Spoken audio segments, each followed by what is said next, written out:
With an almost inaudible light step, Bella headed to meet her dear father, whose company she could not fully enjoy after a long separation. The girl was filled with joy that her father had finally called her to him, and she was very interested in the question for what reason. Bella herself didn't notice how she soon switched from a walk to a run, wanting to see her father as soon as possible. Already approaching the door, the thought flashed through the girl's head that this invitation to her father might be connected with the fact that it was her birthday tomorrow. With these joyful thoughts, Bella pulled the handle and opened the door, behind which she expected to find much joy today. She started to greet her father upon entering, but her speech was cut short when Bella saw that Anthony Morgan was not alone in the room. With some completely indifferent tone and clearly not filled with paternal love, Anthony said, apparently addressing his guest, who was comfortably seated in an armchair, that the child had arrived. The already alarmed girl asked her father what was happening here, mentally wondering what kind of person was in the room with her father at such a late hour. But suddenly Anthony grabbed Bella's hand with all his might and pulled her towards him, causing the girl to scream. And the mysterious guest sitting in the chair with a slight smile watched what was happening without interfering. And suddenly he spoke, noting that this was a very lovely child, and he would be very sorry to use her as a sacrifice. The word victim spoken by an unknown man resounded in the girl's ears with thunder and genuine horror. With tears in her eyes and trembling with fear and horror, Bella asked her father what was happening here now.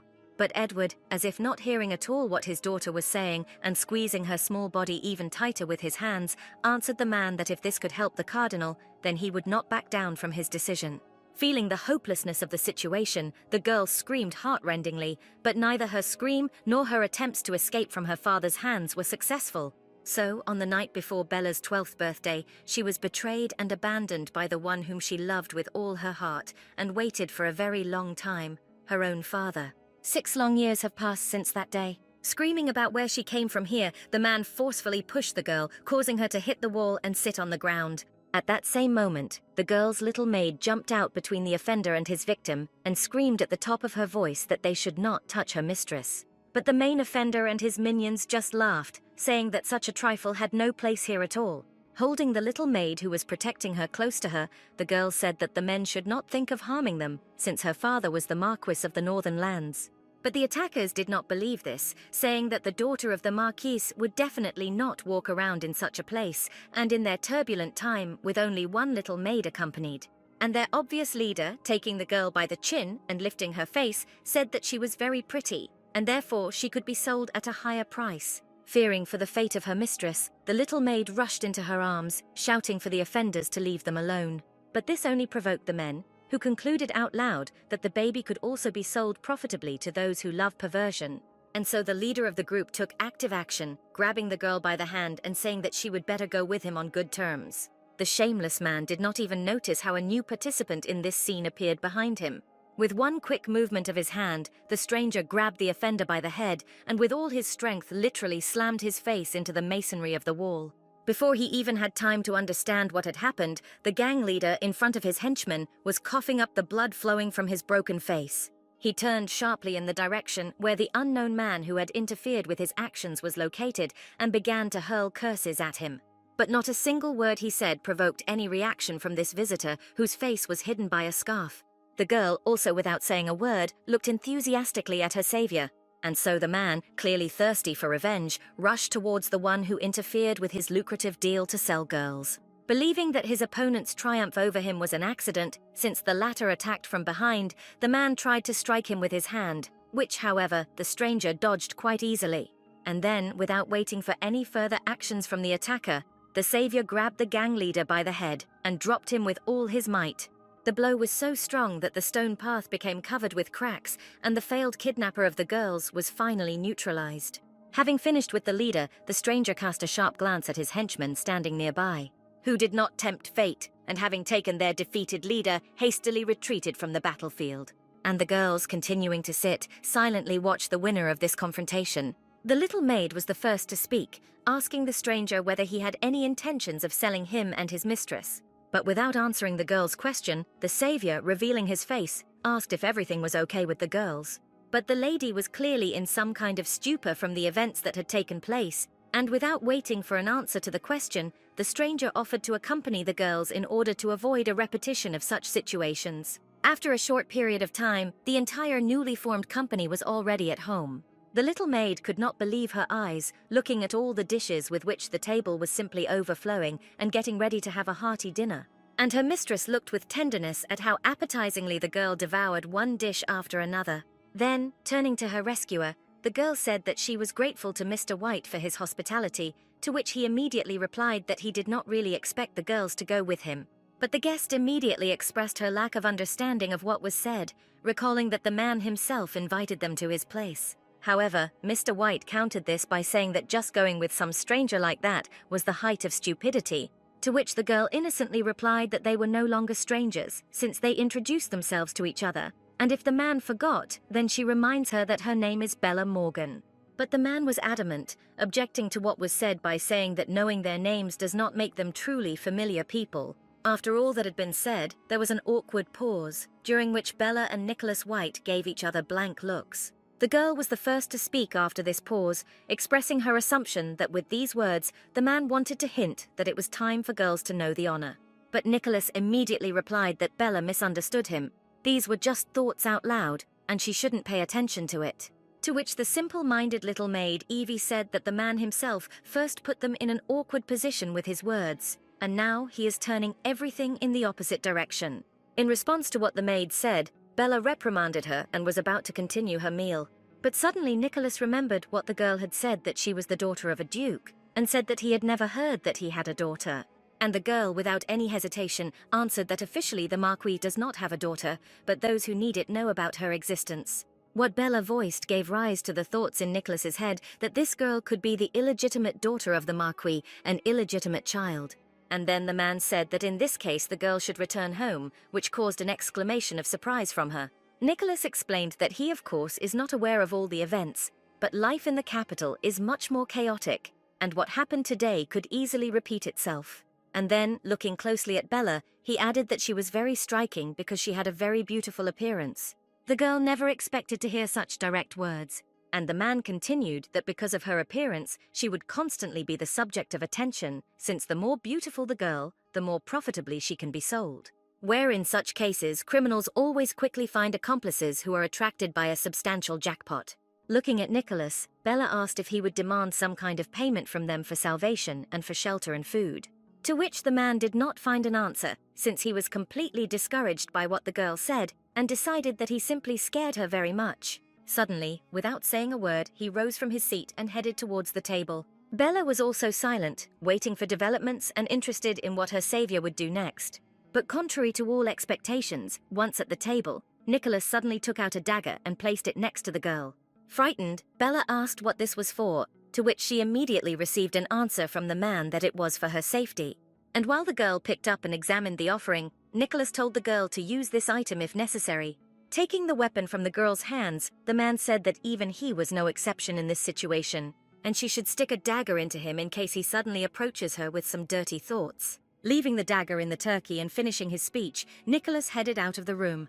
Bella looked confused, first after the leaving man, then turned her gaze to the dagger, which remained sticking out of the smoked turkey carcass. And suddenly the girl laughed, saying that Nicholas did too. Not understanding either the essence of Bella's reaction or what the words spoken to her might mean, the man turned around and asked what she meant. Giving the man the kindest and most gentle look, Bella said that she also found Nicholas a very attractive man. The man did not expect to hear such an answer and literally opened his mouth in surprise. He stood and looked at the smiling girl, not knowing what to say or how to react to what he said to her. In complete confusion, Nicholas thought about why the girl suddenly started talking about his attractiveness. And the only thought that came to his bright head was that the girl might have some kind of mental disorder or be mentally retarded. Dinner was over and all the current inhabitants of this home had long been in their beds. Bella's sleep was interrupted by the feeling that someone was approaching her, and the girl opened her eyes. Directly in front of her, she saw Nicholas looming over her, who, pressing his index finger to his lips, gave her a sign to be quiet. Looking in confusion at her yesterday's savior, who was now doing something unclear, Bella asked if this was the case when she needed to stick a dagger in a man. But Nicholas suddenly pulled the girl by the hand, telling her to immediately hide under the bed and sit there quietly. But seeing her confusion, he pulled Bella's hand a little harder and asked her to hurry up. And a moment later, the door to the room swung open sharply, where the same gang leader, whom Nicholas, defending the girls, had fought back yesterday, appeared in the doorway with a victorious exclamation. Having positioned himself in the middle of the room and enlisting the support of not only his henchmen but also some military man, the kidnapper of the girls unceremoniously asked Nicholas the question of where he had taken his loot, where the next immediate demand was to return to him those girls who by right belonged to him. But Nicholas replied in a completely calm tone that the man was apparently delirious and it was better for him to leave his home in an amicable way. Clearly feeling some kind of superiority over his opponent, the kidnapper of the girls grinned slyly, clenching some object tighter in his fist. Saying that now he would regret interfering in his affairs, the kidnapper suddenly quickly pulled out a knife and ran the tip of the blade across his hand. Nicholas couldn't believe his eyes, but his thoughts were already forming an answer to what was happening now. Meanwhile, the blood oozing from the kidnapper's hand sprinkled the stone held in his palm, and the hieroglyphs carved on it began to emit a glow. The entire room was shrouded in white fog, in which someone's silhouette began to be visible. Having already realized what the kidnapper had done, Nicholas shouted to him in anger that he was a real madman. After all, this stupid man has just summoned a monster, one of those that live in the world of the dead, to solve his problems. Realizing that a fight was inevitable, Nicholas grabbed his sword, adopting a defensive position, and the summoned monster immediately began its attack. Shielding himself with the black blade of his sword, Nicholas stopped the beast's throw, after which he threw him back with force to the very place from where this monster appeared. And at that very moment, Bella appeared between the beast and the man, who loudly shouted for the battle to be stopped. But Nicholas quickly left the girl behind him, rushing towards the beast, which was starting a new attack. And while he restrained the monster, the one who summoned him stood and laughed at what was happening in the room, saying that the girl should not have been so naive. But Bella replied that all those who started this violence are naive, and if now the men don't come to their senses and stop it, then she won't be able to forgive them for this. To which the kidnapper said that the girl clearly had some problems with her head. At this moment, the monster called for disassembly suddenly focused its attention on Bella, and having bypassed its opponent in the person of Nicholas, the undead sharply rushed at the girl. The man did not even have time to react to what had happened, and only a cry of despair escaped from his throat, where, a second after the beast jumped, blood sprayed like a fountain in all directions. Stunned, Nicholas stood with his eyes and mouth wide open, silently watching the bloody performance, during which not only blood scattered in all directions, but also the head of the monster, separated from the body, flew somewhere to the side. After which Bella appeared to Nicholas's gaze, completing her graceful movement with her hand gripping the hilt of the dagger, which was the reason for the separation of the monster's head from the body. This sight, combining the beauty of the girl and the horror of the blood dripping from the blade of the dagger and the head of the beast lying on the floor, was truly terribly beautiful. Neither the kidnapper and his henchmen nor Nicholas could believe that this fragile-looking girl had just dealt with such a monster with one easy movement. And Bella, meanwhile, smiling sweetly, said that she saw and understood the surprise of the men, concluding her short speech with a reminder that she had already noted their naivety. Suddenly, with the stone that the girl's kidnapper continued to clutch in his hand, what began to happen? Of course, the man felt this and saw some kind of glow begin to emanate from his palm. He threw the stone away, but the glow did not stop. It turns out that it did not come from the stone, but from his palm, from which his consciousness and appearance began to change dramatically. And now he was already standing in front of the participants in the recent events in the room in a new guise, where his eyes were exactly the same as those of the undead defeated by Bella. At the same moment, the recent kidnapper, who had suddenly turned into a monster, sank his teeth into the body of one of his henchmen. Bella turned her gaze indifferently to what was happening literally a couple of meters from her. But without missing a second, she headed in the direction where the reincarnated kidnapper was attacking his companion. Seeing the approaching girl, the newly made monster threw away its random victim and rushed at Bella. But with some incredibly fast movement, the girl stopped this attack by striking the new undead with the back of the dagger's hilt on the back of the head, which made the monster fall to the floor, unconscious, like a sack of potatoes. The henchman of this man, defeated by the girl, watched all this action from the sidelines, which, meanwhile, turned to them and said that for this reason you shouldn't grab anything and do something you don't know anything about. Bella immediately squatted down in front of the man she had defeated and voiced the question of where this narrow-minded man got the sacrificial stone. Having not heard an answer to the question posed, the girl turned to the kidnapper's henchmen and asked them about what was unclear in the question asked. The one who almost became a victim of his boss stood up and explained that about 3 months ago, their boss said that he had found him. Picking up a stone from the floor, the girl stated out loud that this meant it happened by accident. And fully erect, Bella announced that she would confiscate the sacrificial stone. And immediately turning to the men, the girl said that now they would have to answer for what they had done, which had already led them to bewilderment. At that moment, Bella's little maid appeared from under the bed, where she had been hiding all this time. Kneading her numb hands, Evie said in a cold tone that her mistakes can always be corrected. After which, the girl extended her palms forward towards the men, who were literally squeezed into a corner.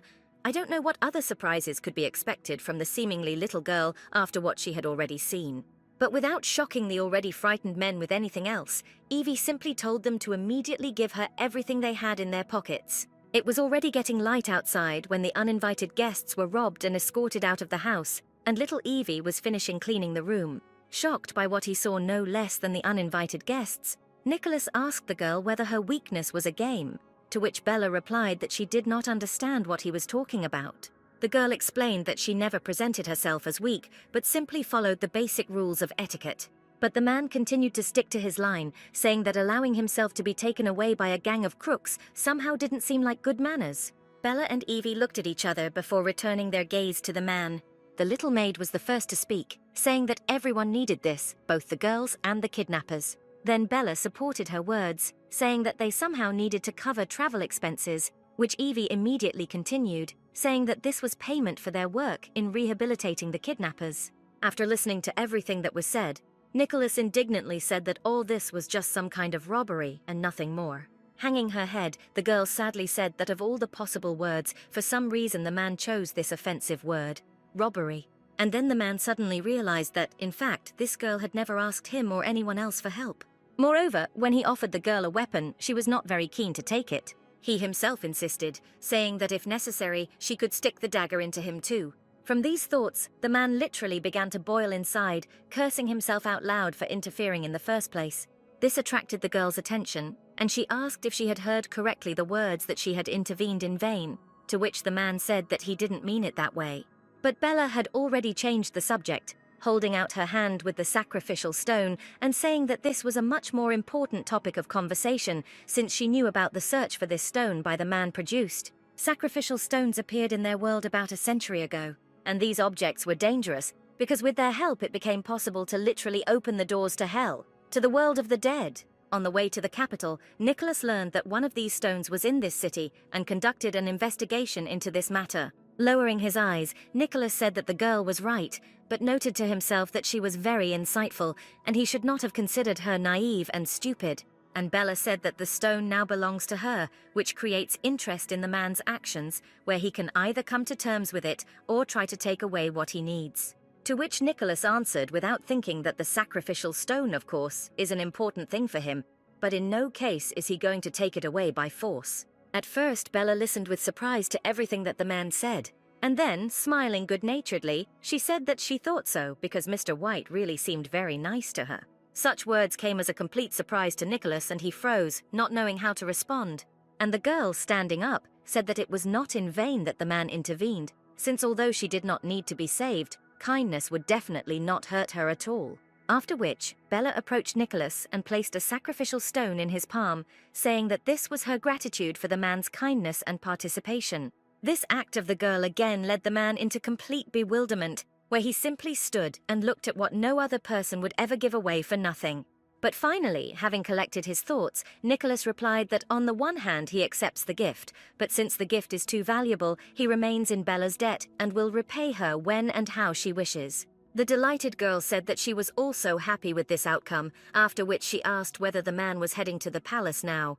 But anticipating the girl's proposal, Nicholas said that he could not become her companion, since he already had many accompanying people. Such a statement from the man caused the girl a considerable feeling of surprise and of course upset her a little, where Bella mentally said that she wouldn't mind finding out what he's doing, since he has so many companions. Out loud, the girl, without betraying her emotions, said that in this case they would have a chance to meet in the palace. With a very pleased expression on his face, Nicholas said that he would be only too happy about this. After some time, the new acquaintances dispersed in different directions, where Nicholas soon approached the tent camp.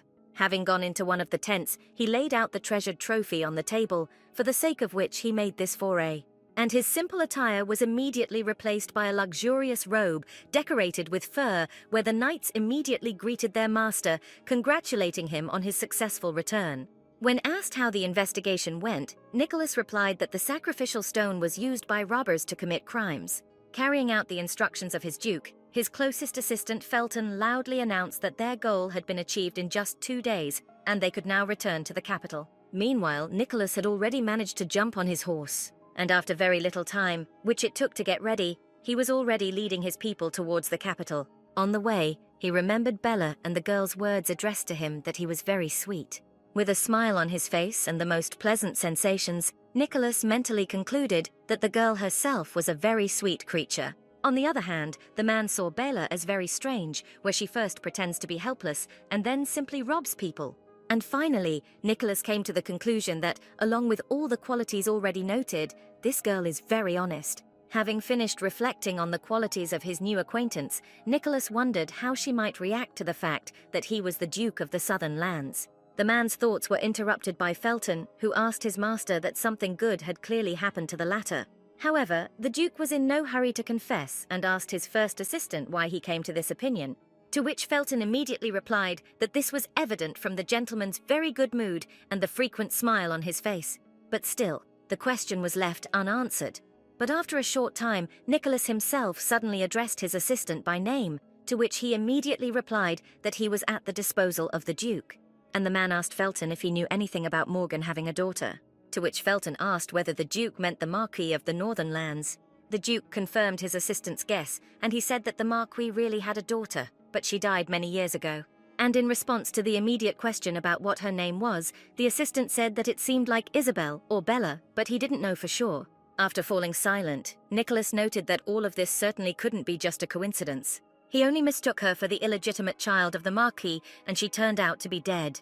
Deciding that yesterday he saw the ghost of Isabel Morgan, Nicholas decided that at the next meeting he would definitely find out all the details. He spurred his horse, picking up speed, as did his entire army. At the same time, a modest carriage was slowly rolling along one of the roads leading to the capital. Inside, Bella looked thoughtfully at the landscapes flashing outside the carriage window. The voice of the little maid, who voiced her thoughts that it is not often possible to meet such a decent and honest young man as Nicholas, attracted the girl's attention. Remembering the details of this gentleman's appearance, Evie wondered aloud what this man might be doing. For a split second, Bella also thought about what type of activity might be most characteristic of Nicholas.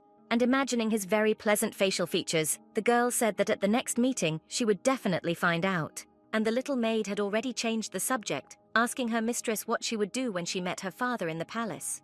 To which Bella, after thinking a little, replied that she would first say hello, ask how he was doing, and then give him a chance. Not quite understanding what the last point meant, Evie asked if the lady was going to give her father a chance, and Bella answered without hesitation that this would be a chance to ask her for forgiveness. Until the age of 6, Bella lived completely alone in one of the suburban estates. On the advice of more experienced aristocrats, Bella's mother, the wife of a viscount, was to distance herself from her daughter in order to focus on raising her newborn son, who was to become the family's heir. That's why the little girl was constantly surrounded by loneliness. All she could do was look at the portrait of her parents, dreaming of the day when she could meet them.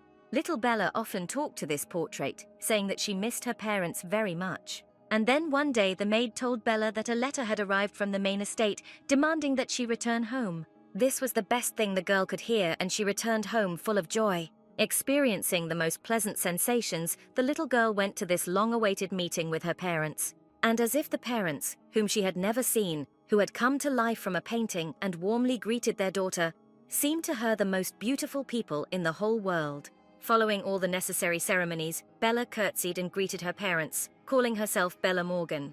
The girl believed that from that moment on, every day of her life would be filled with nothing but happiness. All these events of the past flashed through Bella's head more and more often as she approached the place where she would meet her father. And once again the little maid distracted her mistress from not the most pleasant memories, saying that they were already approaching. And indeed, through the carriage window one could already see the capital and the imperial palace, bursting with luxury. Life on the streets of the capital was in full swing, manifesting itself in the people who did not know grief, filling its streets. Meanwhile, in order to get inside, it was necessary to stand in a considerable queue, since a lot of people arrived today. Evie, leaning out the window and assessing the size of the queue, concluded that they would only get inside when night fell. But Bella said that they did not need to stand in line and asked the maid to find an invitation. Fulfilling her mistress's request, Evie immediately rushed to look for the treasured envelope, which was supposed to help them get rid of the need to waste time waiting for their turn. And very soon the little maid took out that very envelope, sealed with a seal. Without thinking twice, Evie extended the invitation to a guard standing nearby. And as soon as he saw the seal, the guard immediately apologized to the girls and gave instructions to let their carriage skip the line. Soon the travelers were already in the chambers allotted to them, where the little maid only had time to marvel at the luxury of the imperial palace. In just a matter of seconds, she examined everything that was possible in their room. But noticing that her mistress was clearly examining her appearance, the girl asked where she was going to go. To which Bella replied that she wanted to go to meet her father. Evie expressed her doubts about this, saying that the girl was just on the road and was not ready, to which Bella immediately replied that no special ceremonies were needed to meet her parents. After which the girl turned around and headed towards the exit. She said that she would just go and see her father. But, having reached the desired door, Bella realized that she would not be able to simply meet her father, since the guards blocked her path, saying that she would not be able to go there. Instead, one of the guards produced and handed Bella a letter from their master. Having unfolded it, the girl read only one sentence, where it was said that she should not even dare to use her father's loss. Having finished reading, the girl once again turned to the guards, asking them to tell them that Bella Morgan was very insistent on meeting.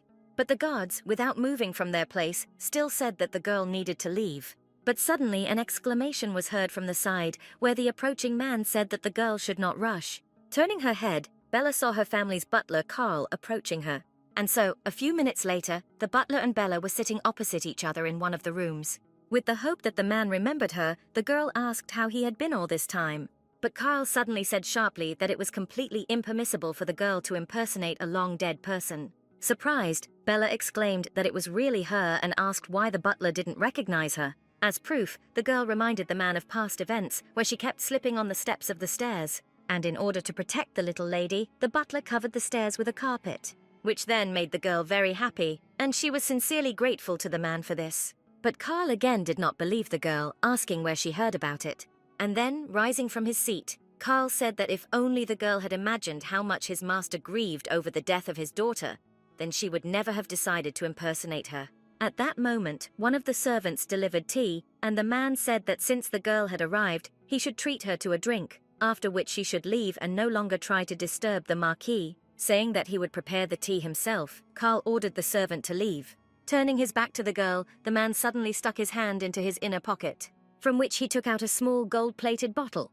Thinking that the poor lady should not have returned here at all, Carl poured the poison into a mug of tea. Then he placed the mug on the table in front of the guest. Bella had long understood everything that was happening now and looked into Carl's eyes without any emotion. Then, looking at the mug of poisoned tea, the girl concluded that not a single word of hers here apparently would be accepted normally.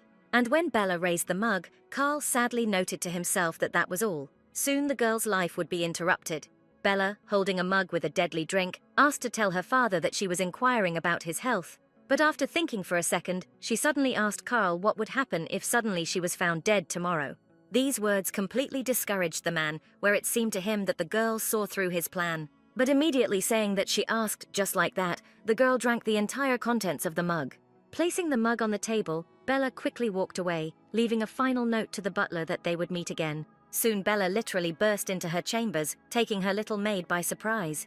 The girl rushed straight to the sink, thereby provoking Evie to question whether everything was all right with her mistress. Without answering the maid's question, Bella, having completed the simple procedure of extracting most of the poison by emptying her stomach, sat down on the floor. She said that she had taken poison, some of which had managed to get into her blood, which made her weak, and therefore she needed help to get up. And to the question of Evie, who rushed to her, Bella said that the poison was given to her by the person dearest to her, which means she could not refuse to take it. It was a quiet and very strong poison that paralyzes the entire body, where a person cannot even make an effort to take a simple breath of air. And suddenly the girl, for no apparent reason, burst into loud laughter. This behavior greatly frightened the little maid, who asked if this was part of the effect of the poison. To which the girl replied that she was fine, but what made her laugh was that instead of her father, the butler came out to talk to her and bully her. Showing Evie a letter from her father, Bella said that she had come such a long way, but was awarded only this pathetic piece of paper, but with a touching text. Having familiarized herself with the contents of the paper, the maid said that if these lines could cause anything, it would only be anger, which made her mistress laugh. Where Bella explained that the words paternal loss means wounded, and this could very well mean that he regrets what he did. And therefore she really wants to believe that, at least in some small amount, the father will be able to feel guilty before his daughter. But the little maid continued, not believing that her mistress really believed these words. To which Bella immediately replied that at first she was confused by these words, but then she heard poison being poured into her mug of tea. And suddenly the girl laughed again, saying that you should have seen how pale the butler turned when she told him of her possible death. But the little maid was indignant, saying that the poison could not be swallowed, since it was a real threat to life. But Bella replied that they all tried so hard, and she simply could not help but drink it, and besides, she was definitely not in danger of dying from this poison. But Evie objected again, saying that even if her mistress did not die, the pain would still not go away. Bella said nothing to the maid's words, and she sat down next to her. Lowering her small head onto the girl's shoulder, Evie said that tomorrow the Bila poisoners would most likely come to check on her condition. To which Bella replied that in this case she should be the first to pay a visit, and Evie immediately said that after this, they would definitely send a killer to her. The fear was justified, and the little maid said that she would sleep with her mistress just in case. And when Bella tried to object, Evie said that she should also be pitied since she was essentially still a very small child. The night turned out to be restless for the girl. Her whole body was burning, her insides were hurting because of the poison that she had taken inside. Realizing that she wouldn't be able to fall asleep, the girl got up and went to the window of her room. In the house opposite, music was playing loudly and the fun was in full swing. With sadness, the girl noted that if her father had not sold her, she could now have fun at this ball and be among her own people. And suddenly, in one easy movement, the girl jumped over the railing of her balcony and carefully landed on the lawn near the house. Heading into the garden, she remembered that night gardens are rightfully considered one of the best places for secret dates. And suddenly she felt someone approaching her from behind. Bella immediately remembered the words of her little maid that next time they would send a murderer to her. Ready for anything, the girl quickly turned around, striking with her hand, and froze in place, as she saw in front of her someone whom she had not expected to see at all. Protecting himself from the movement of the girl's hand, Nicholas White looked at the surprised Bella. In surprise, Bella exclaimed loudly, calling the man by name, after which she added that she completely forgot to take with her the security measure the man had previously presented to her, to which Nicholas immediately replied that this was not necessary now.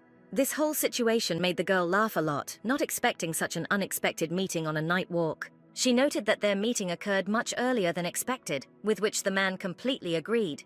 Looking at Nicholas's appearance, Bella noted that in this short period of time during which they had not seen each other, the man had changed a lot. Without commenting in any way on what the girl said, Nicholas asked what the girl was doing at such a late hour in the garden, where he immediately received the answer that she wanted to take a walk. And to a similar question from Bella, he replied that he also decided to take a night walk. While the man was answering, his attention was drawn to what his random encounter was wearing, where he noted that this was the second time he had seen a girl in sleepwear. Without thinking twice, Nicholas took off his outerwear and threw it over the girl's shoulders. Such kindness and care on the part of a man towards an unfamiliar girl looked very sweet to Bella.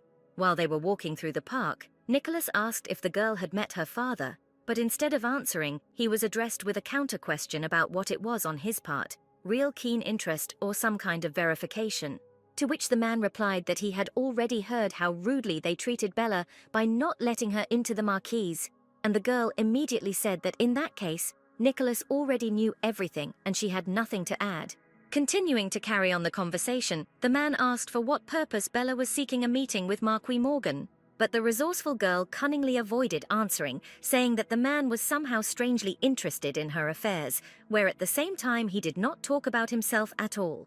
To this Nicholas replied that he belongs to the eastern lands, and the girl's father belongs to the northern ones, where it is no secret that relations between the east and the north are, to put it mildly, strained. It was precisely this circumstance that the man explained his silence, so as not to create discomfort for the girl.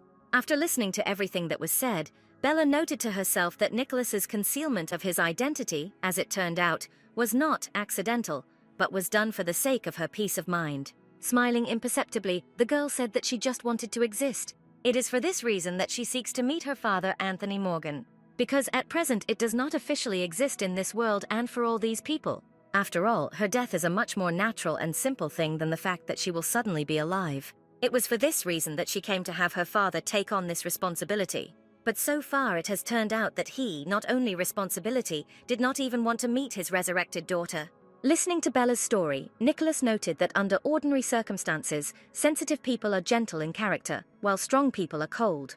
But this girl somehow unimaginably combined tenderness and perseverance. The walk continued, where Nicholas suddenly said that if the father still did not want to recognize and accept the girl, then she would always be welcome in the East, for which he was immediately grateful.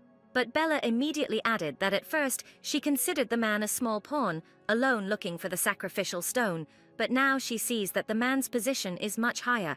And the girl finished her speech by saying that it would be better for her to address the man by the title of Duke at their next meeting. Noting to himself that the girl was indeed very perceptive, Nicholas said that in the presence of others she should address him that way. But then he asked a counter-question about how he should address the girl at their next meeting. To which Bella replied that in front of others you should call her a lady, but when they are one-on-one, a man can simply call her by her name. After thinking for a while, Nicholas suddenly said that he quite often walks at night to get some fresh air. Not understanding anything, the girl asked him why the man had said this at all. To which Nicholas replied, not without a hint of irony, that he said it just like that.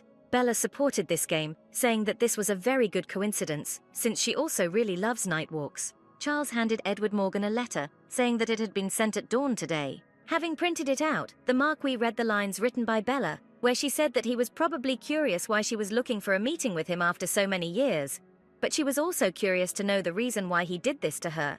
Therefore, if he explains to her the reason, then she too will satisfy the Marquise's curiosity and show everything that she is capable of. Having finished reading the letter, Edward asked the butler what happened, to which Carl replied that the poison was the most powerful. But by some miracle, the girl survived. The Marquis immediately said that he had no doubts about Carl's actions, since he knew about his scrupulousness, and the butler replied that he would sort everything out, and this time there would be no mistake. Then one of the maids entered the room, who said that she had information of interest to the master, where Bella Morgan was invited here by the Duke of the Southern Lands himself. This greatly shocked Edward, who did not expect that his late daughter was summoned to the capital by one of the most influential people in the world. Carl said that if she was the honored guest of such an influential person, then it becomes incomprehensible why she arrived without any accompaniment. To which the Marquis himself explained that the girl was probably just testing the waters with her sudden appearance, and just wanted to know his reaction to it. Since she was a guest of the South, all the actions of the Marquis of the North are nothing more than an insult that cannot be tolerated and which can become a reason for complaint. Thinking through all this, Edward said that during all the time that they had not seen each other, Bella had become much smarter. At the same time, actions took place in that part of the palace where the Duke of the South, Louis Sanders, was stationed with his retinue and army. Opening the doors to the Duke's office, Evie loudly announced that she and her mistress had arrived. And Bella, as soon as she went inside, immediately inquired from the Duke about whether he slept well last night. To which the man replied that his night never ceases to amaze. Where Bella did not notify him of her arrival, but instead immediately went to visit the Marquis of the North Morgan. Bella replied that she had nothing to say to this, and all she could do was ask the Duke for forgiveness. However, Duke Sanders said that he was not concerned about the apology, but about the answer to a completely different question, namely, why one of the highest-paid mercenaries turned out to be a girl. For several centuries in a row, there was a war in the South with the dead that filled those lands. The war was called silent because the dead, usually staggering slowly on the ground, responded to sound, where it was enough even to simply stick a sword into the ground. How these devilish creatures immediately activated and began to attack the person. The Duke of the South also took part in this endless battle with the dead, where at some point he realized that there was almost nothing left of his army, which means a quick defeat in this confrontation is inevitable. But suddenly a man in armor appeared on the field who did not look particularly impressive and gave the impression that he was actually a child. The dead surrounded this warrior in the blink of an eye, and there was no longer any hope of salvation. This warrior showed his abilities to the fullest, defeating the hordes of the dead and winning that battle and war. But no one could even think that this powerful and unsurpassed warrior would be a girl, so the Duke was interested in the question of whether this was a real appearance. Bella, after listening to the Duke's memories, simply remained silent for some time, after which she said that she had never pretended to be a man, and Evie added that her mistress only put on clothes that were comfortable for a particular occasion, and Louis mentally concluded that the girl had never really introduced herself to him as a man. Bella continued, apologizing for surprising the Duke so much, but immediately added that her gender does not negate her skills and qualities. After all, in the end, it was not a man who was invited, but a specific person with specific merits. Then Louis asked the girl to explain for what purpose she was looking for a meeting with the Marquis of the Serverlands. And Bella immediately explained that she is his daughter, who complicates his life with her existence. To this, the Duke said that he saw the complexity of this story and would no longer ask the girl about it. Bella addressed the man with words of gratitude for understanding a truly strange and difficult situation. The man said that the North wouldn't just leave it like that, and Bella needed to figure out what to do next. To which she immediately replied that she sincerely counted on the protection of the South. Lowering his eyes, the Duke said that such defense would be tantamount to open hostility with the North.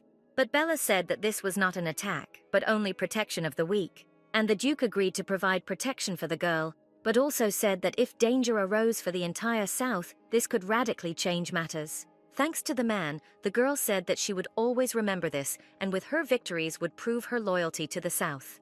Thanks to one of the emperors of the past, the kingdom was again revived from the ruins, where the center of the revived kingdom became its capital, where the emperor himself was located. All other lands surrounding it were divided into north, south, west, and east, where each descendant of the imperial family received his own inheritance.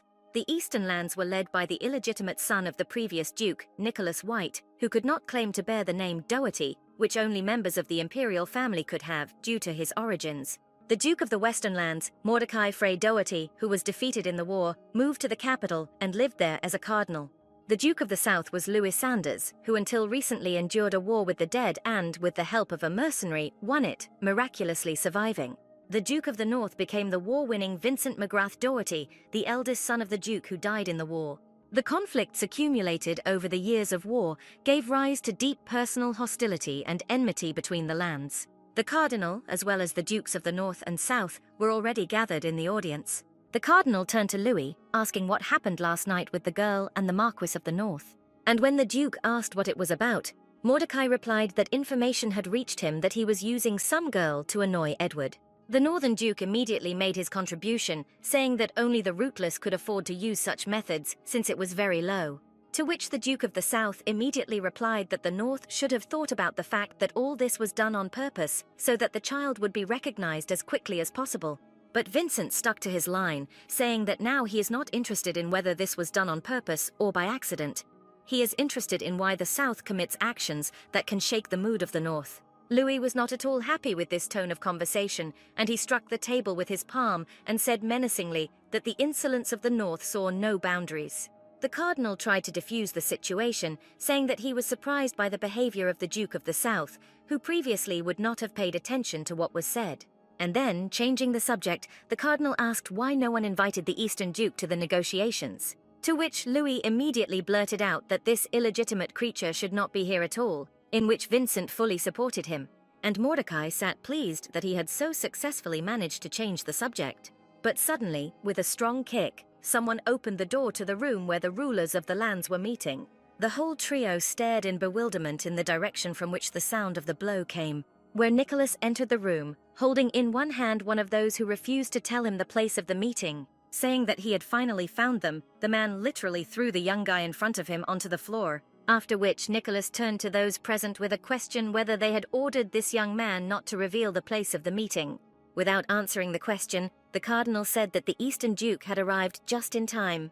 Well, Nicholas responded to this by saying that the mice at their secret meeting squeak so loudly that it can be heard on the other side of the city, which allowed him to find them. After which the man, crushing the poor guy with his foot, asked what was so interesting they were discussing here without him. Nicholas's behavior greatly offended the meeting participants, and the Duke of the South was the first to speak out, noting that the Duke of the East should learn some good manners. To which Nicholas, sitting down at the table and throwing his legs on it, said that the pathetic mice who had arranged a secret meeting did not dare teach him manners. These words completely enraged Louis, who mentally covered the Eastern Duke from head to toe with all the abusive words that were known to him. Meanwhile, the Duke of the North suddenly said that he did not intend to tolerate this rudeness any longer and was taking his leave first. The Duke of the South immediately followed his example, saying that he was also returning to his place. Following the Dukes of the North and South, the Cardinal also left the room, saying that Nicholas had appeared very impressively. And so, after a matter of seconds, Nicholas was left in the room completely alone. However, he did not stay there for long and soon also left the meeting hall. Having reached his chambers, Nicholas told his first mate Felton that he could be free. Finding himself alone with himself, the man exhaled with relief and began to replay everything that had happened in his head. He remembered Louis's angry face, after which Nicholas thought that perhaps he had gone too far with the mice, since the Southern Duke after all was much older than him. Literally falling onto the bed without undressing, the man came to the conclusion that, after all, hatred towards him would be preferable to disdain. And then he remembered Bella, where he asked his assistants to find out as much information as possible about her, where it turned out that she was in the service of the southernmost duke. This state of affairs did not please Nicholas at all, where the girl he really liked turned out to be close to the one who despises him. Bella and her little maid, after visiting the Duke of the South, returned to their place, where Evie, grimacing, said that Louis, losing the war, invited them only to cover himself, and now he was trying to pretend to be something, which made Bella laugh very much. But approaching her chambers, Evie saw an envelope at the door, which she immediately informed her mistress about. Having received the envelope from the hands of the maid and opened it, Bella discovered that it was an invitation to the Imperial Ball, where only the sender was not indicated. The little maid was very happy that her mistress was invited to the ball, where for some reason Bella herself did not share her joy, which greatly surprised the little maid, who asked her mistress why she was not happy about this invitation. To which Bella, without any hesitation, explained that this invitation was nothing more than a test. This is evidenced by the absence of the name of the sender, who, if his intentions were pure, would at least pay his respects during a personal visit. Evie immediately asked for what purpose this test was arranged, immediately receiving the answer that most likely in order to understand how much she understands high society. After she cleared everything up for her maid, Bella began to think of ways to get out of the situation, where the first option was to simply ignore the invitation, where she would then be seen as arrogant. Another option was to find a partner to accompany her, but in this case she would either be considered calculating or they would think that she was scared. Listening to her mistress's thoughts, Evie said that any of the above options was not very good, but something had to be chosen, to which Bella suddenly told the maid to get her dress. Evie didn't understand what they were talking about at first, and Bella had to explain that she needed to get that very dress, which was one of the reasons for their lack of money. And to completely complete the look, you need to decorate this dress with flowers and choose a beautiful fan. And then came the day of the Imperial Ball, where guests were amazed at the scale of the event, where a whole lake of champagne was made in the center of the hall. Welcoming first one or the other guests, the Cardinal at the same time thought about whether that girl from the incessant rumors would come today. And as he suddenly heard, he was not the only one interested in this question, where two ladies standing nearby were talking about the fact that among the guests they had even made bets on whether this girl would come and how exactly she would appear. Having listened to this conversation, the Cardinal turned to the man sitting next to him, saying that thanks to him, today's evening promises to be very interesting. And suddenly, general exclamations witnessed the beginning of some interesting events, where the door to the ballroom opened and the one everyone was so eager to see today appeared on the threshold. And while Bella moved around the hall, she kept hearing disapproving remarks addressed to her, mainly regarding the way she dressed up. Without answering a single comment, Bella proudly walked into the very center of the hall and took a place where everyone present could see her. Mordecai was very interested in what this girl would do now, and he turned all attention. Meanwhile, Bella stood and listened to the rude statements of one of the guests, who said that no clothes would help her, and it was low for a girl to appear unaccompanied. The next remark of this aristocrat was that this girl does not understand anything about the rules of etiquette. And while he was saying these words, Bella chuckled loudly enough, which of course could not go unnoticed by this man and greatly hurt his pride. Bella, continuing to remain silent for now, covered her face with a fan, hiding her smile. And the Cardinal, closely watching what was happening, noted that it was bold and even daring on her part to make the first move, but could she pull it all out to the bitter end? And then a woman appeared in the foreground in front of Bella, who immediately accused the girl of indecent behavior and said that she absolutely did not understand where she was. To which Bella first asked the person who approached to explain where they were, and then added that nothing unusual had happened yet. Not knowing what to say to this, the loser turned away and walked away, muttering something under her breath. Mordecai was simply amazed that Bella only needed a couple of words to calm down the person who attacked her, and the girl's cold gaze was already directed in a completely different direction, where the Cardinal, looking up, noted with horror that she was looking straight at him because their eyes met. And while the cardinal was calming his hands from trembling from overexcitement, the person who had lost the verbal battle loudly announced that there was a guest in the hall who did not correspond to the status of the ball, where the lady approached the manager and said that it was urgently necessary to take some measures regarding this matter. But before the manager had time to say a word, the very guest whose words Bella had mocked suddenly burst into a cry that it was impermissible to come to the ball without permission, and that this impudent girl simply needed to be thrown out, after which he resolutely headed in the direction where Bella towered over the guests. And as soon as he approached her at arm's length, the girl with a sharp movement of her hand took out the envelope. At the same time, the movement of the hand with the envelope followed a trajectory that passed through the approaching man, from which, under the influence of the girl's amazing strength, he immediately found himself on the floor. Getting even more embittered, he looked at his offender, where I saw that she was squeezing with her fingers nothing more than an official invitation to this ball. The whole situation made the cardinal laugh a lot, where he said that it doesn't look like this girl will suffer today. After which he turned to the man sitting next to him, asking why he invited this girl to the ball. Meanwhile, Bella stood and thought that now, probably, all the guests were furious, and she could calmly leave this event. Thinking that although she did not know who set this trap, he nevertheless helped her, since she was ready to show herself to all high society. The girl did not immediately notice how someone approached her from behind. But since her sensitivity was very well developed, Bella rather sharply turned around to face the one who tried to sneak up from behind. And the man who approached suddenly expressed his gratitude to the girl for accepting his invitation. And while he kissed her hand, Bella answered him with words of gratitude for the invitation to this wonderful event. And when the ceremonies were over, the girl said that due to the fact that she did not have a partner to dance, she was forced to say goodbye and leave the ball. And just as she turned to head towards the exit, the man suddenly grabbed her roughly by the shoulder. Turning Bella around to face him and grabbing her with both hands, the man said that the girl should stay longer as she could dance with him. And Bella looked in surprise at the uninvited gentleman, thinking about where he came from, so rude and tactless. Immediately the girl, looking around, noted that their duet was now the subject of everyone's attention. But the arrogant man still did not let up, where, continuing to hold the girl, he shouted in an equally arrogant tone to bring him a drink. And while his glass was being filled, he offered Bella a drink before going to dance. But the girl proudly turned away from the annoying, impudent man, making it clear that she was not going to drink. That didn't stop the man's actions, where he turned the girl's head towards him, grabbing her chin. After which, saying that he still insisted, the man poured the contents of the glass directly on the girl's head. Accompanying this action with the words that no one dares refuse to drink with him, the younger brother of the Duke of the Northern Lands, Aidan McGrath Doherty. Having finally heard the name of this impudent man, Bella immediately realized that now they were simply taking revenge on her for her attention to the north. And Aidan had already managed to get a handkerchief and wiped the girl's face, simultaneously asking if she would like another glass. But before the girl had time to open her mouth, the man's hand suddenly slid lower, right onto Bella's chest, where the very handkerchief with which he had just wiped the girl's face remained. After which, absolutely pleased with himself, Aidan took a step back, taking the appropriate pose. Those around looked at what was happening with great interest, because the younger brother of the Duke of the North had just performed a gesture that is usually awarded only to women who sell love for money.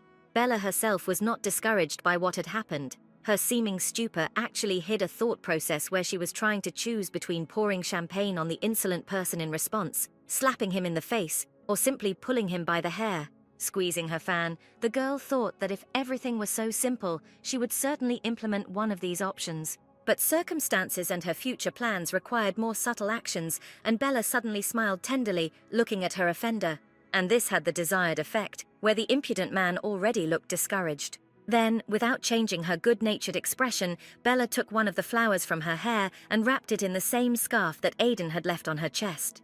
And finally, the girl placed the created structure directly in the man's glass, which he continued to hold all this time in one of his hands. Having finished her actions, Bella cheerfully said that now she was definitely forced to take her leave. Having difficulty containing her rage, the girl quickly headed towards the exit. Literally rushing through the corridors of the palace, Bella thought that she had been overtaken by a complete failure, where she was unable to freely declare her existence. Suddenly she stopped, telling herself that she needed to calm down because she was no longer the same as before. She replayed in her head what this shameless scion of the imperial family had just done to her, and she came to the unequivocal conclusion that she should not and cannot give in confronting this non-entity. With the words that her mistress had come earlier than expected, the little maid greeted Bella, where the strong smell of alcohol immediately hit the nose of a girl who didn't drink at all. And then Evie drew attention to the shabby appearance of her mistress, asking what had happened to her. But saying that she would explain everything later, Bella asked the maid to help her change clothes, since she was leaving again, which caused great bewilderment in Evie, where the maid said that it would take a long time to change from one dress to another. However, Bella said that she initially chose the wrong path, and while drying her wet hair, she asked the girl to prepare a military uniform. Meanwhile, at the ball, the cardinal lamented about how poorly the girl had carried out her presentation, to which Aiden immediately replied that her fate was completely indifferent to him. But Mordecai did not let up, declaring that it must have been very humiliating for such a beautiful girl. However, Aiden did not remain in debt, saying that he did not find anything beautiful in her. Suddenly, the cardinal's attention was attracted by some commotion among the guests. Looking into the crowd, Mordecai tried to attract Aiden's attention, but he stubbornly declared that he was not interested in anything else here. But still, succumbing to the persuasion of his interlocutor, the man looked and saw an approaching figure in such a form that made it possible to identify the person as belonging to the highest nobility of the South. And so Bella appeared before her offenders in a completely different image, where Aiden, staring at the girl, was simply speechless, only thinking about why the girl was looking at him like that. And Bella had already managed to get closer and invited the man to join her for one dance. And only now, having examined the girl more carefully, the brother of the Duke of the North realized who was standing in front of him and inviting him to dance. But before he had time to say a word in response, Bella sharply grabbed his hand, saying that after everything that had happened between them, he could not refuse her. With a light and quick movement, she literally tore the man from his seat. And now the girl was already heading to the place for the dance, dragging behind her the intractable gentleman, who could only wonder where this fragile girl got so much strength. Taking the leading male role in the dance, Bella began to spin, dragging the stunned Aiden with her and saying that the dance would continue even despite the man's reluctance to dance. At the next turn, the girl said that it was her first time at the ball and she simply did not know the local customs, where, if she was informed in a timely manner that a man likes rudeness, everything could initially be arranged differently. Turning around her grief-stricken partner, the girl suddenly said that their mutual enmity did not promise anything good and offered to give in to each other. But the already enraged man was no longer going to put up, and was only thinking about how to immediately take revenge on the overly impudent girl. Realizing from the expression on Aiden's face that no reconciliation was planned, Bella once again turned him around on his own axis, approaching the lake with champagne. The man felt how, after turning, the girl directed the movement of his body strictly in a straight line backwards. And suddenly Bella let go of her boyfriend's hand, which she had previously squeezed so tightly that he had no chance of escaping. Then inertia did its job, pulling Aiden straight into the lake of champagne. But at the very last moment, when it seemed that a fall could no longer be avoided, Bella somehow suddenly appeared nearby and managed to grab the man by the waist. Enraged to the wildest stage, Aiden could only threaten the girl not to let him go, where otherwise he would simply finish her off. And Bella had no intention of leaving her gentleman, where, having returned him to a vertical position, she said that she could not afford to show such disrespect for a member of the imperial family, and thanked the man for the wonderful dance. Aiden didn't seem to understand a word of what the girl was saying, staring at her with his lost gaze and holding her wrists, which were starting to hurt a lot. Removing his hand from the sore spot, he saw that in the very place where Bella had just held him, he instantly developed a severe hematoma. Aiden could no longer restrain himself and his hand seemed to shoot up. Then, with a sharp movement, it flew across the face of his recent dance partner. However, the intended goal was not achieved since Bella exposed her open palm to the blow, which landed an unsuccessful slap in the face. Not expecting the girl to defend herself, Aiden was simply taken aback. Having told the man that apparently he had no intention of reconciling, Bella with a sharp movement of her foot tripped Aiden's supporting leg. Unable to maintain his balance, the man plunged into the lake of champagne with all his might. And the girl, quoting her boyfriend, asked if he liked the champagne and if he wanted to drink more with her.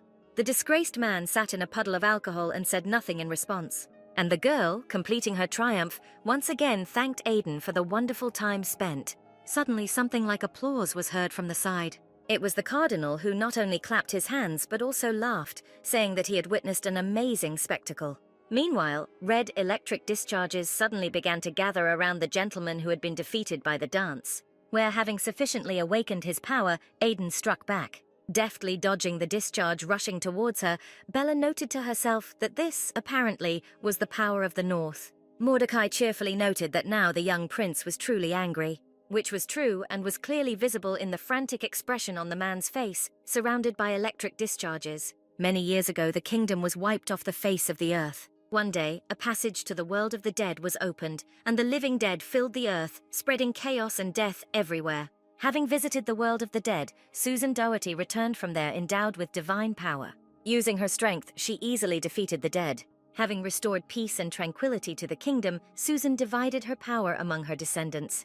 The Northern Duke's younger brother had inherited that very part of the power and was now advancing on Bella, saying that it was not too late to beg for forgiveness. Where, coming close to the girl, he said that then she would save one eye, to which Bella immediately replied that one was not enough for her and she wanted to have both eyes. Even more enraged by the girl's disobedience and fearlessness, Aiden swung his hand, shouting that in this case she would lose both eyes at once.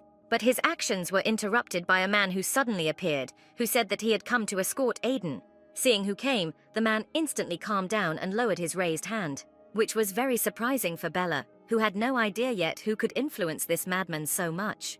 Turning around, Bella saw that standing in front of her was the Marquis of the Northern Lands, Anthony Morgan, who was telling Aiden that that was enough for today and it was time for them to go. And to the surprise of everyone, the angry man suddenly sharply moderated his ardor and in response to Anthony's repeated request, said that he had heard him. Leaving the scene of the stormy events of the evening, dissatisfied with this outcome, Aiden, passing by Bella, forcefully pushed her with his shoulder. The Marquis also hurried to leave the ball, but he was stopped by a woman's call. Where, the voice of course belonged to Bella, who called out to him in one word, "Father." But pretending that this appeal did not concern him, the man simply continued moving. Then Bella called out to him again, this time calling him His Excellency the Marquis Morgan, and asking if the wound he had previously told her about in a note was okay. To which Anthony dryly and coldly replied that it had nothing to do with the girl. Bella listened silently to what her heartless father answered, without commenting or responding. Soon the Marquis and Aiden were already in the part of the palace reserved for the North, where the disgruntled brother of the Duke of the North was wondering if this girl was definitely not the daughter of the Marquis, because she looked very much like him. To which Anthony answered without hesitation that his daughter had been dead for a long time, and this was just a fraudster who was trying to take advantage of his weakness. Deciding to change the direction of the conversation, the Marquis suddenly thanked Aiden for intervening to defend the honor of his family and the entire North. But the man was clearly not happy with this turn, muttering through his teeth so that Anthony would not even try to flatter him. But the Marquis continued, saying that although Aiden's chosen method could not be called elegant, because his appearance, like that of a cat that had fallen into water, would only disgrace the imperial family.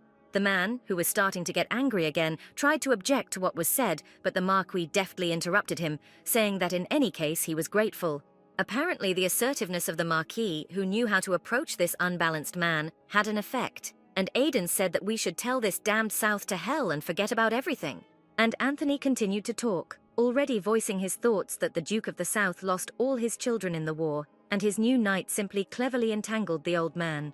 But suddenly looking at Aiden, the Marquis thought that this stupid boy sitting in front of him could not even imagine the whole reality of what was happening, where the girl who dipped him in champagne was really his daughter. Night fell, and Nicholas, as usual, sat in the park, lost in thought. During the day, he felt a strong vibration emanating from the ballroom, and came to the conclusion that the power of Empress Doherty, gifted to the Dukes of the Lands, was used. Nicholas immediately realized that only a true fool in the person of Aiden was capable of such a thoughtless act. Then, leaning back, the man thought that he might be an even greater fool, waiting for an hour to meet the girl. And at that very moment, a female voice made him turn around, saying that today she was lucky to see a man here. Bella stood in front of him in all her beauty, wishing the man who turned around good night. Nicholas noted that the girl was clearly not dressed for sleep and, apparently, was attending some kind of event. But not satisfying her interlocutor's interest, Bella suggested talking about something else. And the Duke of the East mentally noted that the girl looked very tired. Rising from the bench, Nicholas said that he had been waiting for the girl all this time for only one purpose, to say goodbye to her. What was announced greatly surprised Bella, who did not understand the reason for such strong changes. And Nicholas continued, saying that there could be no more of their nightly walks together, and the girl should forget that she even met him. which plunged Bella, who had already experienced severe stress today, into even greater bewilderment. And finally, an explanation followed with the following statement, where the man said that he became aware of the girl's service for the benefit of the South. Bella quickly began to say that she did not hide the fact that she served the South, but Nicholas insisted on his own, where the man said that although Bella is a good person, from now on, he will be forced to treat her the same way he treats all Southerners, cynically insulting them at every opportunity. Several months ago, the Empress issued a decree to select and bring the best knights. Apparently for this reason the Duke of the South invited Bella. In connection with this, there is a high probability that all lands may soon find themselves on the battlefield, where acting on orders and in the name of the Empress, in any case, strife will begin between, and where Nicholas and Bella will become real enemies for each other.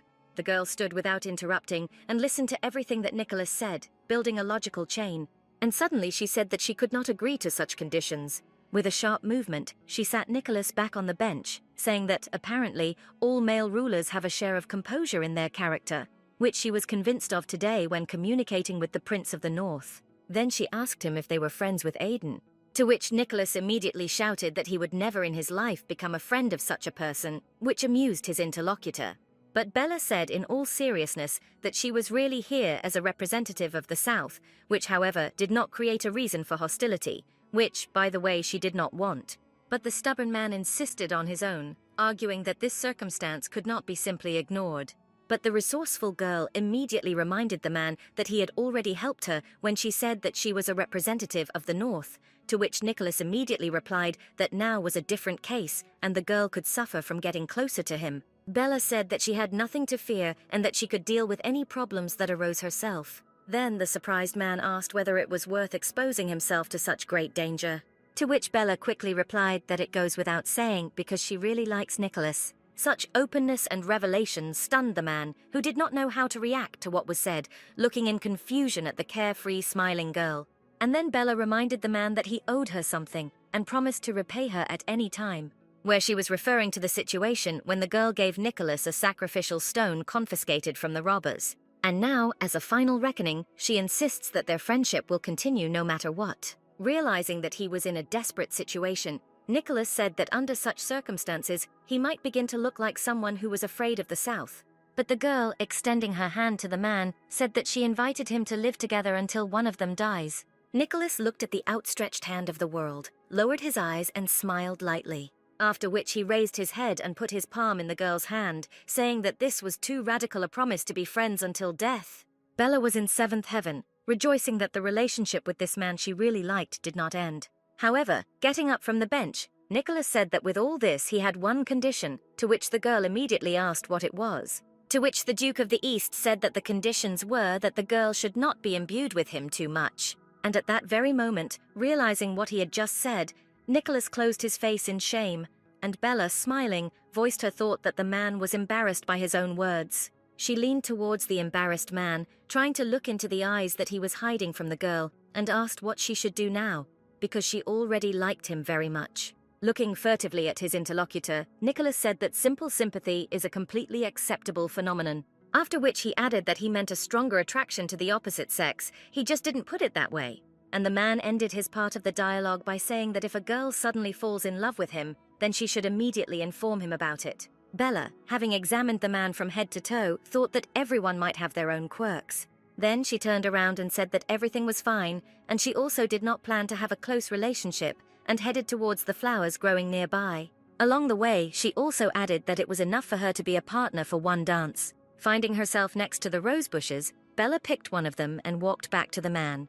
Handing him this flower, Bella told him that he had nothing to worry about and could just enjoy the moments, adding at the end that everything has a beginning and an end, and one should live life to the fullest while time allows. After which there was silence, where Bella and Nicholas stood in the middle of the garden, enjoying the night in each other's company. Also enjoying the night, but not in the garden, but in one of the rooms allocated to the north side, was the Marquis of the North, Anthony Morgan. The sound of the door opening interrupted the Marquis's pleasant thoughts and emotions, forcing him to turn around, where he saw that the Cardinal himself came to him, holding a glass of wine in his hand. The Marquis reproached the Cardinal for making such a sloppy visit where he could be seen, to which Mordecai immediately replied that he had an official excuse for that case, And coming closer to Anthony, he asked if the Marquis would like to ask him anything. And there really was a question where the man was immediately asked why this child was alive, while she was sacrificed in such a way that there was not even a corpse left.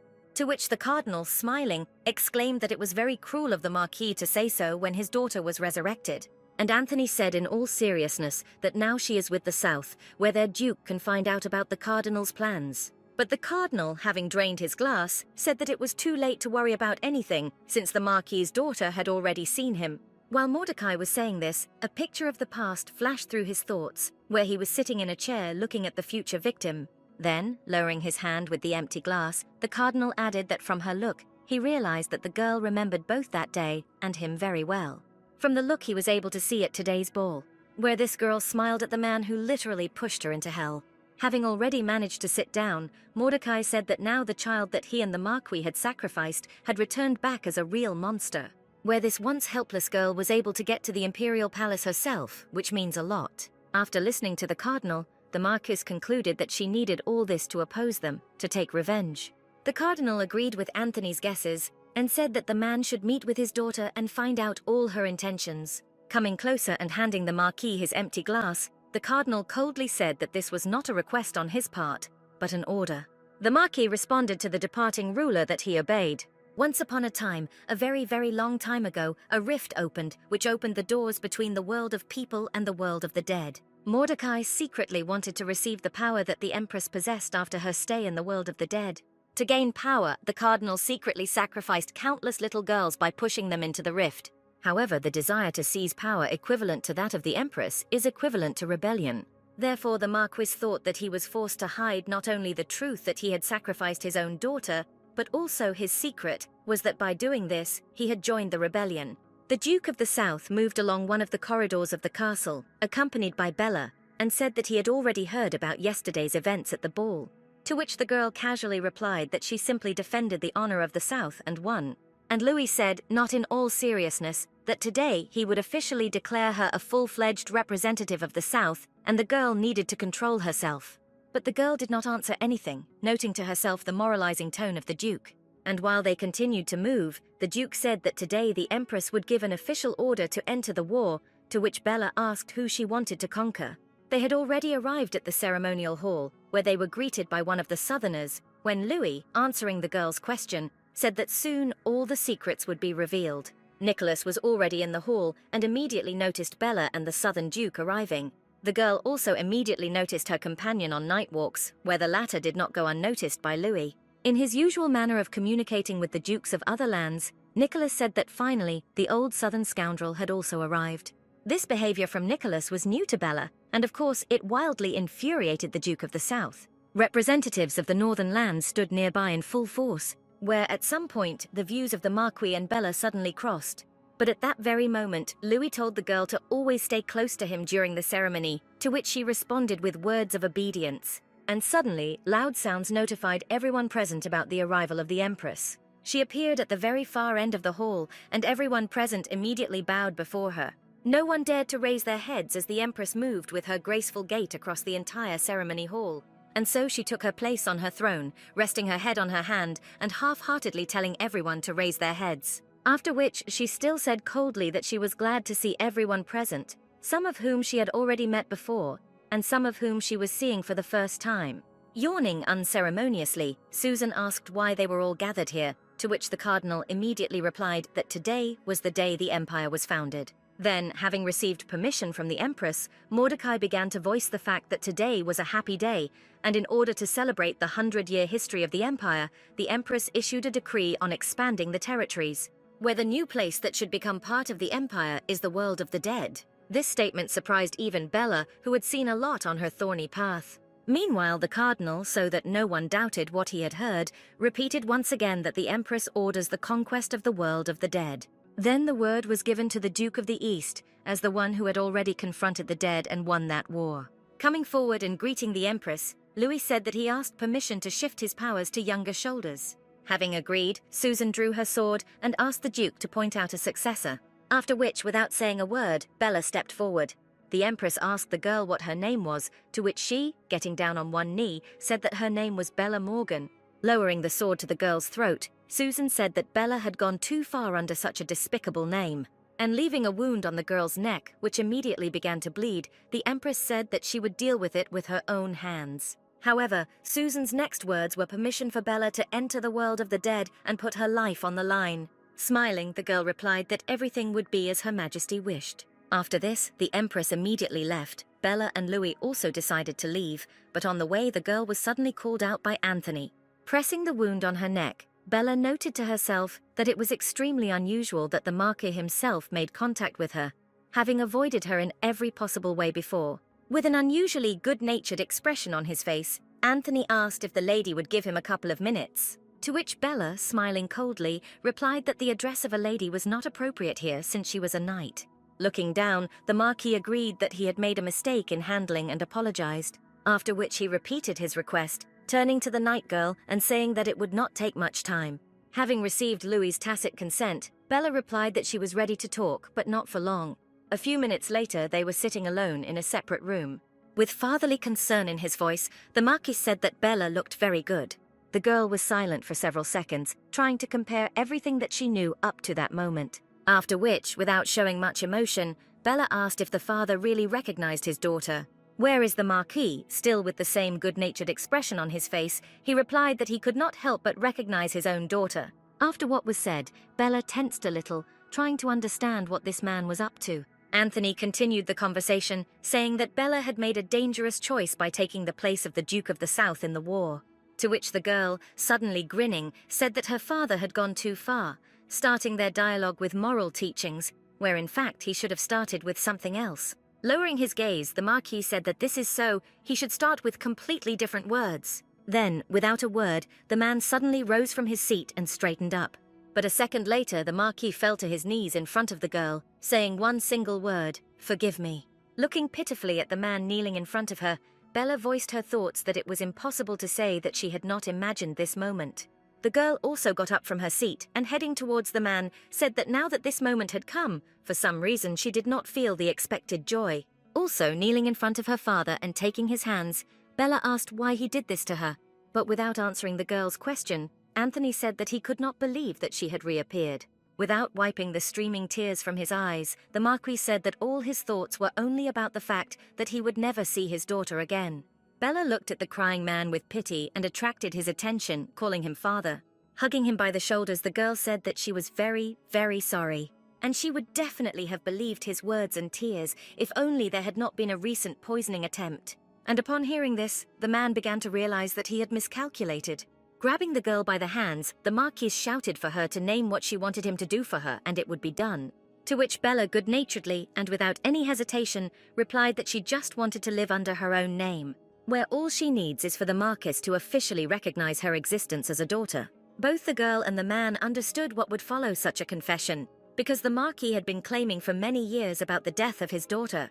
Therefore, bowing his head, Anthony replied that he could not fulfill this girl's request. As if not understanding the difficulty, Bella asked why a man couldn't do this, to which the Marquis angrily said that such a confession would be proof of his participation in the rebellion. The girl did not understand this statement because she believed that we were talking only about morality, and her father immediately explained that he gave her to the cardinal that day so that he would use the girl in opposition to the Empress, and if this turned out to be true, Bella would become the daughter of a rebel. Having said this, the Marquis grabbed the girl by the hands, saying that instead of that life, he would give her another, new one, where he promises her a more noble life than the life of the daughter of a Marquis, who is in no way inferior to the life of a member of the imperial family. The girl looked at her father with a hint of contempt. Then she said that she would not give up the name Bella Morgan, even if it brought her fame as the daughter of a rebel. And suddenly she asked her father if he wanted to get rid of her, where she was claiming recognition as her blood family.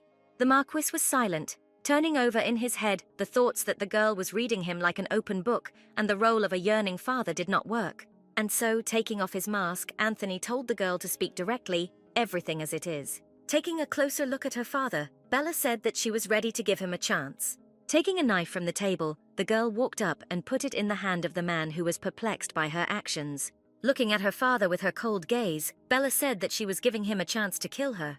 The girl said that he only has time until she takes over the world of the dead, and then, turning the tip of the knife towards the man's throat, Bella added that if he doesn't kill her by then she will end his life. But suddenly, the girl took the knife from her father's hands and said that he nevertheless still had a chance to save his life.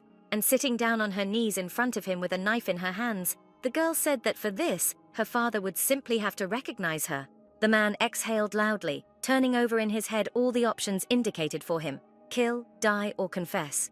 And gathering his courage, he asked the girl why she would do this to him. And Bella said that she had a similar question regarding why the father suddenly gave poison to his resurrected daughter. 6 years ago, Bella suddenly found herself right in the middle of one of the city streets. Looking around herself, the girl did not understand where she was and what was happening. After all, just recently she was in a completely different place, where she experienced something terrible. Suddenly, a voice behind her attracted Bella's attention. A man approached the girl and asked if she was alone here. And now Bella and this man were already standing in some house, where a certain woman was paying him, and the girl, looking around, tried to find out from him what kind of place it was. But there was no answer, and from all sides, some people with obvious bad and vulgar intentions were looking at the child. Frightened, the girl suddenly grabbed the man by the clothes and shouted that she was from a family of aristocrats. Before the man had time to react to this, the girl added that she was the daughter of Viscount Morgan and asked to take her home. The actions of the man, who was about to cover the child's mouth, were stopped by the woman sitting next to her, who paid closer attention to Bella after what was said to her. Leaning towards Bella, the woman asked if she could write, to which she immediately received a positive answer. In a very short period of time, the child was given a piece of paper and a pen, which gave him the opportunity to demonstrate his writing skills. When Bella finished, the woman took the piece of paper, read a few lines of the poem, and asked the girl what it was. To which Bella replied that this was the first poem from a collection of poems by Megan Waldridge. Such knowledge greatly pleased the woman, who said that Bella was truly an aristocrat. And so a few minutes later, Bella was already sitting on a chain in one of the rooms of this terrible house for her. She couldn't think about anything other than her father, who said he loved her, but in reality betrayed her. Then the girl heard that the woman's messenger, whom she had sent to find out information about the Morgan family, had returned. And to his mistress's question, the man replied that the Morgan family really exists. Only they are not viscounts, but counts. And when the woman asked if there was any information about her daughter, the messenger replied that the Morgans had a daughter, but she died. Little Bella listened to this entire conversation with both interest and fear. The woman said that obviously the situation here was not simple and, moreover, suspicious. And then the idea came to her head, to cut off a lock of the girl's hair and send it to Count Morgan as evidence. From this room, the girl was transferred that same evening to another, which was located in the building next door, where the woman, threatening separation from her family forever, ordered Bella to sit very quietly. The girl's instructions were interrupted by the one who found her, telling the woman that it was time for them to go. And then everyone left the room, leaving Bella completely alone. The girl looked out the window and saw those who kidnapped her and locked her in this dungeon. Sadly, lowering her head on the stool, Bella thought about whether her father would come to save her, and if he did, whether she could then trust him again.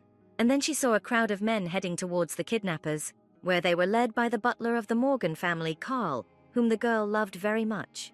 The joy of the child who saw his savior knew no bounds. Meanwhile, negotiations began on the street regarding the fate of the girl, where the resourceful woman demanded to see money. And when Carl asked where the child was, the woman replied that it was in the back room of the tavern, but they would only take her out after handing over the money. But the butler was in no hurry to hand over the money. Instead, as he approached, he again inquired whether the child was really in the tavern, to which he immediately received a positive answer. Bella stood up and just started screaming that the woman was lying and she was sitting in another place. How her scream was interrupted by the fact that she saw the quick movement of one of the men accompanying Carl, who plunged a knife straight into the woman's heart. And her beloved butler loudly ordered to burn everything here to the ground so that no one could leave alive.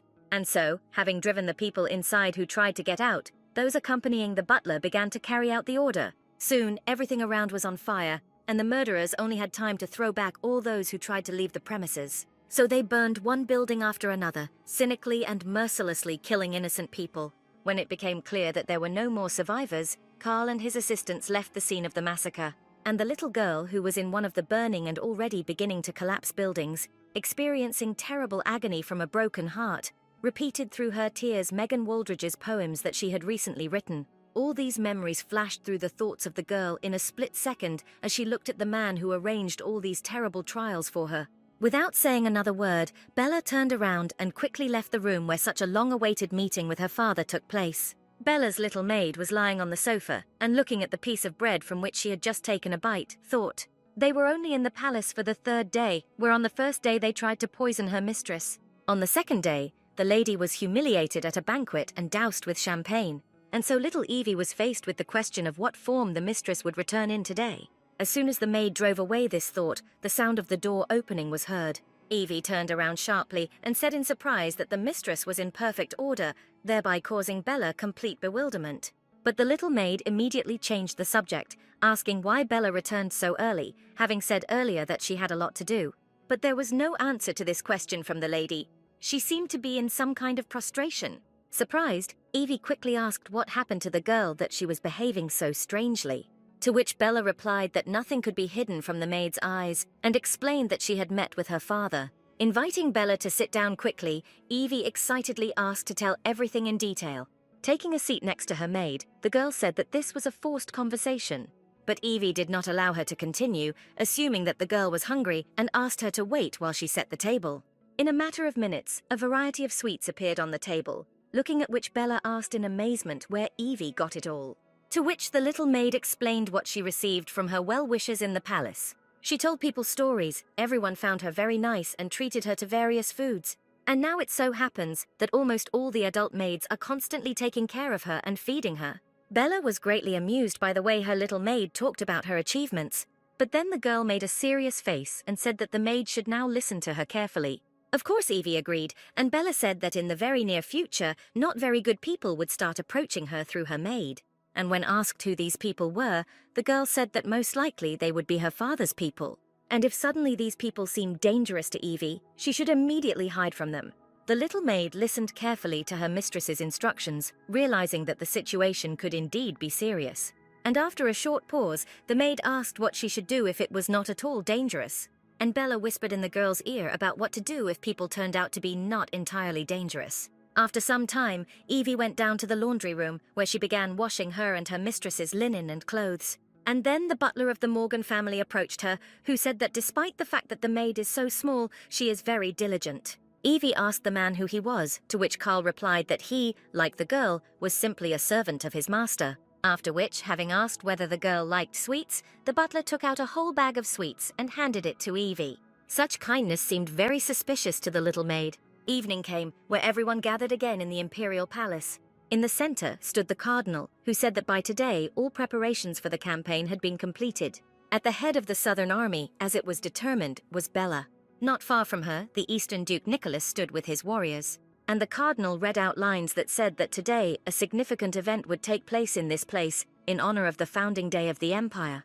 The world inside the rift was called the world of the dead by the living. And it is filled with the most terrible creatures, which people call dead, undead monsters. This rift appeared in the palace of the Empire 100 years ago, which marked the first meeting of people with the dead, who crowded into the world of the living. Then people did not yet know how to resist them, and many died, unable to stop the march of living death. Her Majesty Empress Susan, using the resulting power, was able to close the rift. She became a protector of people from the dead who coveted the human world.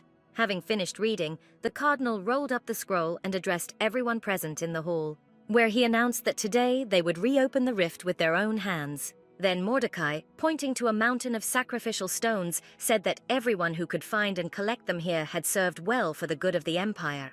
And the man ended his speech with the words that now all those gathered must carry out the order of the Empress and conquer the world of the dead.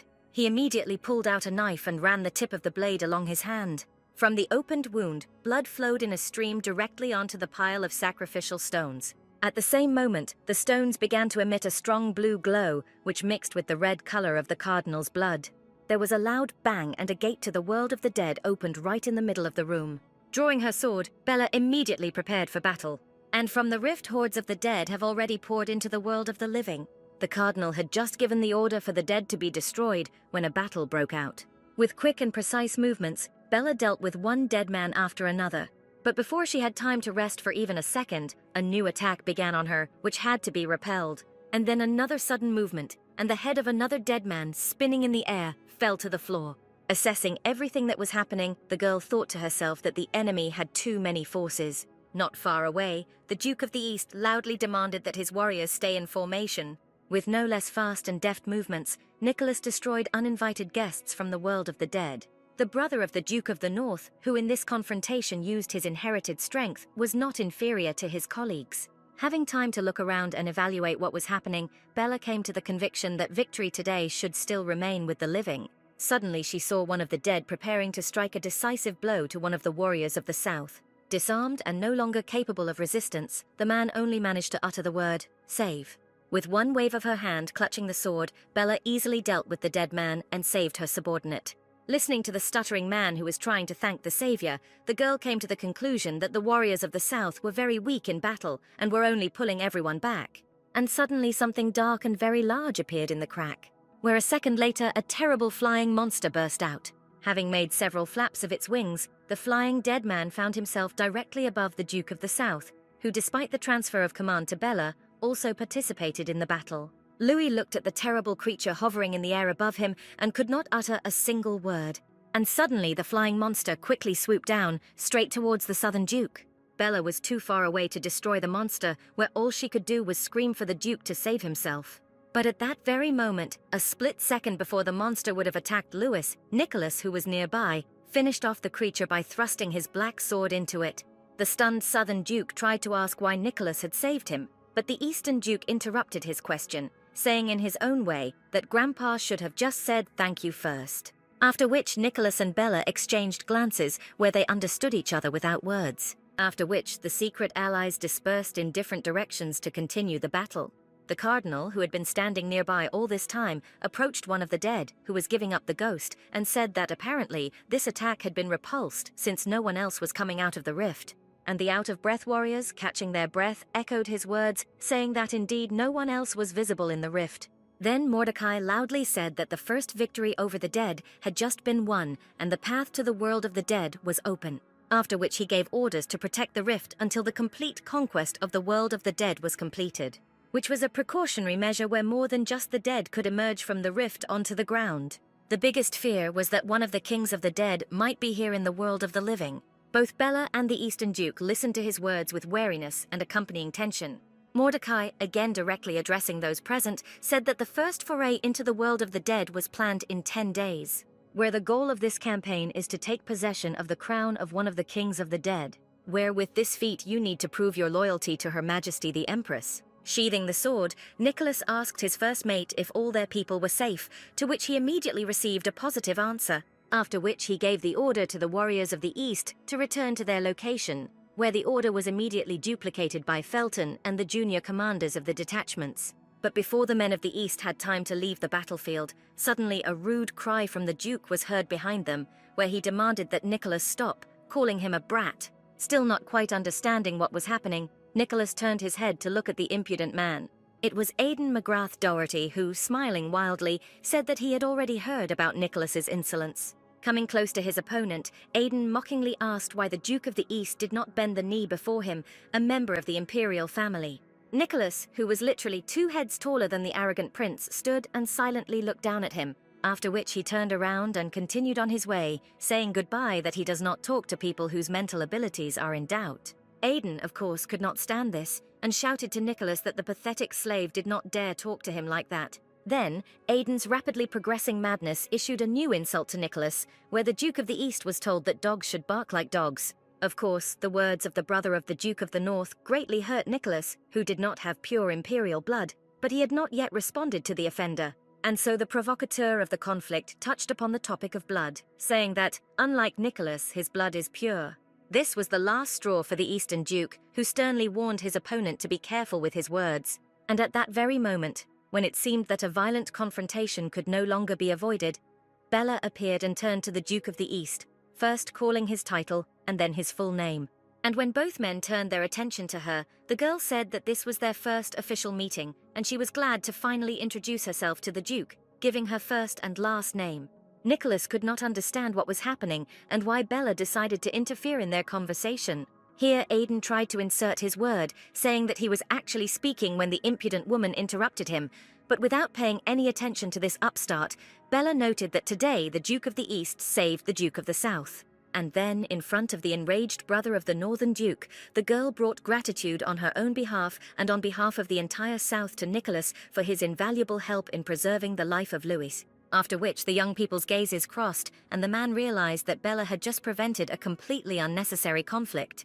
Replying that there was no need for gratitude, Nicholas turned and reordered his army to return, and Aiden tried to stop him, shouting after him how dare he turn his back on him. But suddenly Bella turned to him, calling him by his last name, which became another shock for the overly violent man. In a cold tone, the girl said that Aiden shouldn't lose his self-esteem with such behavior, and if he doesn't have any, then he should at least remember his manners. Seeing the new victim, Aiden reminded them that they still had unfinished business from the ball, after which lightning began to sparkle in his palm. And then someone forcefully put his hand on Aiden's head, saying that it all depends on how to raise the dog. And while the brother of the Northern Duke tried to shout for the cardinal to remove his hand, the latter said that if the dog was raised correctly, he could be useful in many ways. After which, Mordecai noted that the entire Northern army had already left the battlefield, where it was time for Aiden to join his own. Shouting that Bella couldn't get rid of him so easily, the prince hurried to catch up with his army. And Bella breathed out a sigh of relief where she was not afraid of confrontation with this man, she was just very tired of him. And the cardinal noticed that Aiden is so cute, where he himself was trained so much that he doesn't even understand that he himself became a dog a long time ago. Mordecai then turned to Bella and greeted her, saying that they had not seen each other for a long time and that she probably missed him. And suddenly the man grabbed the girl by her wrist. Bella demanded that the cardinal let her go, to which he replied that if the girl didn't like something, she could pull her hand away. And the resourceful girl replied that in this case she was afraid to leave the cardinal without a hand. Continuing to hold Bella, Mordecai said that he really wanted to see her again. But not sharing the man's joy, Bella replied that this was absurd, since she had never been in a close or friendly relationship. To which the cardinal suddenly burst into violent laughter. And when he finished laughing, he approached the girl's face and said that he really wanted to get to know her better. Bella simply said in an icy tone that she was not at all interested in the cardinal in any sense. After which, with a light but quite strong movement, she freed herself from the grip, where she immediately headed away from the hall, where today the first battle with the dead took place in a long time, leaving the cardinal alone to rub his hand that was beginning to ache. Bella spent the rest of the night in her room with Evie. And when it got dark, the girl got ready for her usual night walk, to which the little maid said that this had already become a tradition. To which the resourceful Bella, smiling, told Evie that she would pretend not to notice the walks, and in return she would not be noticed eating the candy. The maid, having described the man who gave her the sweets, received confirmation from her mistress that they were handed over by the butler of the Morgan family. After which, happily clutching the bag of sweets, Evie said that she did everything exactly as her mistress told her. Meaning what Bella whispered in her ear, saying that if it wasn't very dangerous, then the little maid should try to get closer to whoever would fit in her. The girl praised the maid for her courage and intelligence, and Evie asked what she should do next, because apparently she would now cross paths with the butler quite often. To which Bella, opening her usual nightly exit from the room, replied that Evie should be told about everything that would interest Carl, and the maid immediately said that she understood everything. Bella was already on the railing with a slight movement. Standing there, she added that it was not worth telling only about her night walks and meetings with the Eastern Duke, after which, as usual, she jumped down. And so she once again walked through the night garden with Nicholas, who noted that he found it much more pleasant to see a girl in a dress than in a military uniform. Bella was very pleased to hear such compliments from a man to whom she had long been partial. And Nicholas added that the fact that the form belonged to the South also had an influence. After these words, the girl turned to face the man. And she said that during the day, she was very surprised by the behavior of the Eastern Duke in communicating with the Duke of the South, where Nicholas behaved like a dog's son. Such a remark from the girl literally shocked the man, who never expected to hear such unpleasant words from Bella's lips. And then the girl said that she had expressed herself incorrectly, where the word son should rather be replaced with the word puppy, which didn't really improve the situation for the man. And Bella continued, saying that essentially both dog son and puppy mean the same thing, it's just that puppy sounds cuter. Having asked if she was repeating all this on purpose, Nicholas responded with a lack of understanding of what was said wrong. However, Bella, deciding to change the topic of conversation, suddenly asked whether Nicholas would personally go to conquer the world of the dead. To which he replied that he would certainly, immediately asking a response question whether Bella would go there, to which he immediately received the answer that that was why she was originally invited. After listening to the girl, Nicholas asked with concern whether his companion on night walks could cope with such a difficult task. The girl was very pleased with such concern on the part of the man, but nevertheless she asked why the man was so worried. Thinking that Bella took this as doubt, Nicholas quickly said that he did not doubt her abilities at all. But then, recalling today's events, he said that the girl's entourage did not look like a very reliable support. Turning away in embarrassment, Bella stated out loud that Nicholas saw the situation where she saved the southern warrior. Immediately, trying to somehow justify the skill of the southern warriors, the man said that in fact they were very experienced, which Bella confirmed. But then, turning to face the girl, Nicholas said that he was still worried about her. After all, battles with the dead are not at all like those wars in which people participate by killing each other. Pleasantly surprised by this care, which she had so lacked since the time her father sold her, Bella answered the man that he should not worry about her, everything would be fine. And she noted to herself that she was not at all against such care, and her thoughts went to the past. In fact, the world of the dead, where she found herself as a child, became her home. The girl remembered very well her emotions and tears when this terrible world first opened before her eyes. Holding little Bella by the head, the cardinal whispered in an ominous tone for her to look down, where the world of the dead was visible with all its most terrible horrors. The cardinal pushed the girl to the very edge of this terrible abyss, after which he said that only one person managed to return from that world, who was their empress. He has already sent a lot of little girls there, in the hope of learning about that world and receiving its power. Grabbing Bella by the shoulders, the cardinal said that no one had returned from there, and now he wants to try to send there the one who was cared for in the same way as the empress. And suddenly he abruptly lifted the crying child, where Bella, trying to escape from these tenacious hands of death, called for help. She was already hanging right above the black abyss when Mordecai said that if she returned, she would become as strong as the empress. And instead of saying goodbye, the man added that he would wait here for now and beg the girl to return. After which the cardinal unclenched his fingers and Bella quickly flew into the bottomless black pit of death. The last thing she heard from the world of the living was the words of a man who said that if she managed to return, she might even take revenge on him.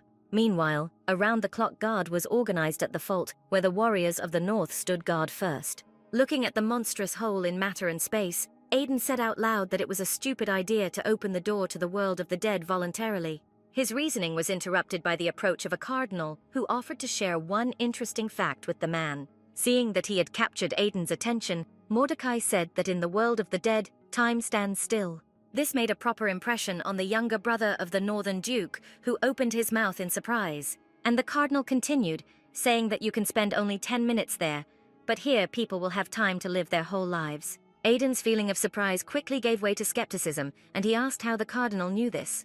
But their entertaining conversation was interrupted by the appearance of Nicholas and his warriors. Seeing the Duke of the East, Aiden literally hissed that now it was the North's turn to guard the rift, and that the East needed to get out of here. His furious outburst was interrupted by the cardinal, who said that there was no need to draw hasty conclusions.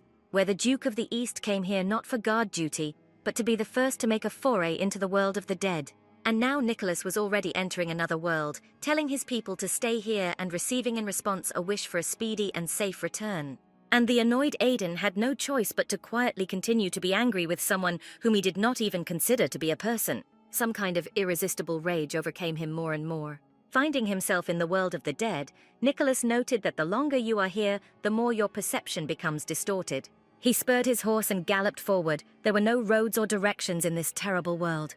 He felt like his entire skin was burning, as if he had just drunk poison. Suddenly, a movement behind him caught Nicholas's attention, forcing him to turn around. And at the same moment, a powerful discharge swept next to the horse, leaving a deep furrow.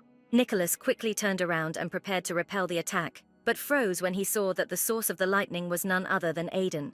He sat on his horse with a crazy expression on his face and looked at the Eastern Duke with the same crazy look, clutching a sword sparkling with lightning in his hand. And Bella visited the Palace of the South, Duke Louis, in the company of her little maid. Standing opposite the table at which the Duke as usual sat, the girl asked permission to ask a question. And having received this, Bella asked to explain to her what happened to the Southern Army, and where all those knights who fought next to her against the dead in a silent war went. Hearing the question, Louis lowered his head guiltily, lowering his gaze.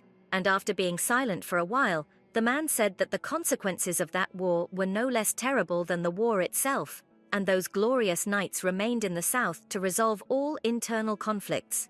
And then Bella expressed her understanding of why the squad contains only young and completely inexperienced fighters, to which the Duke said that despite this, they are all successors of noble families and families. Then Louis handed the girl a list of names of the knightly order, where she was convinced that indeed all the warriors of the South were from the nobility. However, these were all children that no one needed, third, fourth, adopted sons of families, just a crowd of abandoned boys. There is very little hope that anyone will return alive from such a campaign, which is precisely why they, unnecessary to anyone, were sent to war. A picture of the past suddenly appeared in the girl's thoughts, where her father did something similar to her, but in an even more terrible way. All these soldiers were essentially the same breed as her, the same abandoned, sold offspring of their families. After listening to everything that the girl had just said about abandoned children, Louis said sadly that she could do everything but not treat them like abandoned children. He appointed her to lead the army of the South not in order to abandon anyone, and except for her, the man has no one else to trust. Bella looked at the paper in her hands with a soft and kind gaze, saying that the Duke's order was law for her, and she will do everything possible to return the South to its former glory and greatness. After some time, the girl was in the training hall of the Southern Army. Standing in front of the fighters, Bella told them to step back a little, but the crowd of men did not even think of moving from the place where they stood. Where one of those who stood in front suddenly told the girl that they could not recognize her as commander, to which Bella immediately replied that the Duke himself appointed her, and therefore by not obeying her orders, they thereby disobey the order of the Duke. Looking at the crowd of stubborn people, Bella said that the warriors must first of all follow the orders of the Duke and Empress. But seeing that she could not reach them, the girl asked about the reason why they refused to obey her, to which she immediately received the answer that the warriors did not trust her. A man maintaining a dialogue with Bella said on behalf of everyone that she is too young, no one knows her origin. And he finished by noting that she was also a woman. In the icy tone characteristic of her in such situations, Bella asked her interlocutor what to do now. Taking this tone as a sign of insolence, the man took a fighting stance and grabbed his sword, saying that he did not intend to tolerate this. Shouting that the girl could complain to the Duke about this incident, the soldier rushed at her, drawing his weapon. To which Bella replied that she did not need any complaints because she had arms and legs. And in the world of the dead, Aiden, putting his sparkling sword to Nicholas's throat, hissed for him to get out of his way. To which Nicholas replied that Aiden's words meant nothing to him even in their world, let alone where they were now. But their confrontation in this world was not destined to end in a colourful duel, as suddenly stones began to fall everywhere and the earth began to shake. Looking around in fear, the man, having significantly tamed his ardour, asked what was happening. And Nicholas suddenly took off his horse and rushed off somewhere, provoking a question from his recent opponent as to where he was going. But without receiving an explanation, Aiden found nothing better than to follow Nicholas. And soon the men stopped on the edge of the cliff. Nicholas could not believe what he had just seen in front of him, and neither could his careless companion. It was a real castle, rising alone among the unsightly landscapes of this world. The men noted the lack of entrance gates and ditches, as well as the bizarre design of the building. But the biggest strange thing was that the castle was located where only the dead live. After analyzing all the information, Nicholas finally came to a single explanation for the phenomenon. This castle belonged to the king of the dead. While Nicholas was analyzing, Aiden noted out loud that the earthquake was starting again. And suddenly, hordes of dead people quickly headed out of the castle towards the men. For some reason, these dead people did not have eyes, which did not in the least prevent them from orienting themselves perfectly in space. The spectacle was, of course, non-trivial and provoked exclamations from both men corresponding to their facial expressions. This first foray into the world of the dead was completed, and Nicholas was already sitting in his office, thinking about everything that had happened. It seemed very strange to him what he saw in that world, where it seemed that the castle was producing the dead. And the landscape around them was so confusing that they had to wander for a very long time before they could return. The Duke of the East voiced the finale of his thoughts, saying that that world was significantly different from theirs. And Felton, who was standing nearby, said that another strange thing was that from the moment they entered the world of the dead until the moment they left, only 15 minutes passed. Such a statement was extremely unexpected for Nicholas, where, according to his calculations, at least 3 hours had passed.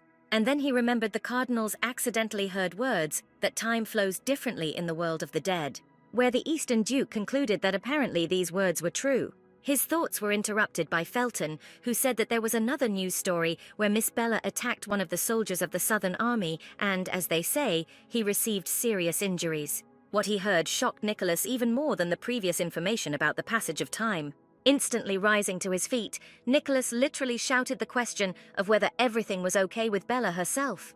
To which his assistant fearfully replied that the girl was not injured, only the soldier was injured. Nicholas did not know how to react to such a statement, where it turned out that Bella acted as some kind of rowdy. At the same time, in Bella's chambers, the little maid delightedly recounted to her mistress everything that she had heard about Bella's fight with one of the soldiers, saying that he sneakily threw sand in her eyes, and the generous mistress only hit him with the hilt of her sword. And pleased with her own story no less than with Bella's action, Evie concluded that finally these boors had gotten their way. To which the girl, modestly sipping tea, replied that these were just rumors. In fact, the soldier himself slipped and fell. This statement from the mistress greatly upset the little maid, who disappointedly asked if the girl was joking. And Bella, smiling, replied that rumors always present everything in a distorted form, with which Evie, of course, agreed. Taking another sip, the girl thought that there was very little left before going to the world of the dead, and the Knights of the South were nothing of themselves. At that moment, Evie took out an envelope which she, overwhelmed with emotions, had forgotten about, and said that an invitation to dinner had arrived from the cardinal. After which the maid read the text of the invitation to the amazed girl, where the cardinal expressed the hope that Bella would join this official event. It was not polite to refuse, and as evening approached, the girl arrived at the place appointed for dinner. As soon as she went inside, Mordecai joyfully greeted her and invited her to sit at the table. Without keeping her waiting, Bella walked up to the table and chose a seat between the cardinal and Nicholas. As she sat down, Nicholas glanced sideways at the girl without saying a word. Bella gave the man a gentle look in response, which apparently was not noticed by him. As soon as the girl sat down at the table, Mordecai said that he had heard rumors about how she was establishing relations with the Knightly Order of the South. However, Bella, who did not enjoy communicating with the cardinal, instead of answering, asked for what purpose she was invited here. Laughing, Mordecai said that the girl was behaving very harshly towards him, but he did not leave the girl's question unanswered, saying that the time for the first trip to the world of the dead was approaching, and he invited Bella to lead it. Bella assumed that either the cardinal or the empress herself could do something similar, so she took what was said quite calmly. But such news did not leave Aiden and Nicholas indifferent, and of course it did not leave them differently due to the different characters of the men. And Mordecai, making the next detachment, told the girl to agree to lead the detachment and lead the north and east. After thinking a little, Bella suddenly asked the cardinal if his words were an order, to which the man replied that of course they were, but in this case the order would not apply without the girl's consent. The Marquis of the North, Anthony Morgan, stood in front of the cardinal, who was seated comfortably on the sofa. And the cardinal asked if it was his doing, a widespread rumor that Bella had crippled the knight, to which the Marquis replied that he needed it.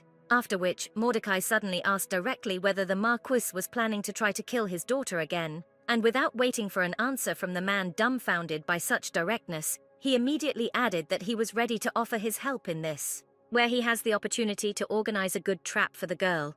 All this flashed through the cardinal's thoughts in a split second after he told Bella about commanding the entire army, after which the man noted that recently the Duke of the East and the brother of the Northern Duke had already visited the world of the dead. With noticeable boredom, Mordecai noted that they had talked about the strange landscape in that world. Not understanding what all this talk was about, Bella displeasedly asked what this should change for her, to which the cardinal explained that first, the army should get used to the world of the dead and deal with easier opponents. And when asked who the cardinal meant by easy opponents, the man replied that those who do not have vision. And Bella immediately remembered the events of the past in the War of the South against the dead. Where these blind dead fought very well, I left no chance to the one they attacked. She and the entire army of the South had a very difficult time in those battles. But in the end, victory was won, but many Southern warriors paid for it with their lives. And the cardinal continued, saying that the South had been fighting this type of dead for a long time and had to study them well, where now the army of the South would have a chance to wash away its shame at the first skirmish with the dead when the rift opened. Here the girl had nothing to answer. The army of the South really showed itself worse than ever. Having finished his speech and laid the trap, the man looked straight at the girl, thinking about what she would choose, death or shame. But Bella, without any hesitation, suddenly said that it would be an honor for the South to be the first to go on a campaign, but in return she would have one request to the cardinal. This unexpected move interested the man, and he asked what the request was. Without tormenting the man with anticipation, the girl said that she was just asking to change the date of the hike, moving it up by 2 days. Neither Nicholas nor Aidan could understand the meaning of this petition. The cardinal was surprised by the simplicity of the girl's request, and of course agreed to such a profitable exchange. As night fell, Nicholas and Bella met in the garden as usual. The man showed interest in why the girl asked to postpone the hike for 2 days, to which Bella smilingly replied that given enough time, her father would have time to prepare a new trap. To which the man stated with disappointment that Bella knew about the trap and still allowed herself to be driven into a corner. The girl inquired as to whether she had created any difficulties for the East, which was also preparing for a campaign. And Nicholas, without hiding, answered that there really were difficulties. But when the girl tried to apologize, Nicholas said that no apology was required, since the more difficult the task, the more interesting it was for him to watch Bella. Bella then asked the man what kind of person she seemed to him to be. After thinking a little, Nicholas replied that he could describe the girl with the word strange. Laughing, Bella asked if the man thought at all before speaking, and Nicholas immediately apologized for his words. Where the reaction of the Duke of the East greatly amused the girl, and Nicholas suddenly said that he believed in her, but was also very worried that she might get hurt. Experiencing the most pleasant feelings from this care, Bella responded by saying that she also really hoped that Nicholas would not suffer. And suddenly making a serious expression on her face, the girl said that for this, the Duke must now listen to her carefully, after which the man turned all attention and Bella began to talk about the hike. 2 days later, the little maid was helping her mistress with her uniform, when the Duke of the South suddenly burst into the room and loudly asked if the rumors that Bella was going on a solo foray into the world of the dead were true.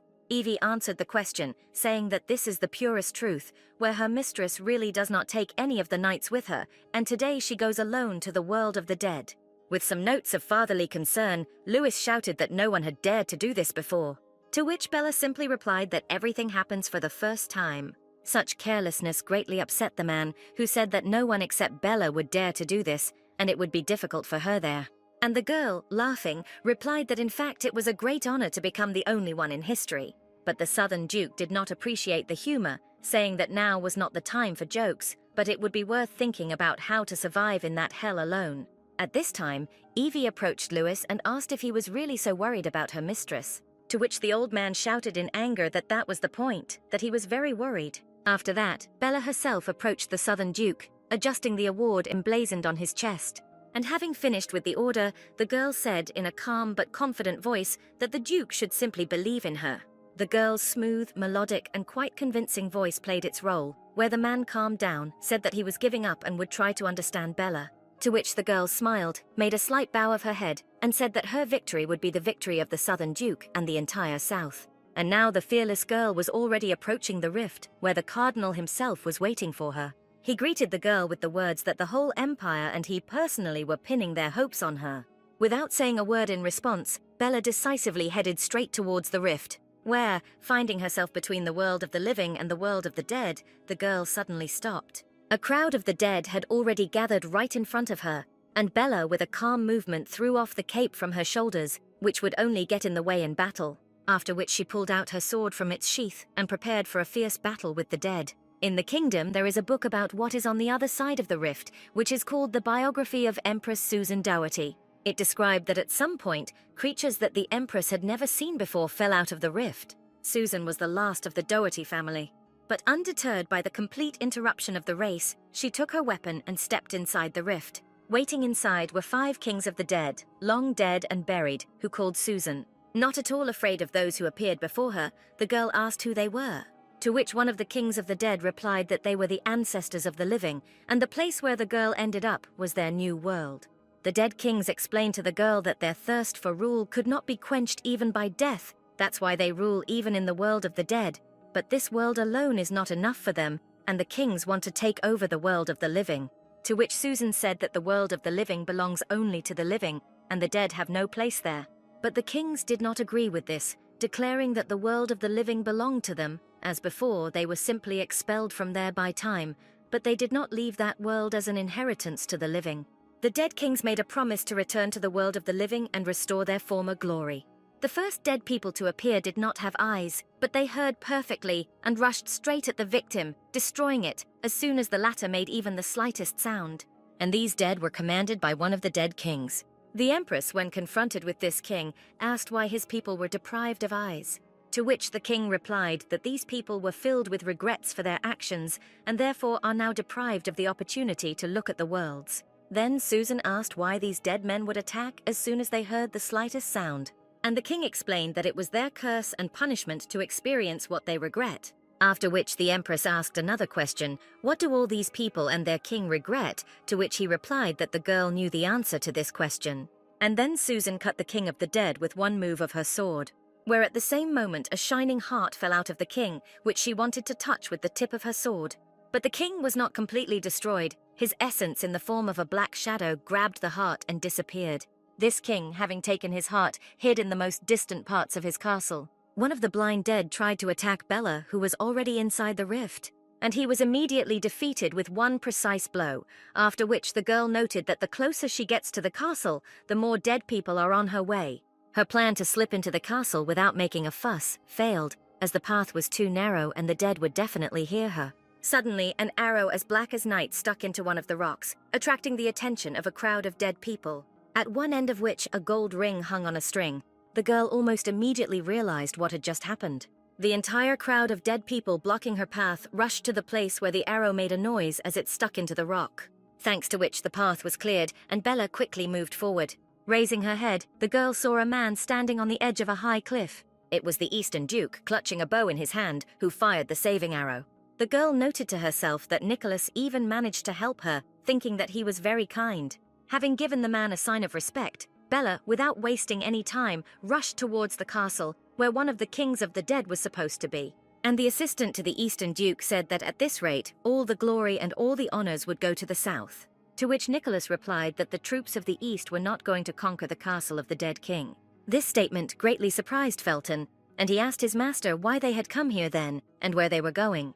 After asking the question, Nicholas remembered his last conversation with Bella in the park, where she asked him to listen carefully to everything she said.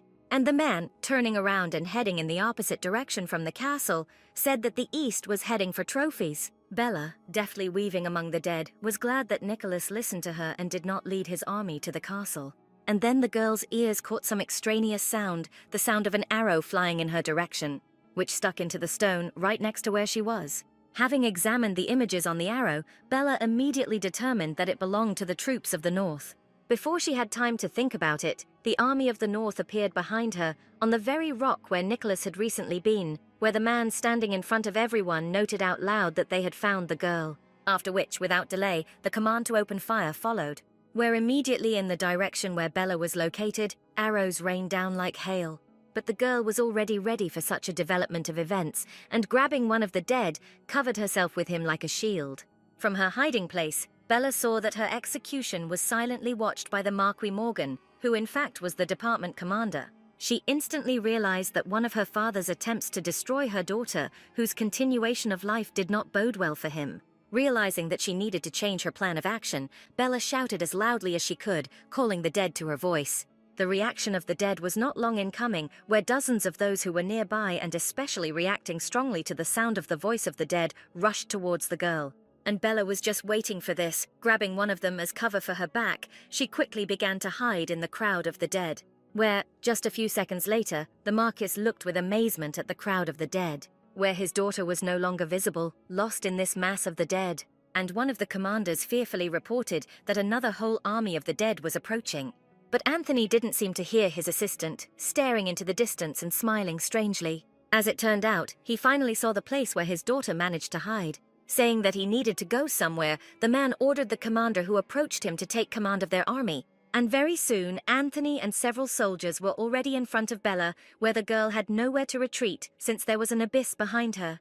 Getting off his horse, the Marquis replied that the girl was wounded, to which she immediately replied that the wound was not too serious. The man then noted that for someone who had recently mocked him, she looked pathetic, but Bella responded by asking whether her father was going to kill her or not. And Anthony, approaching his daughter, said that if she wanted to live so much, then she shouldn't have appeared in his life. To which the girl answered harshly that she not only wants to live, but wants to live under her own name as a legal member of the Morgan family. After which the Marquis gave the order to destroy the girl, and the men accompanying him rushed forward, drawing their swords. But the inventive Bella again resorted to the proven method and, shouting loudly, summoned a crowd of the dead. Saying that he would not fall for the same trick twice, The Marquis ordered his men to continue, but the girl had a different plan this time, where she didn't just use the dead as a shield. This was a real diversionary maneuver with the aim of leaving my father without any protection. And while all the Marquis' warriors were fighting the crowd of the dead, Bella in 2 leaps found herself next to her father with a naked dagger in her hand. Swinging with all her might, she stuck the weapon into the rock right next to the Marquis's head. Then she gave her father a contemptuous look and said that now the Marquis must be feeling disappointed. Where he is probably disappointed that the next attempt to kill her ended in complete failure, and behind the man's back, the whole rock began to crack from the pierced blade of the dagger. And then the rock behind the man collapsed and he quickly flew down. The last thing that flashed through his thoughts was that he was going to die, just like that, just fall off a cliff in the world of the dead. But at the very last moment, Bella caught her father's hand, where the man noted in surprise that the girl's hand, which looked wounded, was absolutely healthy. To which Bella, smiling sweetly, replied that she simply decided to play a prank on her father, where if she had not done this, it would have been problematic for them to meet here. Helping the Marquis get out, the girl said that he had nothing to worry about, since until the conquest of the world of the dead was completed, she was not going to kill her father. The Marquis, who had just miraculously escaped death, looked at his daughter. Only now did he realize that from the very beginning, his daughter was simply playing with him and had thought it all out in advance. Meanwhile, Bella drew her father's attention to the crawling dead, asking if the man knew why they became like that. But without waiting for an answer, the girl said that all these people, when they were alive, killed their children, just like the Marquis, what they did only for the sake of their well-being. After which Bella asked if her father didn't find it funny that so many people killed their own children with their own hands. And finishing her speech, the girl said that she did not consider her father a monster or a devil at all, but found him to be an ordinary coward. After these words, the Marquis stood up and approached Bella, saying that she was right and the title of monster suited her better. Grabbing her by the shoulders, the man added that in front of a monster, a weak person can only bend his knee. And then the girl felt the poison begin to take effect over her shoulder, somehow penetrating her body. And Anthony suddenly forcefully pushed his daughter away from him, directing her movement into the abyss. Where, falling down, Bella saw how the poison was delivered by the man into her body. Already falling down, she heard the man's words that if she returned this time, he would be forced to admit that his daughter had become a real monster. Meanwhile, the army of the north fought with a crowd of the dead, where Aiden is at the center of the battle, fighting with the help of his magical powers. Seeing the Marquis approaching, he asked him where he had disappeared for such a long time.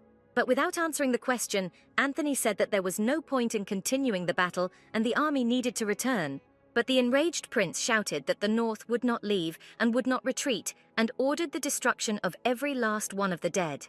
Realizing that no amount of persuasion would work on this madman, the Marquis resorted to extreme measures, striking Aiden in the solar plexus with all his might. After which, aloud apologizing for his tactlessness, he threw the unconscious man onto the horse.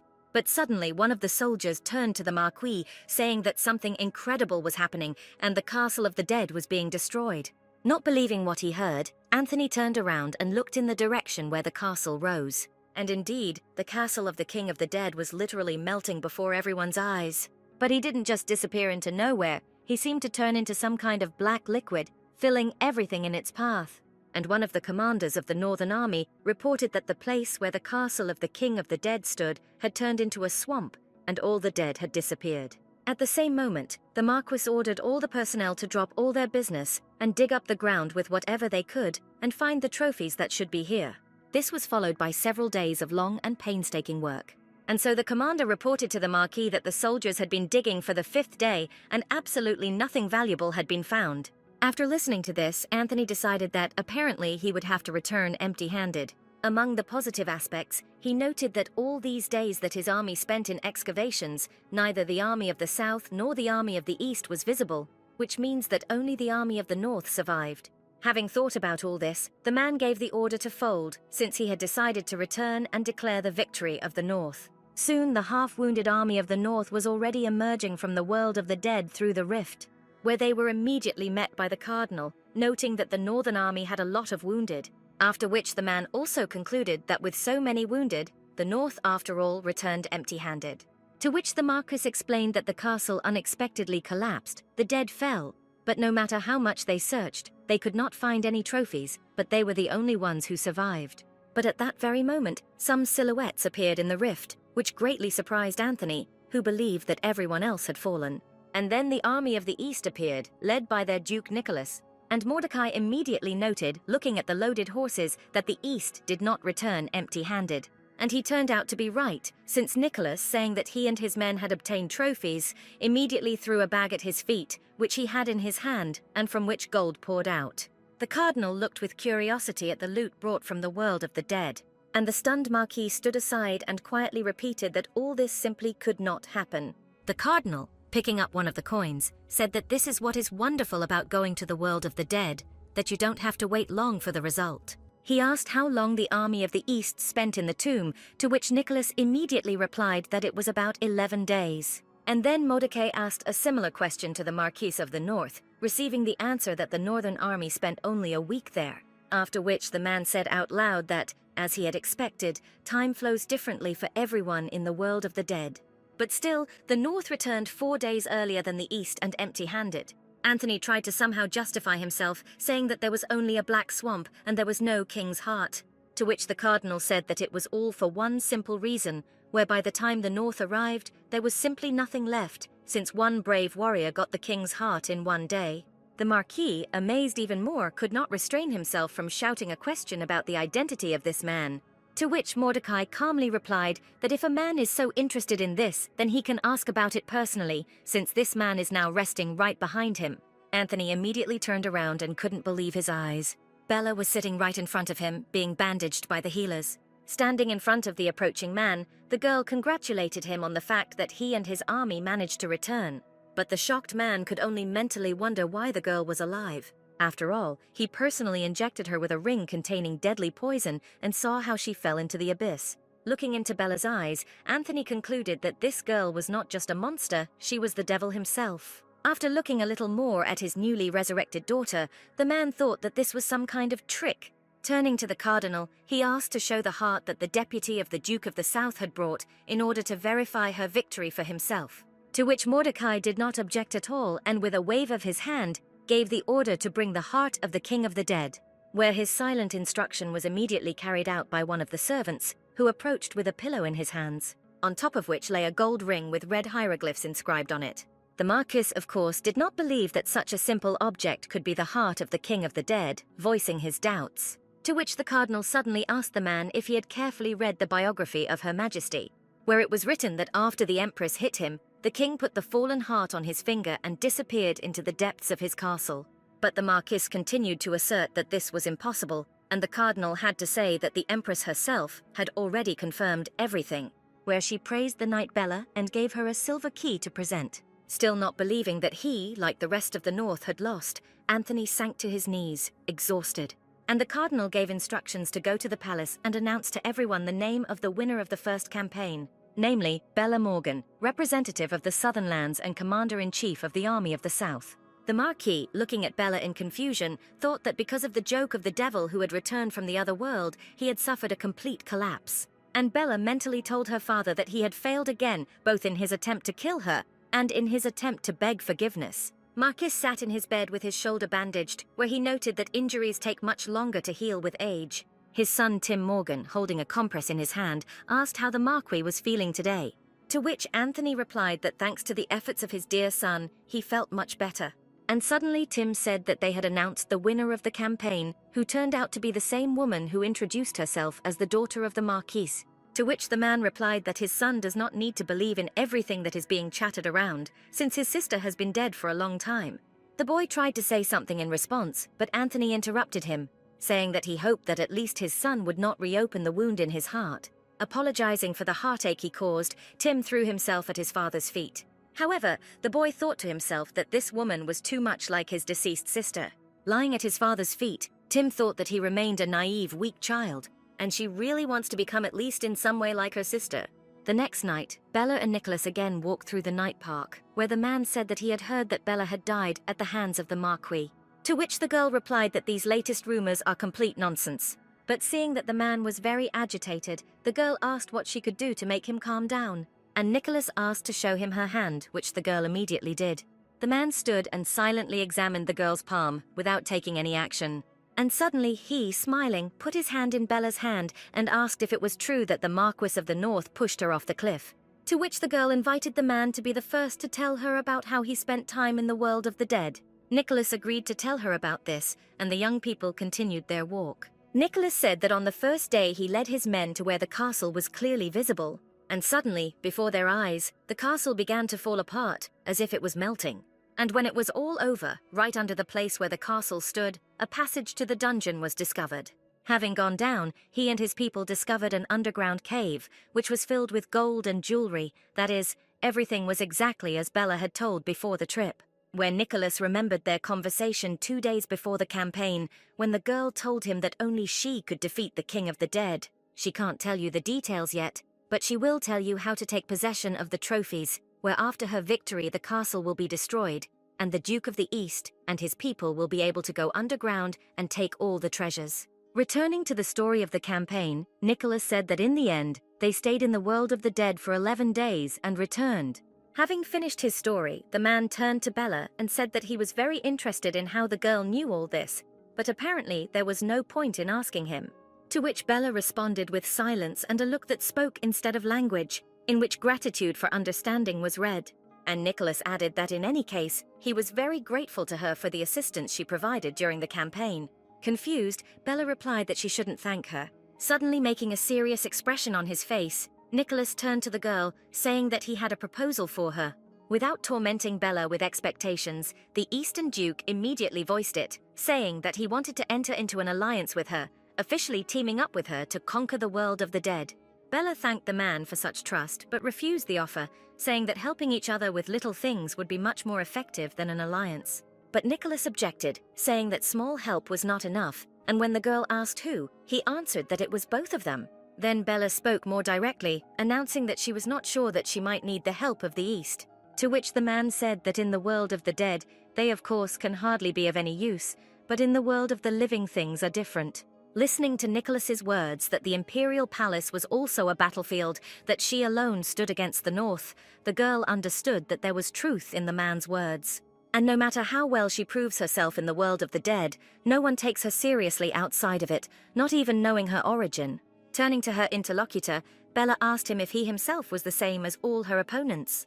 But Nicholas replied that he had influence here and was the only one who could resist the power of the Empire.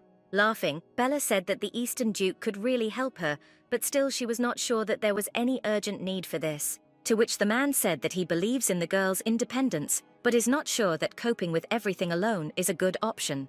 But suddenly, exhaling sharply and lowering the smoke onto his hips, Nicholas admitted that he started this conversation only because he actually needed Bella's help. But at the same time, he also wants to help the girl, and therefore asks her permission to fight shoulder to shoulder. Of course, such a statement from the young man was quite unexpected for Bella. After thinking about what had been said for a while, the girl stood up and asked whether Nicholas's desire to help was really sincere, and the man replied that it could not have been otherwise. Then Bella needed to make sure how far her new ally was ready and capable of going, which she asked about, turning to face him.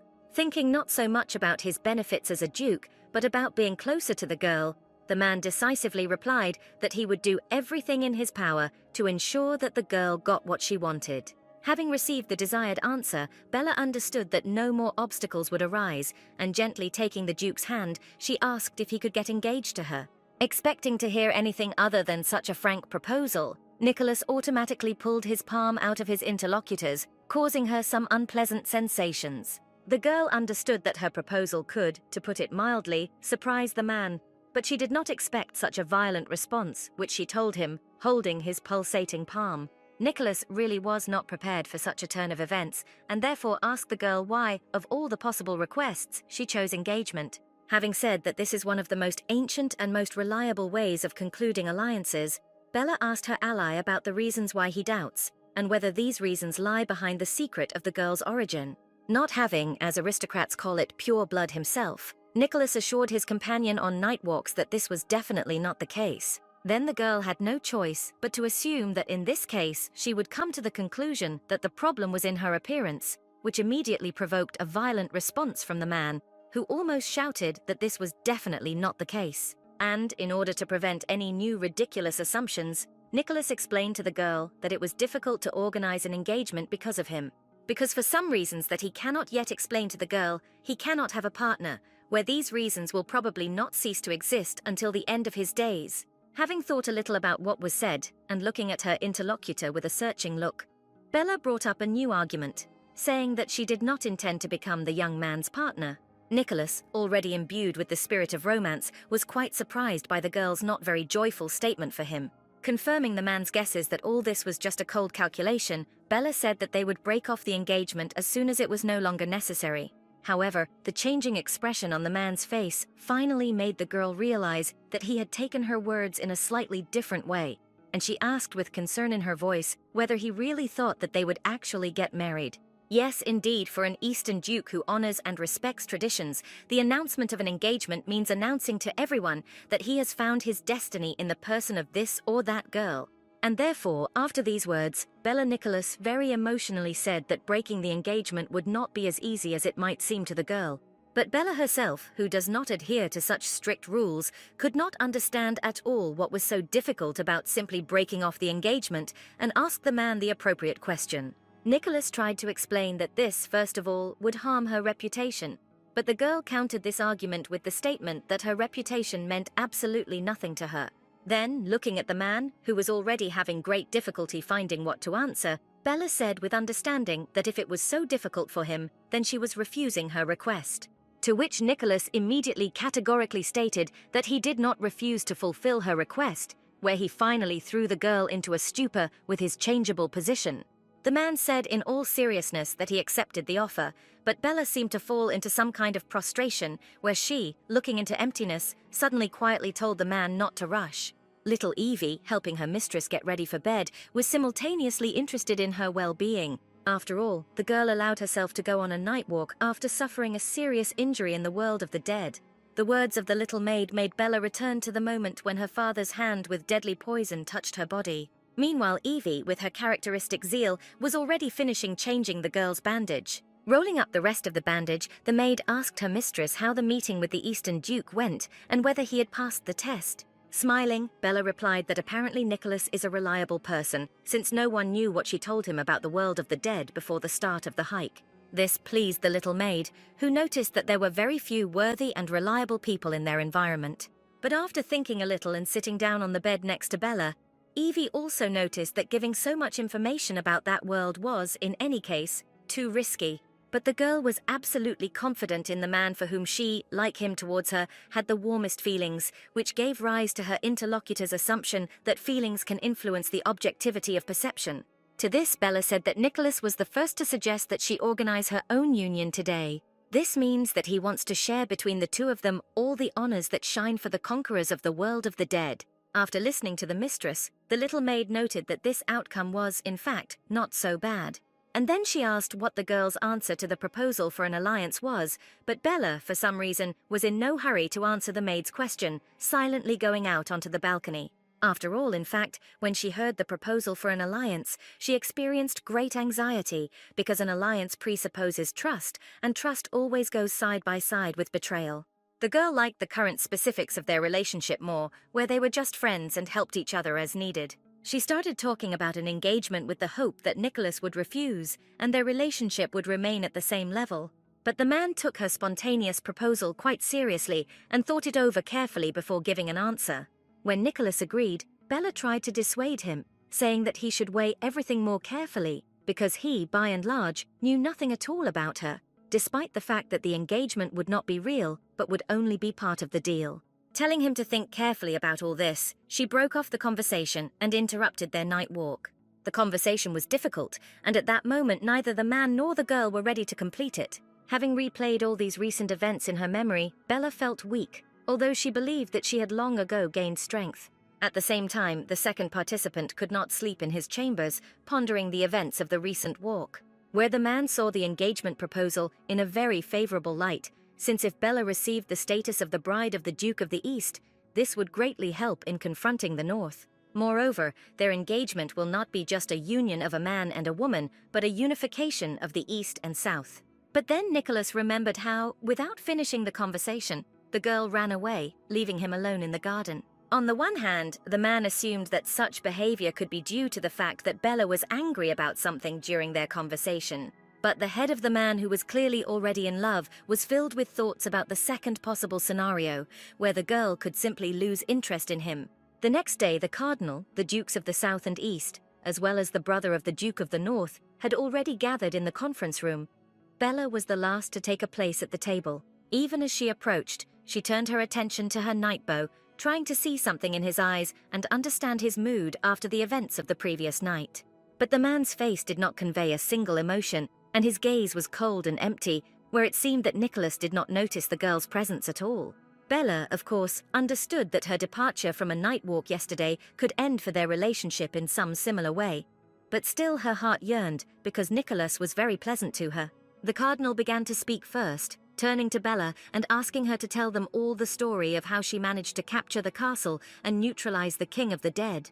And the girl did not keep her waiting, saying that she discovered the key to victory when she accidentally overheard the conversation of the dead. And in response to the questions that came in, Bella explained that it was not exactly a speech, as living people were accustomed to perceive it, but just a separate word that the dead periodically uttered, and that word was Tiberius. As soon as the girl uttered this word, Tom Morgan sitting nearby reacted to it, where his surprised exclamation forced the attention of not only the cardinal, but also many other people in the room to focus on him. It was only when the boy felt multiple eyes on him that he realized that his surprise had sounded too loud. Noting that such a reaction was definitely not casual, Mordecai asked Tom to explain what could surprise him so much from what was said. Moving closer to those sitting at the central table, the boy, clutching a book, explained that he was attracted by the word Bella had named, where he has every reason to believe that he can explain what the word means. While Tom was talking, Bella looked at him with a look that clearly showed that she did not like this interference at all. And the boy continued to bring useful information to the meeting participants, finally telling him that that was the name of one of the kings of the past. And in response to the questions received, Tom told the story that in ancient times the territories were divided into small cities, where each city had its own king. Mordecai found this story interesting, and he asked the boy to continue his story. And the boy continued, saying that King Tiberius, wanting to expand his territories, captured and plundered other fortresses. But the world that was created through robberies and assaults could not last long. Tired of these endless attacks, the neighboring fortresses united in opposition to Tiberius and eventually surrounded his fortress. The combined army declared that they would besiege the fortress and would not retreat until they received the head of Tiberius. After a 6-month siege, the tired and hungry people decided to hand over their unworthy king. And Tiberius's wife was pregnant at that time. All that remained was to wait a little longer before the child was born, which the old king succeeded in, and he immediately transferred the right to the throne to him.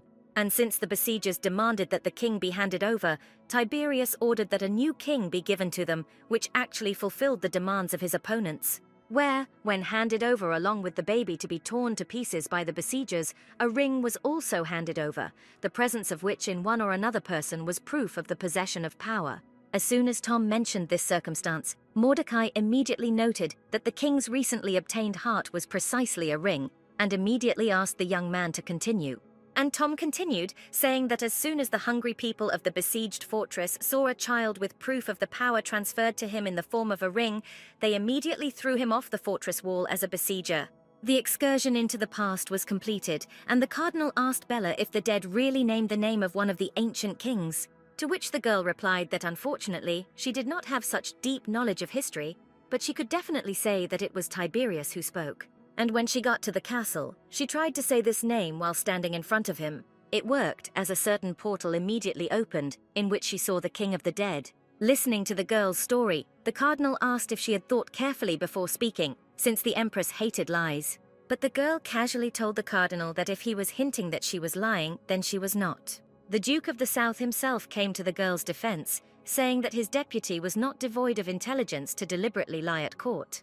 Agreeing with these arguments and accepting what was told as true, the cardinal concluded that in this case this first king of the dead can be considered the deceased king of the past, Tiberius. This official announcement alarmed everyone present, because this state of affairs, where, as it turned out, life in this world was not finite after all, greatly changed the idea of the structure of the world of the living. Among those present in the hall was the Marquis of the North, Anthony Morgan, who was also very interested in these unknown facts of the campaign. However, listening to his daughter, who did not want to die, the man did not believe that everything was exactly as she just said. And Bella, noticing her father's gaze, immediately understood his train of thoughts, also mentally saying that the man was mistaken this time. No magic was used and everything really happened exactly as she had said. The castle of the King of the Dead has neither entrance nor exit on either side. And in order to get inside by opening the portal, you need to loudly say the name of the one who rules this castle, which Bella did. After which the passage was opened and she found herself inside the place where darkness and horror ruled. The only thing the girl made a mistake about was the speed of establishing Tiberius's identity, where she suspected that it would take the Empire's scientists more than one day. In addition, the girl was not at all happy about who exactly was able to solve this riddle so quickly, looking sideways at her younger brother. Meanwhile, the cardinal reasoned, talking to himself, where he once again concluded that to enter the castle of the King of the Dead, you need to know his name. After which Mordecai stood up and loudly announced that they had naturally formed matters for the future, where first of all they needed to find out the names of all the kings of the past. And secondly, to eliminate the second King of the Dead, whose name is already known today, which is none other than the great-great-grandfather of their current empress, whose name was Albus Dougherty. He is remembered for his cruelty when, under the pretext of a fictitious illness, he set fire to an entire city where its population was burned alive. Recalling these events, the cardinal concluded that this king of flame and ashes becomes their second target from that moment on. Mordecai then approached Bella and quietly told her that, as he expected, choosing her was the right decision. After which the man straightened up and loudly said that everyone should pay tribute to the one who revealed to them the secret of conquering the world of the dead. The meeting was over, and the Southern Duke, in the company of Bella and her maids, sat at the table, where the man lamented that the damned East was able to take away the trophies, to which Bella, smiling mysteriously, replied that they were just lucky. Louis concluded that in any case they should be glad that they managed to avoid clashes with the East, since their Duke was a real vicious dog. Listening to the statements of the Southern Duke, the girl could not understand what such a wonderful, in her opinion, man like Nicholas could do, that Louis hates him so much. But the little maid, in her own way, did not remain silent, and said in response to the man's words that the Eastern Duke seemed very nice to her. I didn't quite understand whether he heard what was said correctly. The man asked to clarify who the girl meant, to which Evie immediately explained that she was talking about Nicholas White. But Louis, noticeably saddened, noted that only in appearance the Eastern Duke seems normal, but in fact he is a real devil. But the maid objected to this statement, reminding Louis of how it was this devil who saved him on the day when the rift was opened and the first battle with the dead took place. To which the Southern Duke replied that this act was a real mystery to him, since usually he would not have done this. After some hesitation, Louis suddenly turned to Bella, saying that he was worried about her and recommended that she stay away from this man, without being deceived by his good-natured appearance. The girl became very interested in why Louis hates Nicholas so much, and she asked about the reason for such a recommendation. To which the man explained that the Duke of the East secretly lures young women to himself and then mocks them to such an extent that they leave him barely alive and covered in blood. The Southern Duke began his story by saying that he first met Nicholas about 7 years ago in the Imperial Palace. There were only rumors around that this boy now occupied the post of Duke of the Eastern Lands. Everyone was opposed to him, as there was a rumor that he was not of pure blood, and Louis even felt sorry for the child. But then one day a ball was appointed in the palace and was already in full swing. However, the dancing and fun were interrupted by one girl who quickly burst into the hall. They were all smeared in blood, horror froze on her face and she screamed, begging for salvation from the devil. The Southern Duke literally jumped forward, assuming that someone had entered the palace, preparing to protect the people. And then the monster that had entered the palace appeared right behind the exhausted girl, lying on the stone floor. He was all stained with blood, his eyes burned with a red flame, madness was frozen on his face, where the Duke of the East showed his true essence to everyone that day. Being ready to face any opponent, Louis was not ready to see a living monster in the face of a child. Having finished his story, the Southern Duke added that after that incident, he subsequently repeatedly heard about similar ones, where they all involved the Duke of the East. Bella couldn't believe what she heard, where Nicholas, who seemed so familiar to her and seemed so normal to people, could be capable of doing such horrors. Having examined the surprised face of his interlocutor, Louis asked her to listen carefully to everything he was about to say. But instead of words, the man suddenly extended his hand to the extinguished candle standing on the table. And after a few fractions of a second, under the influence of invisible forces, the candle caught fire with a bright blue flame. To Bella's silent question, Louis replied that this was the same power that was granted to the South by the Empress. Where is his ability to control fire, the ability of the north to control lightning, and the power of the west became the ability to suck out life force and energy? The manifestation of all these abilities can be seen, however, the manifestation of the power granted to the east cannot be seen by anyone. Among all the abilities that the Empress gave out, the abilities that the Duke of the East inherited are the most shrouded in mystery, where it is impossible to know what he controls unless Nicholas tells it himself. What she heard allowed Bella to make an assumption about what Louis wanted to say, where, in his opinion, Nicholas used his power to lure girls to him. To which the Southern Duke responded positively, confirming his guess by the fact that without such influence, no one would have agreed to voluntarily undergo torture. This whole exchange made Bella think a lot about who Nicholas really was and why his behavior towards her was completely normal. And Louis, concluding his story, once again noted that the girl should not even come close to the Eastern Duke. Realizing that under such circumstances it was absolutely pointless to object to a man, Bella agreed with his position. In the afternoon, the Southern Duke, accompanied by his deputy, arrived at the Imperial Reception Hall. No sooner had Bella appeared in the hall than she was immediately surrounded by people who congratulated the girl on her victory, which left the latter in complete amazement. Where she noted that if we compare the current state of affairs with her appearance at the ball for the first time, the situation today is simply like earth and sky. Glancing around the room, Bella noticed that the Eastern Duke was already here. She fixed her gaze on Nicholas, waiting for him to turn his head and notice her. But when this happened, and as soon as their eyes met, the man immediately turned away from the girl. Such unusually cold behavior of the young man was quite unusual, where Bella could not find reasons for such radical changes. And then it was announced that everyone present in the hall should stop talking. After which the arrival of the Empress was immediately announced, who was invariably accompanied by the Cardinal. With her graceful gait, Susan moved away from her throne and headed somewhere into the hall where everyone present stood. It soon became clear that the Empress was moving to where the representatives of the South were, who had already bowed their heads respectfully. Finding herself at arm's length, the Empress noted that she had already heard about Bella Morgan's successful trip to the world of the dead. After which, reaching out and lightly touching the girl's chin, Susan said that she remembered her name well. Then, after a short pause, the Empress, in the coldest and most indifferent tone possible, told the girl that she was doing well. The words of praise were immediately supported by the Cardinal, who loudly voiced words of glory for the kindness of Her Majesty, after which the hall was filled with applause. The ceremonies were over, and the entertainment part of the reception began, where music was already playing and couples were spinning around the hall. A soldier of the Southern Army, present in the hall and sitting alone with alcohol, suddenly, having reached the desired condition, cursed loudly. Going out to the center of the hall, he shouted that everyone present had an emptiness in their heads, since they did not understand anything. And when asked what exactly they were supposed to understand, the soldier pointed to Bella, who was standing surrounded by ladies and gentlemen, and said that the destruction of this special king of the dead was an obvious forgery.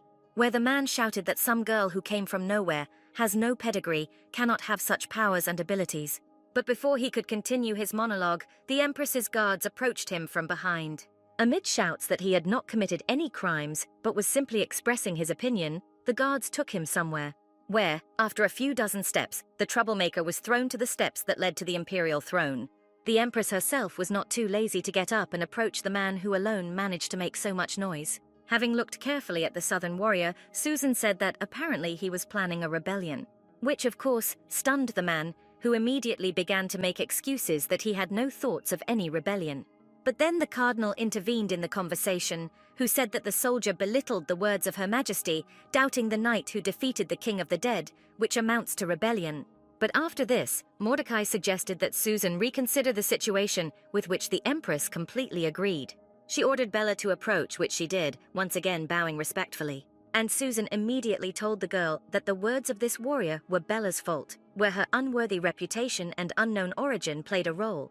After which the Empress gave an order for Bella to prove her strength and ability to defeat the King of the Dead. And while Bella was thinking about how to prove this, the servants had already brought 2 swords, after which Her Majesty announced that the son of an exorcist of demons as a rival would be enough. Where the girl almost immediately realized that by the son of the exorcist, he meant the Eastern Duke. Having announced her order, the Empress, completing the expression of her will, said that the man and woman should fight, where the duel must last until one of them can hold a sword in his hands. There was no choice left, and the opponents, taking up arms, took positions opposite each other, Without thinking twice, Nicholas launched several powerful attacks which Bella, however, easily dodged. Where, observing the actions of her opponent, the girl noted that, apparently, the man decided to fight for real. However, the girl herself was in no hurry to attack, observing the trajectories along which the weapon in the man's hands moved. At the same time, Bella noted that Nicholas's speed of movement was amazing. If she hesitated a little, the sword would find her flesh. Moving back more and more, the girl eventually ran into one of the columns, and Nicholas continued to advance. Deciding that she needed to become more active, Bella suddenly took a detour. Where neither her opponent nor the people around her even had time to understand, the girl in an instant went around the column and found herself almost behind the man's back, where the girl immediately carried out her first attack in this sudden battle. Unexpectedly for Nicholas, Bella's sword reached its target and blood sprayed from her wounded hand in all directions. After the attack, the girl retreated to a safe distance, and the man noted his carelessness, where he initially wanted to end this issue as quickly as possible. Having caught her breath and chosen the right direction for her next actions, Bella attacked again. This time, the man defended himself by exposing his sword to the blow, which was accompanied by the sound of metal hitting metal. But suddenly, walking around the girl from the side, Nicholas quietly said that Bella should get ready to dodge. The girl, of course, heard what the young man said, but did not understand at all what the point was, first to attack her with all her might, and now to help. However, this sudden move by Nicholas caused both fighters to drop their weapons, which rolled along the slippery floor to a decent distance from them. Without even a second's hesitation, both Bella and her opponent rushed in the direction where their weapons lay.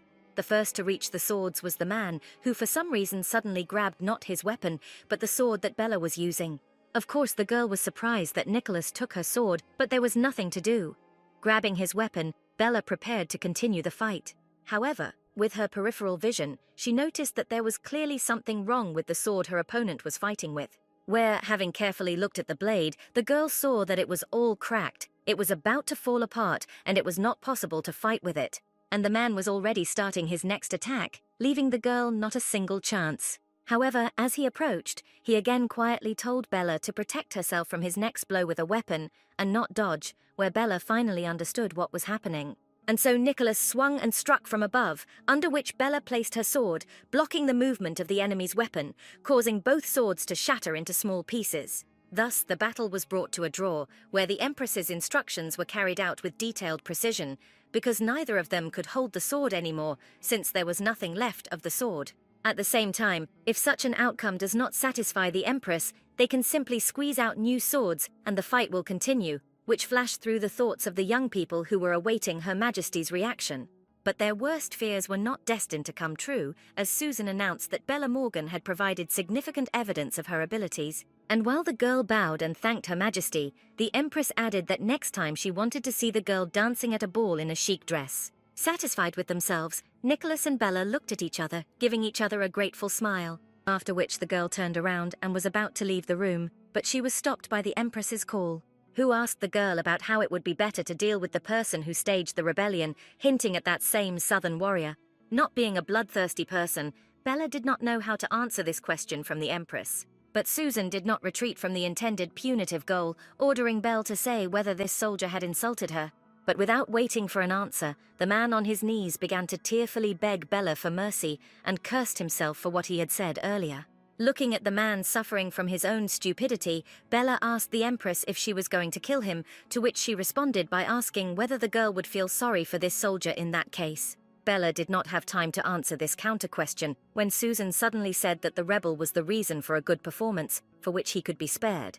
To which the soldier burst out in gratitude and, crawling on his knees to Bella, said that from that moment he became her most faithful servant. But at that very moment, a verdict was still heard behind his back, where Susan concluded that he was still worth teaching a lesson for opening his mouth once again to dissuade others, and this horrified the man. Focusing her chilling gaze on the victim, the Empress ordered the cardinal to carry out her sentence. Immediately after these words, Mordecai went to the man who continued to be on his knees, who measured his every step with horror, continuing to beg for mercy. And so the cardinal touched his head, where at that very moment the soldier, in front of everyone's eyes, seemed to begin to dry out from the inside. His skin became more and more wrinkled and tightly tightened his skeleton, and the hair on his head completely fell off. And Bella, standing very close by and observing what was happening in the smallest details, noted to herself that, finally, she was able to see the manifestation of the power of the West, taking vitality and energy from people. As night fell, the girl as usual went down for a night walk in the garden, where, standing by one of the trees, she waited for her companion on such walks. The man was gone for quite a long time, however. The girl's expectations were not in vain, since Nicholas eventually appeared. Delighted with the man, Bella smiled sincerely, saying that she was already beginning to have thoughts that he might not appear today. Looking at the girl, the Duke of the East asked why she came to such an idea. To which Bella answered without hesitation that the reason for this was the swords that they were pointing at each other this afternoon. Standing directly opposite his recent opponent, Nicholas asked if he had hurt the girl during the fight, to which Bella, thanking the man for his concern, replied that he had not hurt her. And when the girl asked a similar question in return, Nicholas, hiding his right hand, through which Bella's blade had passed, replied that everything was fine with him too. The girl perfectly remembered the blow that reached the target, and therefore immediately realized that the man was lying. Although in the duel the man behaved with dignity after all her attacks, where she certainly did not try to spare him. Deciding to change the topic of conversation, Bella asked if the man's proposal about their joint union was still valid, where in the next sentence the girl said that she didn't want to agree at all, but now she's changed her mind. And when asked by Nicholas about the reasons for such changes, Bella, smiling flirtatiously, replied that the reason for this was the attractiveness of the young man. Another frank directness of statements once again made the man very embarrassed, where he could not get used to this kind of statements from his interlocutor. But suddenly, making her most serious face, Bella said that she had one condition, where Nicholas must tell her the reasons why he cannot afford a close romantic relationship and is so afraid of them. The man's silence proved that with her condition, the girl, as they say, hit the bull's eye, the root of all troubles. Realizing that Bella already had some information, Nicholas asked what she knew, to which the girl replied that she learned from the Southern Duke about the harm that her interlocutor caused to the girls. From what he heard, Nicholas exhaled very heavily, thereby showing the depth of the existing problem, after which the girl was left to be surprised once again, since the man confirmed that these rumors were not false. But at the same time, the man added that despite all this, he never deliberately tried to harm anyone. His memories flashed back 7 years, when he was still just a teenager who was about to inherit the Eastern Duchy. At some point, his deeply respected father disappeared somewhere, where after some time he was declared dead. As his only son, Nicholas went to the imperial palace to officially receive the title of Duke of the East. Walking into the throne room, the little duke announced his arrival, introducing himself to the empress. Piercing the visitor with her eternally cold and emotionless gaze, Susan said that he would now take the place of the Eastern Duke, after which the official appointment was announced, and the boy took the oath of allegiance. However, receiving the title only gave rise to many rumors, where they said that he himself killed the former duke, his father, and his unclean blood was often mentioned. Where the boy in the imperial palace heard all these conversations every day, he had to show considerable strength in order to ignore these quiet attacks, and therefore, left alone, Nicholas exhaled with relief and tried to relax as much as possible. One evening, the door to his room suddenly opened slightly and a figure appeared on the threshold. And when the man was already inside the room, the boy saw that it was some young girl. Standing modestly at the front door, the girl greeted the young duke, also saying that she was very glad to meet them. Little Nicholas was very surprised by this sudden night visit from a completely unfamiliar girl and asked who she was. To which the uninvited guest playfully asked the boy to guess who she was. But realizing that he would never be able to guess, the girl turned around sharply and introduced herself, calling herself Karina. However, the fact that the girl introduced herself did not change the surprised face of Nicholas, who asked how she was able to enter the room despite the fact that there was security at the entrance. To which the beautiful girl with blue eyes replied that all the guards were familiar to her, and then they let her through. The girl thought to herself that she had to pay a lot to get into this room, which, however, was worth it to become the Duchess of the East. Gently holding the boy's head, Karina said in her sweet voice that the Duke must have been very lonely, but now his loneliness will end since she will be next to him. Sitting so close to the girl, which had never happened to him before, Nicholas felt fear. But very soon he felt something different, more pleasant, where the girl's hand became very tender and warm for him, because the boy's childhood passed in such a way that he managed to miss this simple human warmth and care very much, and therefore relaxed, trusting his night guest. But suddenly, at the very peak moment of this scene filled with tenderness, a certain voice, ominously sounding in the boy's head, ordered him to kill this girl right now. His mind became clouded and he began to sink his teeth into the girl's flesh, inflicting more and more wounds on her, until she was finally able to break free and run away. But the voice demanded to catch up and kill her.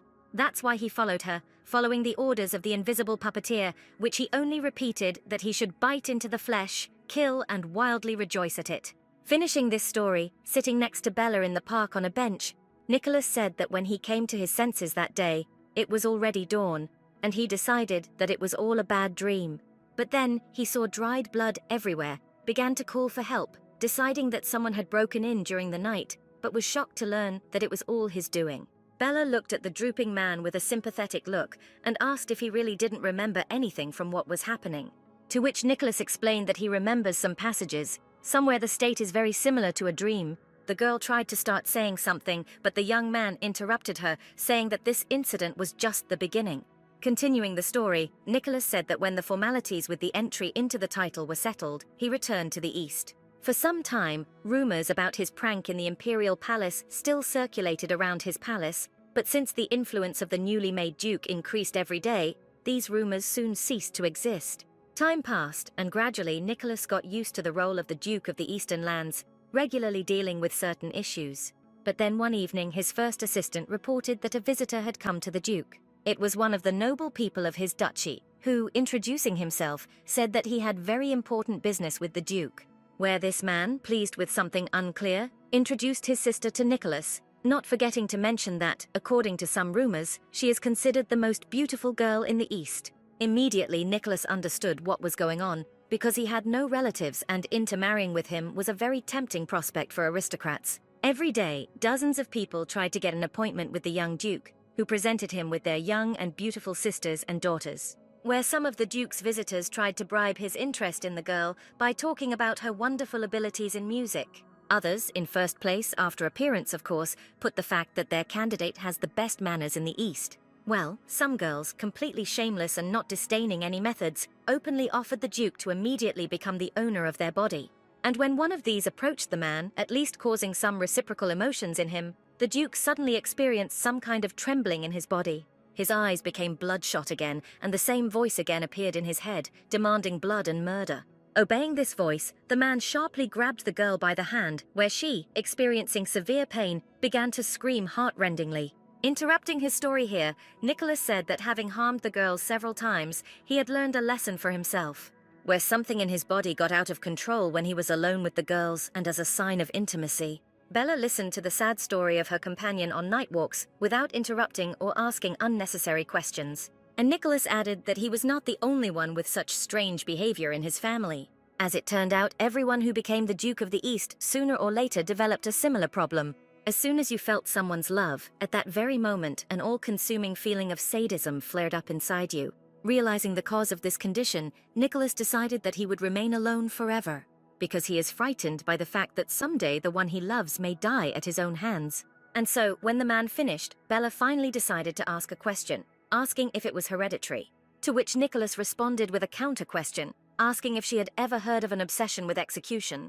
And Bella clarified whether the man was referring to the mental illness that the aristocrats of the ducal line of the North inherit. Where did she hear that with such a disorder, a person periodically remains in a state of panic due to the fact that he believes it is possible to lose his head?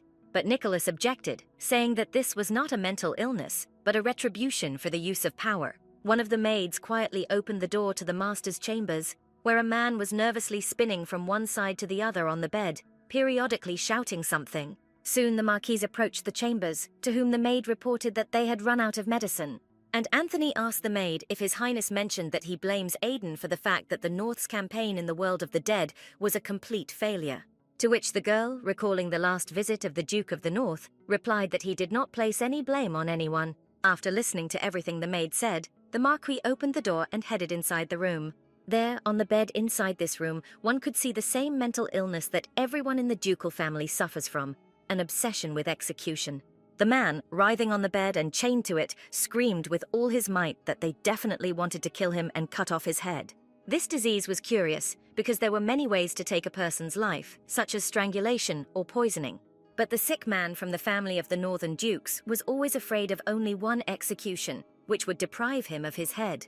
and now bedridden Aiden, currently experiencing an attack of just such a disease, urgently demanded that he be released immediately before his brother's executioners came to chop off his head. Continuing the conversation with the girl, Nicholas noted that the problem of the North associated with this disorder was revealed by accident. But both the Southern Duke and the Cardinal, the former Duke of the West, also have to pay for the use of force, in only one way known to them. And they will carefully hide it, because if others find out, then it will no longer be just their curse, but a weakness that can be exploited. Looking at the girl, Nicholas recalled her question about why he couldn't find a life partner. And now he can explain this to the girl, saying that he has a curse that will destroy the life of whoever is nearby, which was hard for the girl to listen to, who has already had enough shocks lately. Looking at the man, Bella asked with amazement why he decided to reveal his weak point to her. To which Nicholas, turning to the girl, confidently replied that it was because of his great trust in her. For Bella, who had long been unaccustomed to a normal relationship and such a concept as trust, it was unusual to hear such an explanation. But in response, she said that since the man opened up to her, then she too would not hide anything from him.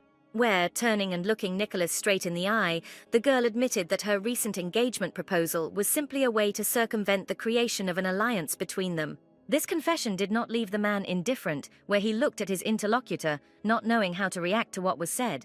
Rising from the bench, Bella stepped a little to the side, voicing her thoughts, where she thought that the Duke of the East should already have a bride, which would force him to refuse the engagement, and would give her a reason to refuse the union. But this turned out not to be the case, and everything further is simply the result of mutual misunderstanding, for which she apologizes. But immediately after these words, Bella turned to the man and, looking at him, if not in love, then at least with eyes expressing deep sympathy, said that under such circumstances they could really get engaged. Everything that just happened did not have time to fit into the head of the Eastern Duke, where he could only ask why the girl suddenly changed her mind. And Bella explained that if they have a real relationship, then no one can blame them for being allies, nor can they dissolve their military alliance. Which of course seemed like a great idea to the man, since their relationship would really explain to everyone the help that they would provide to each other. And the girl, laughing heartily, found her companion and future groom to be a very rational person. After which Bella, giving her knight gentleman the most tender look, extended her hand to him, saying that she hoped for complete understanding with her newly made fiancé. Taking the girl's hand, Nicholas approached her and said that he also hoped that this would always be the case between them. The man had no idea that in fact Bella proposed getting engaged not because of any benefits or alliances, but because this man seemed sincere and kind to her, despite everything that was said about him. But the girl said that since they were now in an alliance because of their upcoming marriage, she needed to find out something else very important from Nicholas, namely, under what conditions the curse begins to manifest itself, and whether just a kiss is enough for this. Blushing at such a question and turning away, taking a defensive pose, the man answered in a low voice that when someone comes too close, that the girl did not hear and asked again. Then Nicholas answered more loudly, saying that the curse is activated when someone approaches him with dirty thoughts, where this time Bella did not understand what was meant by dirty thoughts. And then it dawned on the girl that her new ally had vulgar thoughts in mind, where this was voiced to her so loudly that the man's already embarrassed state intensified many times over. To the girl, such shyness of the young man seemed very attractive and sweet. And suddenly the girl remembered an old conversation with Nicholas, where he asked to warn him if Bella suddenly began to have feelings for him. Only now the girl fully realized what the man was trying to say then, which meant not feelings at all, but real sexual attraction. The girl screamed about it so loudly that Nicholas had to cover the girl's mouth with his own hands, saying that she was right in everything, but there was no point in talking about it. Removing the man's hand from her mouth, Bella noted that for someone who seems so kind to her, Nicholas does not always behave respectfully. Realizing that he had definitely gone too far by touching the girl's face, the man apologized sincerely, and the girl continued to hold his hands at that time. She looked at him with her kindest gaze and could not sufficiently enjoy the fact that this man was so sweet. And so she suggested that they forget about what just happened, since this moment is already in the past, and they need to think about the future. To which the man naturally agreed, thanking his bride for her understanding. Their hands still held each other, and Bella said that it was not he, but she who should thank him. Where, when asked by the man why, she explained what was his frankness, where she understands how difficult it was for Nicholas. The girl's words greatly hurt the man, where he struggled, trying not to give too much vent to his feelings. And suddenly, a gentle hand touched his hair, where when asked what she was doing, Bella also answered with a question about whether this gesture was too vulgar. After stroking Nicholas's hair, Bella finally answered the man's question, saying that she was encouraging him because he must be feeling very lonely. Feeling the girl's hand on his hair, a similar picture of the past flashed before the Duke's eyes. It was a wonderful, magical, and very beautiful night in which the relationship between Nicholas and Bella moved to a whole new level. After some time, the Eastern Duke was already in his chambers. He replayed in his head many events of this day and night, but nothing was imprinted in his memory as strongly as Bella's hand clamped by his hand. Where, compared to his hands, the girl's hand seemed very small and fragile to him.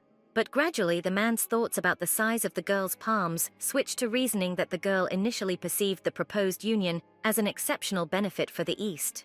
But in fact, Nicholas proposed the alliance only in order to protect Bella, because when he heard rumors that she had died in the world of the dead, it shocked him so much that he could no longer think about anything else. Yes, despite the fact that he and Bella had met only recently, the Duke had such warm feelings for her that he did not want to reject.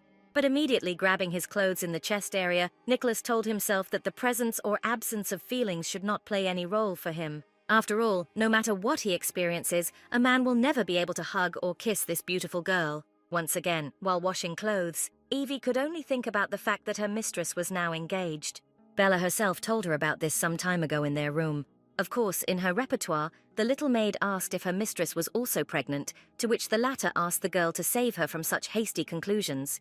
To the maid's clarifying questions, the girl replied that she was engaged to Mr. White, but they were not dating. And she immediately explained that the engagement was just a cover for their newly created union. But Evie, with her inquisitive mind, immediately suggested that Nicholas could fall in love for real, but her mistress categorically denied such a development of events. Where she is now is not in a situation to think about any kind of relationship, and Mr. White is not interested in it either. In response, the little maid only laughed maliciously, and Bella went off to bed, saying that she had a very busy day tomorrow. After analyzing the events of last night, Evie came to the conclusion that Bella simply changed the subject and walked away from the conversation, which says a lot. Suddenly, someone interrupted the girl's work, coming up from behind and asking forgiveness for disturbing her. Turning around, the little maid saw her mistress's brother standing in front of her, where Tom Morgan greeted the girl with the most good-natured face. Evie asked who he was, to which the boy did not answer, but asked a counter-question, asking if the girl was really Bella Morgan's maid. And then the little maid began to look more closely at this uninvited and unexpected guest, where, based on some signs and characteristics, the main ones being eyes and hair, Evie determined that this boy had a lot in common with her mistress. After which the girl came to the unshakable conviction that in front of her was none other than Bella's younger brother, Tom Morgan. Several years ago, this boy lost his sister, whom he loved very much and could not believe that she was no more, since everything was always fine with her. And the fact that his sister suddenly died like that was very strange, where many questions remained unanswered. So, for example, they never had doctors at home, no one knows what disease the girl died from, and for some reason her parents never allowed her brother to visit his sister.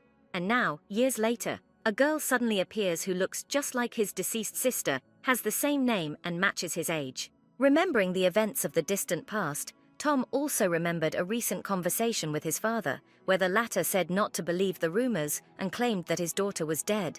Then, to calm his father down, the boy apologized to his father, but the thoughts that this girl could be his sister never left the boy's head, where he decided to check and find out everything himself. And so he stood in front of the little girl and asked if she was a servant of Bella Morgan, who had recently become famous for her victory. The girl did not answer the question posed, and Tom noted the not-so-friendly look directed in his direction. And then, taking a basket of laundry, the little maid, without saying a word, headed off somewhere, nudging the little gentleman with her shoulder along the way. Tom told the departing girl that he was from an aristocratic family, to which Evie immediately asked ironically what she should do now. Should she immediately fall to her knees and start bowing? But the boy, who did not understand the irony, said that he did not demand this at all, but simply thought that the maid might not know his position. Taking a couple of steps closer to where Evie was hanging out the laundry, Tom explained that he came to her because he had questions. And the girl suddenly turned around and said loudly that in this case the boy should remember his manners and first introduce himself. And if he has nothing more to say, except that he belongs to the nobility, then they have nothing else to talk about, to which Tom said that the girl simply does not understand him. However, the resourceful maid objected, saying that she understood everything perfectly, but simply did not want to talk. Suddenly, the little aristocrat burst into a ringing, boyish laugh, surprising his little interlocutor, where, wiping away the tears that appeared in his eyes from such laughter, Tom said that the girl was simply delightful in her dialogue. Not understanding what he could find funny in the way she spoke, the girl stood and looked at the boy, already doubting his mental abilities. Admitting that he had indeed started the conversation incorrectly, the boy offered to talk when Evie finished working, while offering to help her. Deciding not to be rude to the boy anymore, the little maid asked him if he knew how to fold sheets. Meanwhile, events were developing in one of the separate rooms of that part of the castle where the Southern Army was located. Continuing to ask for forgiveness, a withered, bald man lay on the bed, who had recently been touched by the dark power of the cardinal on the orders of the Empress herself. Louis, concluding that this soldier had not gotten better since the ceremony, asked what was wrong with him, to which one of those present explained that he was eating and drinking almost nothing. Bella, standing nearby, said that food is unlikely to help here, since the cardinal sucks out life energy, where, by the way, his power is useless against the dead. However, the Southern Duke objected, saying that power can be used in different ways, and only its owners know exactly how, where what they saw at the ceremony is far from the limit of the power that Mordecai possesses. This statement aroused the girl's interest, and she asked how Louis uses his power. The question hit the mark, and the Duke squinted, examining the girl. Realizing that no one should hear the further conversation, the Southern Duke asked the one who was looking after the object of the Cardinal's display of power to leave the room. And when they were alone, Louis sadly told the girl that he did not use the power given to him at all. The power inherited by the South is hellfire, and if it uses it, then in its madness it will begin to burn everything around. This had already happened once in his family, where Louis's grandfather lost control of himself. He burned all the family members who were at home at that moment, and then burned himself. Clenching his fist, which was immediately surrounded by tongues of blue flame, the Southern Duke said that having inherited this terrible power, he could not use it at all. This is the price that the members of the Southern Duke family pay for the possession of this superhuman power. Looking at the Southern Duke with a sympathetic gaze, Bella asked when something like this had happened before, to which the saddened man replied that it had been a long time ago. However, turning his gaze to the slowly dying soldier, Louis changed the subject, saying that now they need to think not about the past, but about what awaits them in the future.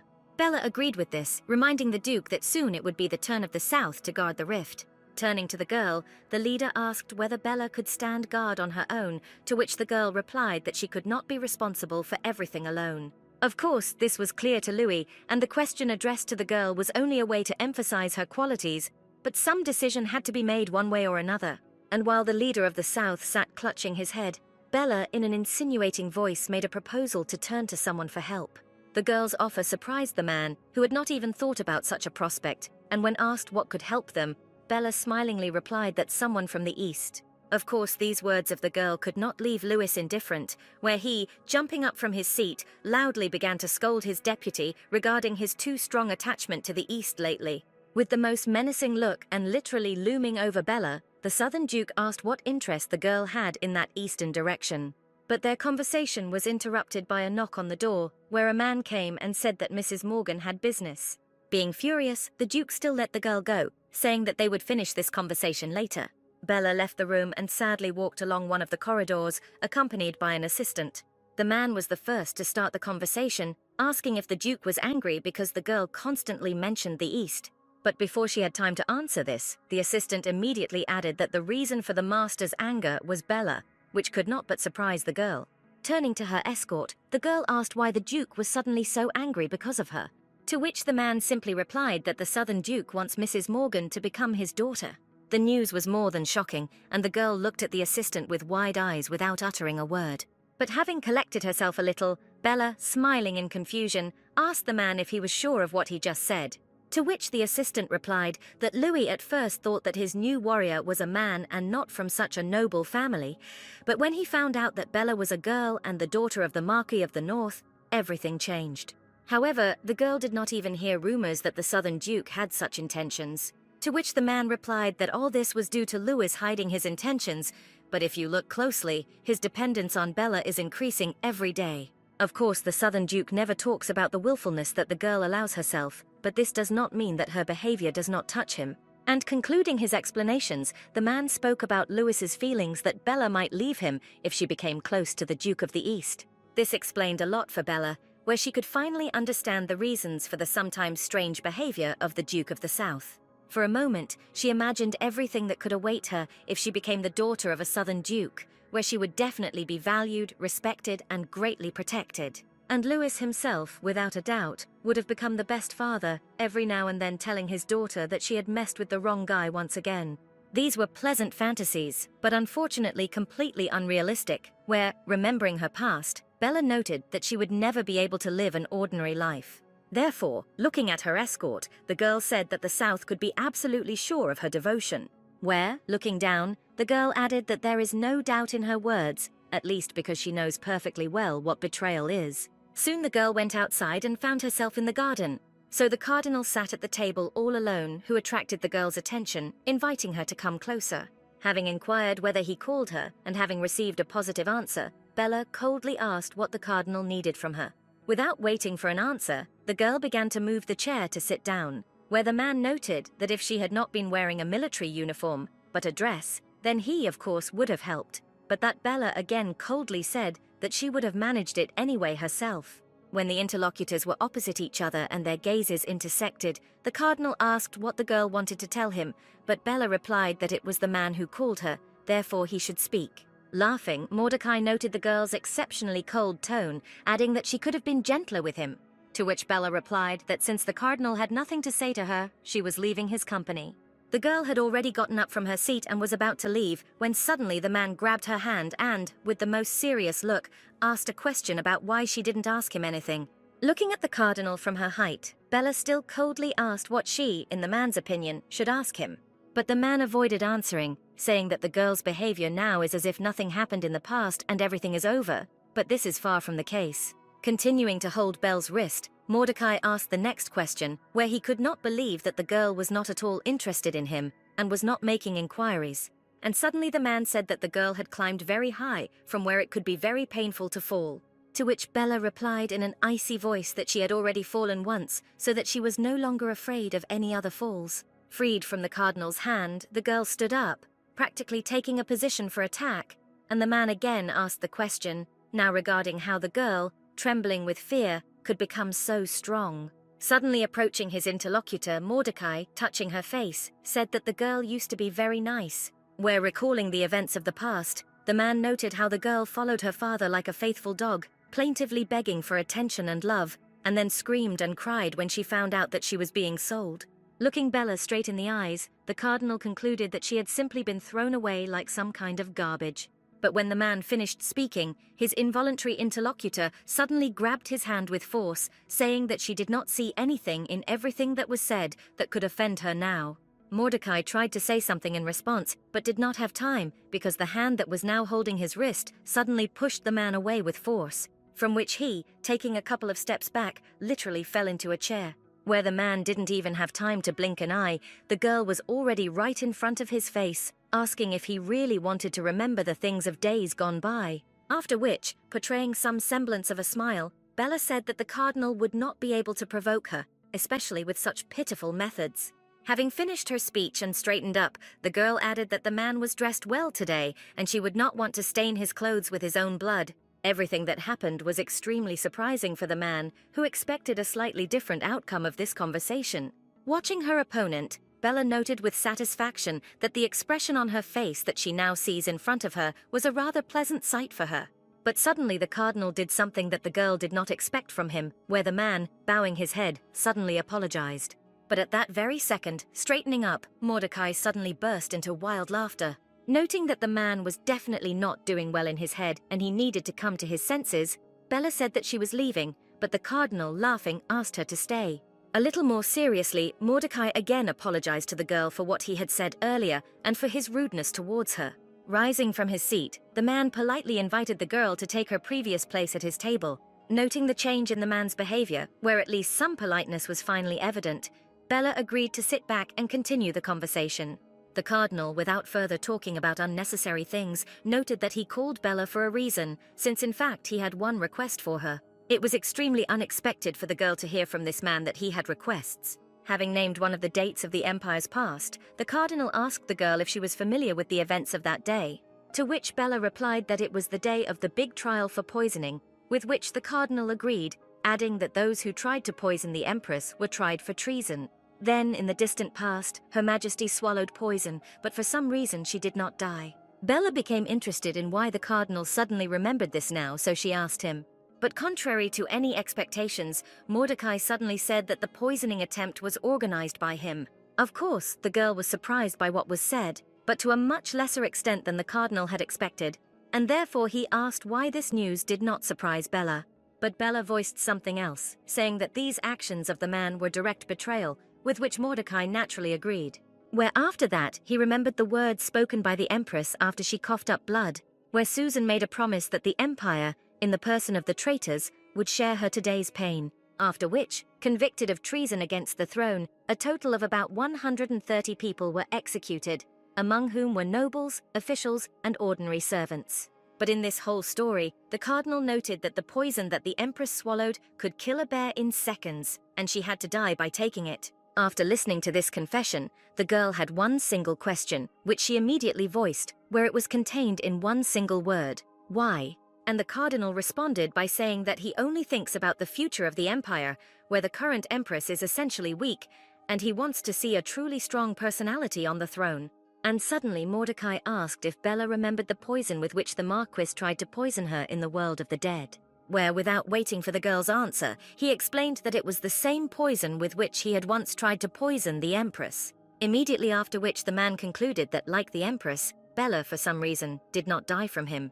And now, when all his guesses have been completely confirmed, he has one single question for the girl, one request, where he wants Bella to help him kill Empress Susan Doherty. Little Bella sat in her room and read her favorite poems, which were written by Megan Waldridge. The touching of the girl's hair by the hand coming from the maid's back distracted the young mistress from reading. Seeing her beloved nanny, the girl was very happy. When asked whether Bella liked these poems, the latter replied that this was her favorite collection, and she was ready to reread this book constantly. Then the girl asked a question about the reasons for the maid's visit, to which she replied that she had come to say goodbye to the child. The girl, of course, was upset and expressed hope that her maid would return soon. Looking at the child with the kindest look, the girl replied that she was grateful for such good wishes and that she herself wished Bella well and health. Little Bella saw through the window how her beloved maid got into the carriage and never returned to her, disappearing forever. Thanks to that maid, the girl learned what love is, however. Bella knew that she always had parents with whom she hoped to meet soon, where the girl dreamed that upon returning home she would never experience the feeling of loneliness again. And finally, the long-awaited moment of meeting my parents has arrived, where little Bella cried, not only because she had not seen her parents for a long time, but also because she could finally feel that she was not alone in this world. She had a family who loved her. But on the very eve of the girl's birthday, she was betrayed by the one whom she loved most and whom she trusted. The carriage rushed into the night, carrying a frightened girl from her home, accompanied by a man unknown to her. The Cardinal continually interrupted his reading of the book, stroking Bella, who was sitting opposite, who was constantly wiping away her tears. The girl began to speak first, greeting the unfamiliar man and saying that she was 12 years old, and not 10, as he might have thought, which surprised the man, who did not expect his victim to speak. Directing her tear-stained eyes at the man, the girl explained that perhaps her age plays a role in resolving the issue for which she was taken. Looking at the child with interest, Mordecai asked if the girl was really worried about it that much. But suddenly throwing herself at the man's feet, Bella asked him to simply tell him where they were going, and she would then promise to calm down. But instead, the Cardinal, roughly grabbing the girl by the chin, said contemptuously that the father, apparently, had not raised his daughter very well. Where, of course, he guessed that Anthony was a bad father, but he didn't think that much. After which, saying that the girl was sold at a very good price, the Cardinal asked if the girl was not experiencing joy in escaping from such a bad father. It was from that moment that Bella silently followed all the orders of this terrible man, in whose hands she found herself at the behest of her father. And the result was that she was thrown into the world of the dead, where she was immediately surrounded by 4 huge dead shadows. A little frightened girl sat in hell and listened to how the dead rejoiced that a human child, a living creature, food had come to them. Terrible creatures surrounded the girl, arguing about who should get her with all her fresh blood. Having experienced a feeling of complete despair, little Bella suddenly began to read aloud poems from Megan Waldridge's collection from memory. And while the girl was reading poetry and thinking to herself only that at least someone would save her, the monsters surrounding her prepared to swallow their victim. And suddenly, something began to happen around the girl, where she was surrounded by bright white light and smoke. after which Bella suddenly felt that the feeling of fear that had literally consumed her before had disappeared somewhere. At that same moment, pictures of the past began to float before her eyes, one after another, where her whole life seemed very short and quite stupid and meaningless to the girl. The only thing Bella regretted was that she did not have time to finish reading one of the books by her favorite author. But now nothing can be returned. The little girl's life is over, just as stupidly as it was. Scrolling through all this in her head, Bella suddenly wondered whether she was already dead or not, and in order to understand this, she opened one eye, where she immediately saw how one of the monsters was looking at her, ready to crush on his victim. In horror, the girl fell back, leaning on her hands, but immediately noticed some strangeness in the behavior of the monsters, where all the monsters surrounding Bella seemed to be frozen in one place. Deciding that this opportunity should be used and try to escape, the girl moved her leg to free herself from the tentacle. But as soon as Bella moved, the tentacles immediately continued their movement, reaching the girl's head. But as soon as the girl stopped moving, the monster immediately stopped moving too. Having identified this pattern in the movement of monsters, the girl laughed at what was happening now, although she did not understand the reasons for it, where she saw for herself only two possible outcomes: either endure and not move, where she could sit for eternity, or die painfully after starting to move. The prospect was not a pleasant one, where in any case a painful and horror-filled death awaited her. And so, after thinking a little, Bella decided that if the monsters were given the opportunity to move, then this death would still be faster, which she did, where the tentacles immediately continued their work. But suddenly someone's voice shouted to the girl to stop and not allow herself to be killed. And in the rays of a bright white-blue light, a female figure began to descend from above. She asked the little girl to listen to her, but Bella did not want to listen, saying that she was just tired and wanted to die. But the girl who appeared completely, who turned out to be a living stone figure with a half-destroyed head, demanded that Bella listen to her after all. But in a fit of rage, Bella shouted that she was not going to listen to someone unknown. The seriously worried woman shouted at the girl not to start moving, as this would immediately lead to her death. But there was no stopping Bella, where she, shouting that no one would ever tell her what to do again, freed herself from the monster's grip with a sharp movement. The female figure looked at what was happening with considerable surprise, and what was happening was the first victory in the life of a little defenseless girl. Since then, it didn't matter to her who was trying to insult her, humiliate her, sell her, or commit some other disgusting act. Bella never tolerated bullying again and always answered the offenders. However, Megan's poems, which she loved to read so much as a child, always helped the girl to respect her boundaries. It is only for this reason that Bella did not now begin to pull out the hair of her interlocutor in the person of the cardinal, because of whom she had to go through so much. Instead, Bella asked for what reason he was trying to kill the Empress, since she had a hard time believing that a person like him could sincerely worry about the future of the Empire. The man answered this question very casually, saying that he was trying to kill her because she was not trying to kill him.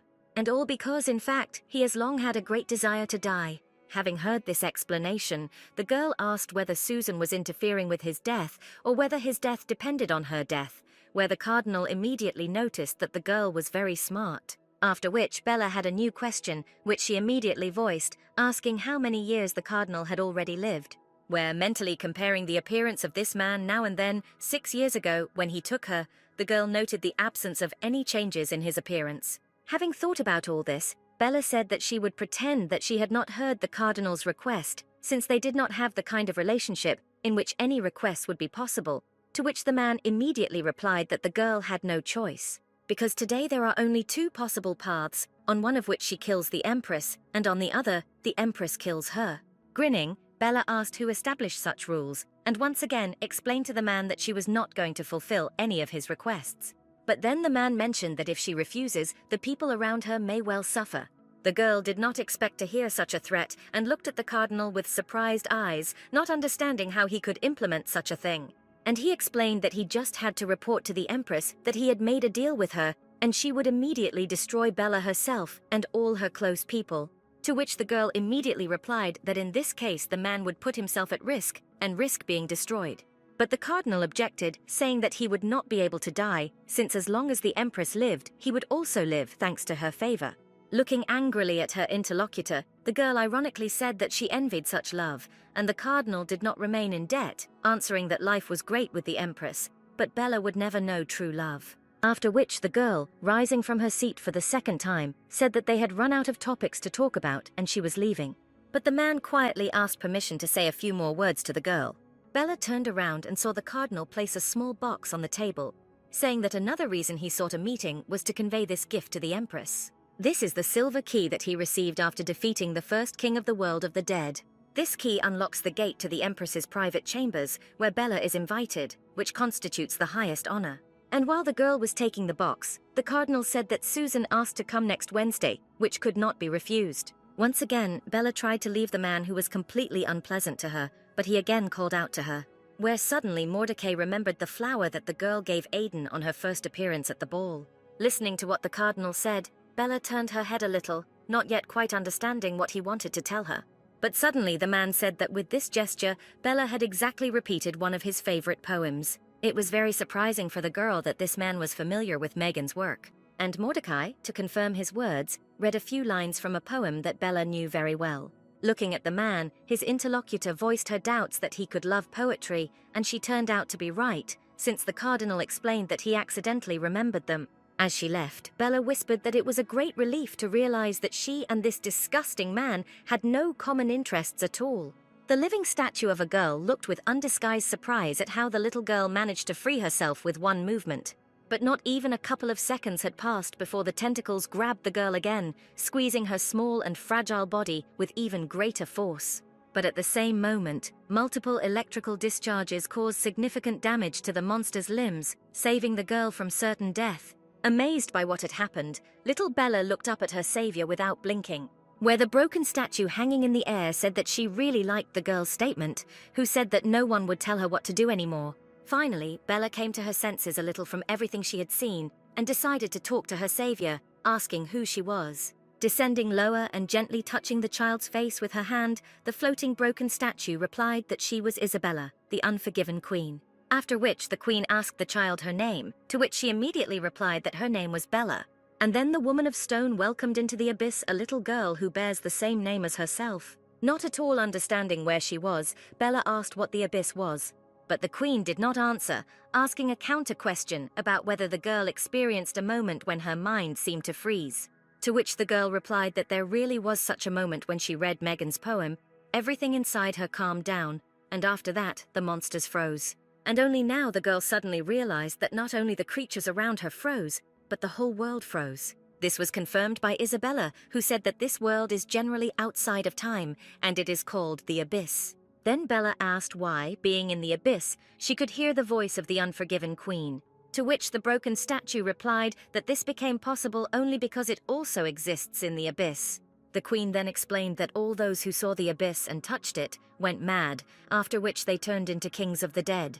And when the girl asked who these kings of the dead were, the woman replied that they were the same monsters that surrounded the girl.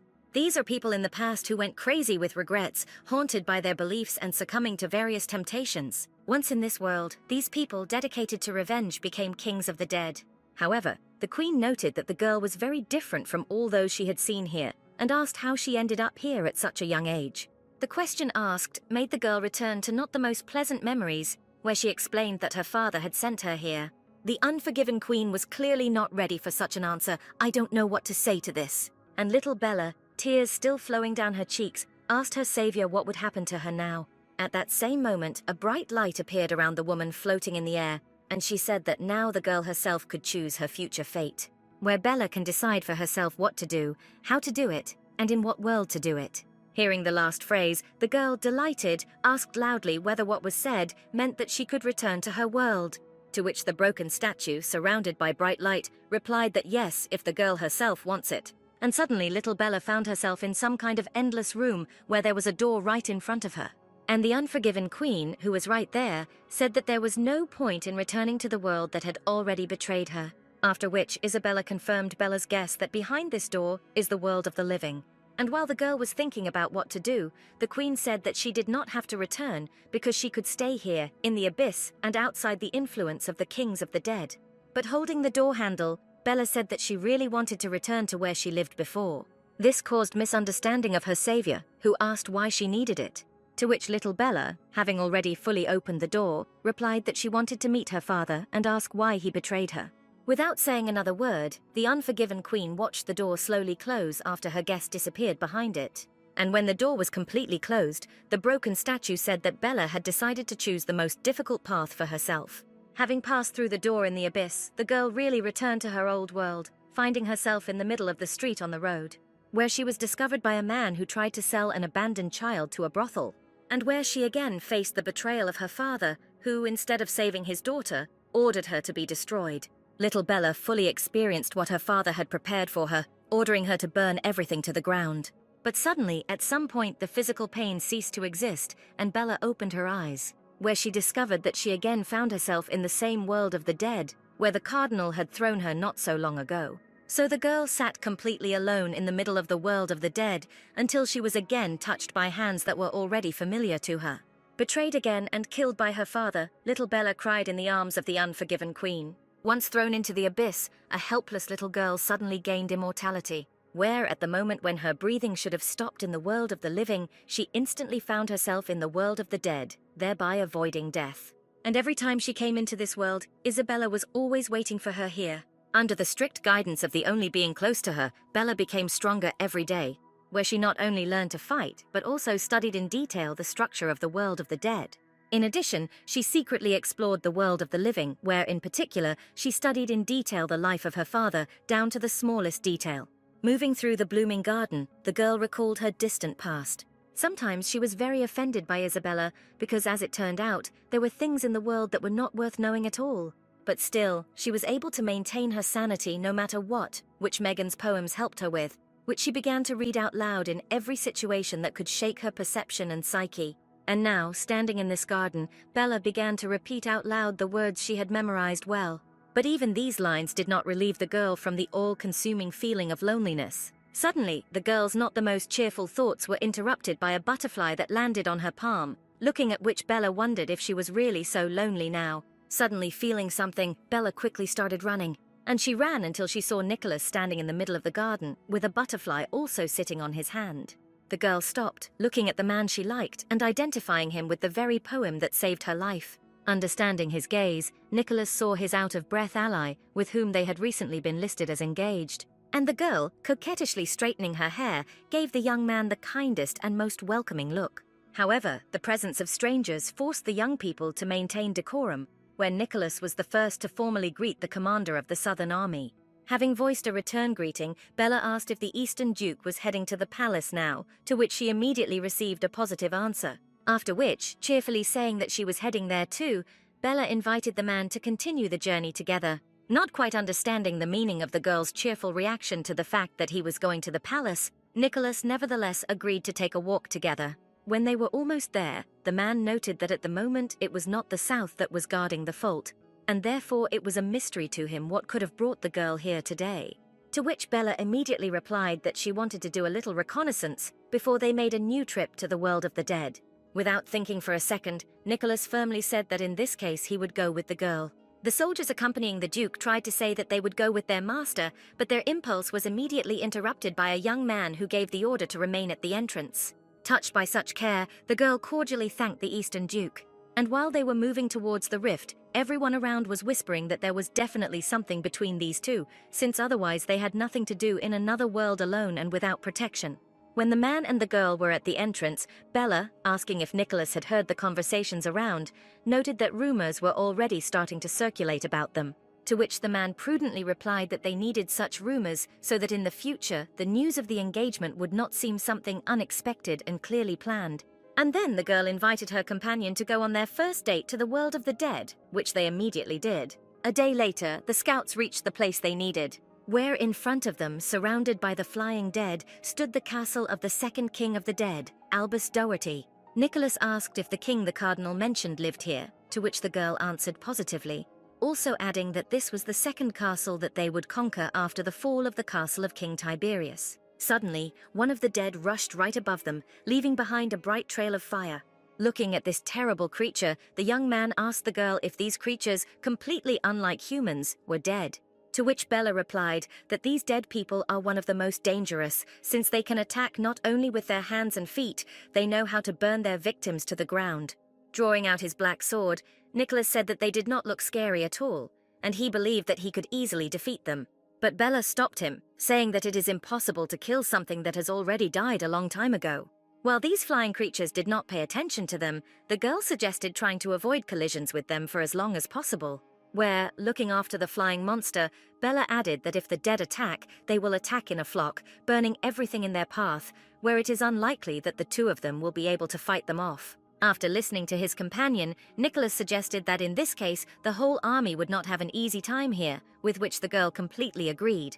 And while the man was thinking out loud about what options there were to solve this problem, one of the dead appeared to his left, moving straight towards Nicholas. Turning around in time, Bella saw the undead rushing towards them, where, with one quick but strong movement, the girl moved her companion out of the path of the dead man's movement, covering him at the same time with her body. The monster failed to catch anyone, but the trail of fire trailing behind it still touched the girl. Nicholas asked with concern if the girl was hurt, to which she replied that everything was fine, except for the ruined clothes. The Eastern Duke began to say something, but what his companion did next left the man speechless. Where, not at all embarrassed, the girl in the blink of an eye remained half naked, right in full view of her companion. Noticing Nicholas's stunned look, Bella asked if everything was okay with him, to which he, blushing and stammering, replied that everything was fine. Turning away from the half-naked girl, the Duke asked if she would accept help from him in the form of his jacket.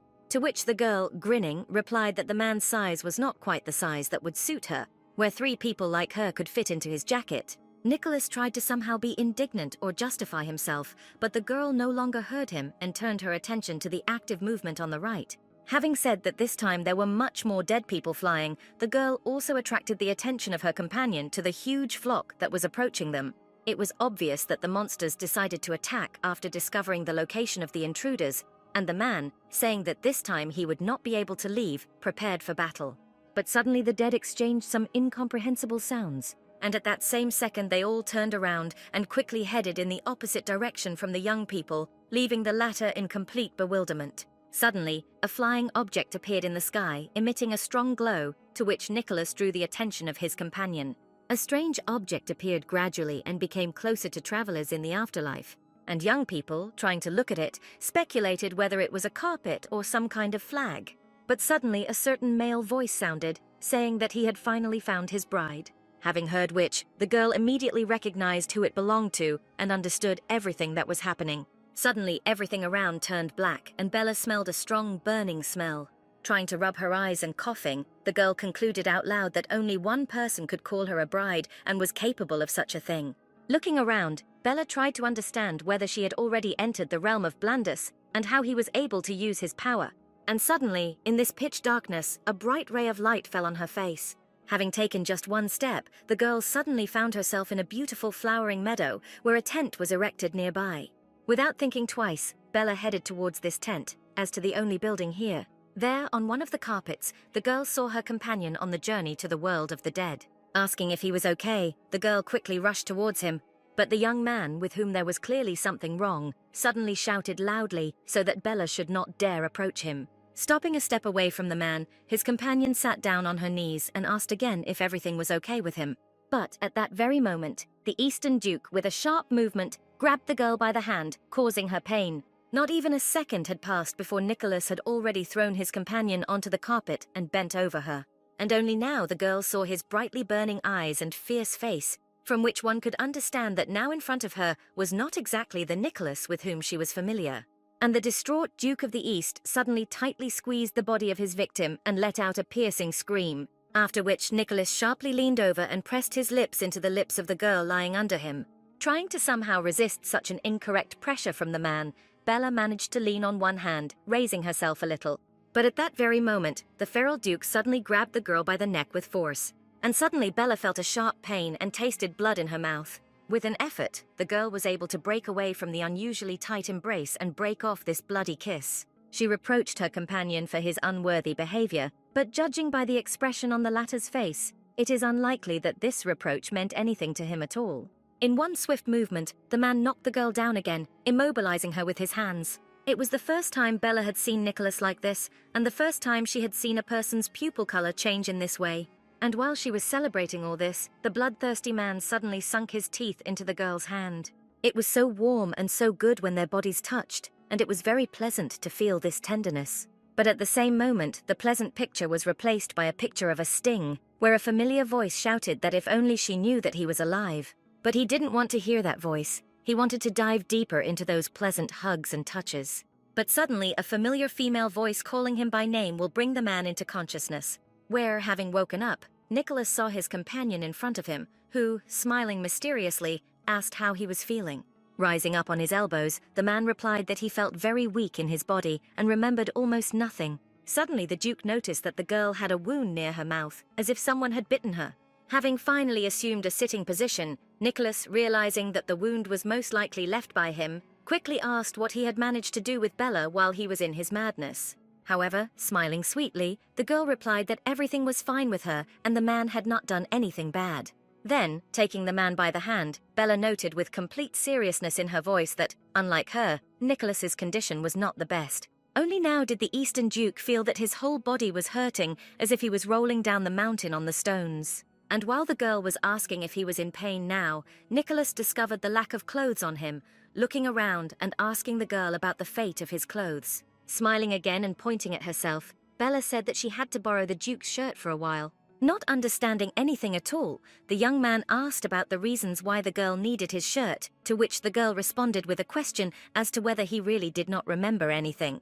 And having received the answer that there were no memories, Bella took out her own torn clothes, showing them to the man and saying that it was his doing. And in response to the interlocutor's questions, the girl said that at some point his eyes turned red and he began to do a variety of things to her. Therefore, she had no choice but to knock the man down and try to somehow stop his assertiveness. Suddenly approaching Bella and grabbing her by the shoulders, Nicholas asked in alarm whether the girl managed to stop him, to which his companion laughed and replied that there was nothing to worry about, nothing had happened between them. And while she was talking, the man again drew attention to the wound that was visible on the left side of the girl's mouth. Realizing everything that had happened, Nicholas grabbed his head and began to ask for forgiveness, suggesting that his actions must have greatly angered the girl. Touching the hands of her recent tormentor, Bella said that there was no need to worry, since although she was surprised, she was definitely not angry with Nicholas. After all, she understands that all this was done by the man not on purpose and not out of malice, and she did not experience much pain. Therefore, he should not worry. However, in a confused voice, Nicholas still tried to beg the girl's forgiveness. The girl looked at the Duke with the kindest look, where the man's behavior again seemed very sweet to Bella. Without answering the words of an apology, the girl said that they just need to figure out how to protect themselves in such cases. As for the shirt, for now the man cannot count on its return, with which Nicholas fully agreed. Having come to his senses a little, the Eastern Duke finally wondered where they were now, to which Bella calmly explained that they were now on the territory of the king, who had broken many hearts. Hearing something familiar, the man even asked the girl about what she had just said. The dead in the form of snakes once upon a time flooded the entire East. Just like the king who ruled these dead, he appeared to the world of people in the guise of a huge, terrible snake. Then, having killed many snakes, the Duke of the East never encountered their king. After listening to the man, Bella said that it was this king who lured them into his kingdom. Not at all understanding why the king of snakes needed to lure them to him, Nicholas asked his companion the appropriate question, to which the girl replied that it was her fault, because this king wants to steal her. Having finally stopped understanding anything, the man asked what Bella had to do with it, and the girl explained that they were connected by a bloody fate, and therefore in any case, she was going to seek a meeting with this king in the future. As she was about to stand up, Bella said in a cold tone that she would have to remember to thank him for saving her time by arranging this meeting himself. Suddenly, the young people heard some rustling and hissing, where snakes suddenly rushed from the bushes in their direction. But stopping nearby, the snakes suddenly began to intertwine with each other, growing into a large figure.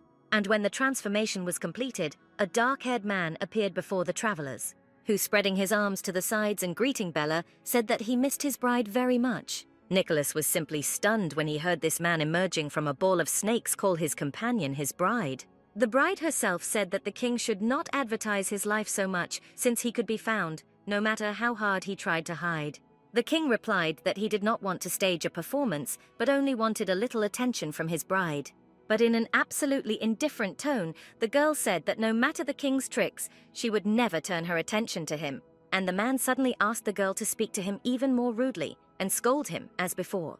Nicholas stood aside and watched this rather strange conversation, who could not help but notice that the king was clearly trying to capture the girl's attention and interest. Then the king suddenly said that he knew that Bella gave Tiberius's heart to a beheaded woman. And then the Eastern Duke completely ceased to understand what these two were talking about among themselves. And the King of Broken Hearts, trying to touch the girl, said that he only cares about her safety, because other kings are looking for her to kill her. However, having hit the man's hand, Bella accused him of the fact that he himself did not mind getting even with her, and constantly did nothing but hide in the bushes, waiting for the right moment. In connection with this, she finds many inconsistencies in everything she has just said. And as soon as the girl uttered these words, a smile appeared on the man's face that certainly did not bode well, where at the same moment a kind of thick purple fog began to form around the King of Broken Hearts. And the girl, realizing what this could threaten them with, shouted to her companion that they urgently needed to escape from here, dragging him along with her. And now the young people were already moving away together from what filled everything around them. They ran without looking back, trying not to slow down their speed so as not to give the king a single chance. And finally, stopping, Nicholas noted that he had the feeling that they were running in a circle. After looking around, Bella confirmed her companion's guesses, saying that apparently the King of Broken Hearts had locked them in this trap. After which the girl, sitting down near the tree, said that nevertheless they had become separated from the king and they needed to regain their strength a little. And since the man was also very tired from a very long run, he sat down next to his future bride, trying to even out his ragged breathing. Having said that everything that was happening could drag on for even a single day, Bella generally lay down on the grass, saying that whenever possible they needed to rest and accumulate strength, where she immediately invited the man to lie down next to him, to which he said that he was not sure that this was a good idea. However, the girl made a compelling argument, saying that it was somehow not at all comfortable for her to lie alone. This worked, and Nicholas, who had nothing to answer to such a serious argument, turned and laid his head next to the head of his companion. At the same time, the Duke of the East did not even think about falling asleep, where thoughts were spinning in his head that the king had called Bella his bride, and he said out loud only this one word, bride, giving it a questioning intonation. Having heard what was said, Bella explained that they did not have the kind of relationship that could be implied by such addresses. It was just that the king himself wanted to call her that for himself. After listening to the explanation, Nicholas voiced his misunderstanding of how the girl could have such a close relationship with the king from the world of the dead. But laughing, Bella replied that there was no closeness between them and never had been, but that they were connected by a fatal fate. After which the man turned his head to the girl and directed a look at her that said that he wanted to hear more information. Then Bella said that she would now try to explain something, where she began her story with the question of whether Nicholas knew who the Oathbreakers were. Many years ago, when the first dead appeared in the world of the living, those who began to serve the kings of the dead also appeared among people. Then it was announced that such people were traitors to the human race, and they were called Oathbreakers. Then the girl said that when she was 13 years old, she became a target for such Oathbreakers. Immediately, a memory arose in her memory, where one of the servants tried to strangle the girl, and she asked who he was. But instead of answering anything, this strange man did nothing but make hissing sounds. And so the girl once again found herself in the world of the dead, where, as always, Isabella met her. Hanging over the newly deceased girl, the unforgiven queen began to scold her and say that Bella needs to forget everything and start a new life, since this is already her 5th death in the last year. But the girl objected that despite all her deaths, she nevertheless still remained alive. Continuing the moralizing, the queen asked if the girl had already received an award, to which she immediately replied that she had not. And the woman concluded that of course she would never receive it, since for a child who has difficulty coping with small tasks, this is unrealistic. Meanwhile, Bella, angry, stood and kicked the ground, shouting that she didn't deserve all this. Looking at this tormented child, the broken statue wondered aloud why Bella was targeted so often, speculating that her father might have found her. But the girl, wiping her tears, said that this could not be. And to the question of her only friend, Bella replied that she was sure of this because her father would not carry out anyone's orders. After all, she had the feeling that everyone who found her belonged to one particular society and was clearly out of their minds. Her killers had a very strange appearance, where no matter how much she fought back and inflicted damage on the killers, they did not react to it at all. The girl's story noticeably alarmed the queen, who immediately asked to tell if these killers had any other characteristics. Where, after thinking a little, Bella said that they were all breathing strangely, like snakes. And then the unforgiven queen said that this simply cannot be. And in response to the girl's question, she explained that apparently someone had put their snake eye on her. The woman reminded Bella of the first time she came here, where one of the kings of the dead asked to give the girl to him to make him his concubine. Remembering these events, The girl shouted that then he also threatened, saying that if she did not become a concubine, he would cut off her head. Grabbing Bella by the shoulders, the broken statue said that it looks like this king has taken the initiative into his own hands. Now, by manipulating other people, which is one of his abilities, he is trying to regain for himself what belongs to the world of the dead and to him personally. Where it's clear he now wants Bella's life. Sitting on the ground, the girl thought about why all this was happening to her. Her father killed her twice, and now again someone wants her dead. But then, leaning towards the girl, Isabella said that now she has a choice where she can either die once and for all, or she can become the same as the other kings of the dead. For the girl, any of the above options was better than what was happening to her now, but bending to the ground, Bella shouted that she did not want to die yet. And then the unforgiven queen said that if she really wants to live longer, then she has only one option left. After which Isabella threw a dagger at the little girl's feet, accompanying this movement with the words that she will make Bella so strong that she will be able to destroy any king of the dead with almost no effort. At first, little Bella looked in confusion at the weapon lying in front of her, but then the girl grabbed the weapon and, thinking that she had nowhere else to retreat, resolutely straightened up. After a few years, Bella became strong enough to fight, and the day to fight the king of the dead arrived. The first battle was long, but the motivated girl still managed to defeat the king of broken hearts. However, she did not kill him completely, deciding to return his heart and leaving the battlefield. Well, the king, having received his heart back, was reborn with an even greater mad desire to kill the girl. This man also lost the second battle, and the girl killed him a second time, where she killed him, wanting retribution for everything that happened to Isabella, for everything that happened to herself. The girl felt the thirst for blood almost on a physical level, killing the king of broken hearts over and over again, and then allowing him to be reborn. About the seventh time, when Bella was about to kill him, the king began to cry. He was literally asking the girl to give him that fatal blow from which he would die. And now the king of broken hearts was reborn for the 30th time, where he, looking at his tormentor, began to smile. Looking at the king, Bella asked why he was smiling when just recently he was almost begging for mercy. To which the man replied that it was the first time he had seen a woman be able to become so strong. Not quite understanding what the king was getting at, the girl asked him why he was telling her this. And the man said that throughout his life he had only enjoyed killing, but she made him understand the pleasure of death itself. After which the king of broken hearts suddenly dropped to his knee and confessed his love to the girl, asking her to become his bride. Drawing out her dagger, Bella shouted that the man definitely had something wrong with his head. And he, without any resistance, exposed his chest to the girl, telling her not to hesitate. The blow was dealt, but at this point Bella decided that it was time to end the murders of the king of broken hearts. Finishing her story, the girl said that 3.5 years had passed since that moment. The story was not an everyday one, and Nicholas, who had risen from his lying position, asked in surprise whether everything that the girl had just told him was even possible. And Bella, who of course had hidden some parts of the story, lay and thought that it would be impossible for a man to understand the whole truth if he could not understand even part of it. Nicholas sat and grabbed his head, trying to somehow analyze all the information received, surprised that the kings of the dead had a mind no worse than the mind of a living person. But in the end, the man lay back on the grass, concluding that he could not understand anything from what was happening. And the girl suddenly said that there was actually nothing complicated in understanding everything that was happening, where she began to explain to the man that all the dead people they meet were once real living people. However, after what was said, Bella thought for a moment and added that in fact they are still people, but dead. Suddenly Nicholas, turning to face his companion, asked how old the girl was now, to which she immediately replied that she was an adult, since she was 18 years old.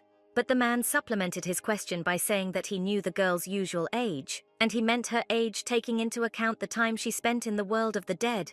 To which Bella, after thinking a little, replied that she had spent about 7 years here, which couldn't help but shock the man, who noted that this girl was even older than him. Also, the thought flashed through Nicholas's head that all the girls he had sympathy for were always older than him, which he did not tell anyone, where at the same moment a picture of that first girl appeared before his eyes, to whom he paid attention, which a man can pay to a woman. Now he has found an explanation for himself as to why he has feelings for Bella, where until now the Duke did not understand the changes why he began to like a girl younger than him. His personal thoughts were interrupted by Bella, who stood up and leaned over the man's face, asking why he suddenly became interested in her age. Not knowing how to respond to this, Nicholas also rose from the grass, trying to find some words. However, their conversation was not destined to end, as snakes suddenly appeared from the nearby bushes and quickly rushed towards the young people. While Nicholas was surprised at how quickly the snakes found them, Bella said that they should try to destroy them all. Armed with sticks, the man and girl stood back to back, where the Duke expressed his doubt that they could destroy all the snakes. But the girl could no longer be stopped, and so the travelers in the afterlife rushed to attack. While fighting off another snake, Nicholas suddenly noticed that these creeping reptiles were not actually trying to inflict any mortal wounds on them, where they make forward throws, but such throws that obviously cannot reach the goal. But suddenly the man felt very weak and dropped to one knee, dropping his improvised weapon. Noticing this, Bella turned to Nicholas with concern, asking what was happening to him. And the Eastern Duke was already clutching his head, feeling how reason and consciousness began to leave him. And then the man felt and realized that this was all happening for a reason, where changes in his consciousness were now controlled by the King of the Dead. His pupils began to turn red, and already losing touch with reality, Nicholas turned his head in the direction where his companion continued to fight off the snake. Where did he think that by losing control of himself now, he could cause even more harm to this beautiful girl? But at that moment, a huge black snake suddenly appeared right from the dense thickets, which, however, instead of attacking the young people, suddenly began to destroy other snakes. Looking at this monster, Bella and Nicholas could not understand why she took their side. But the surprises did not end there, where, using some magical powers, the snake suddenly opened a passage from this world for the young people. Seeing an opportunity for salvation, the girl grabbed the man, trying to bring him to his senses and saying that they needed to get out of here quickly. The man really began to come back to reality after their hissing savior appeared. But suddenly, right before the eyes of the already surprised young people, another huge snake appeared, which, saying that no one dared to climb into his kingdom, attacked the black cobra.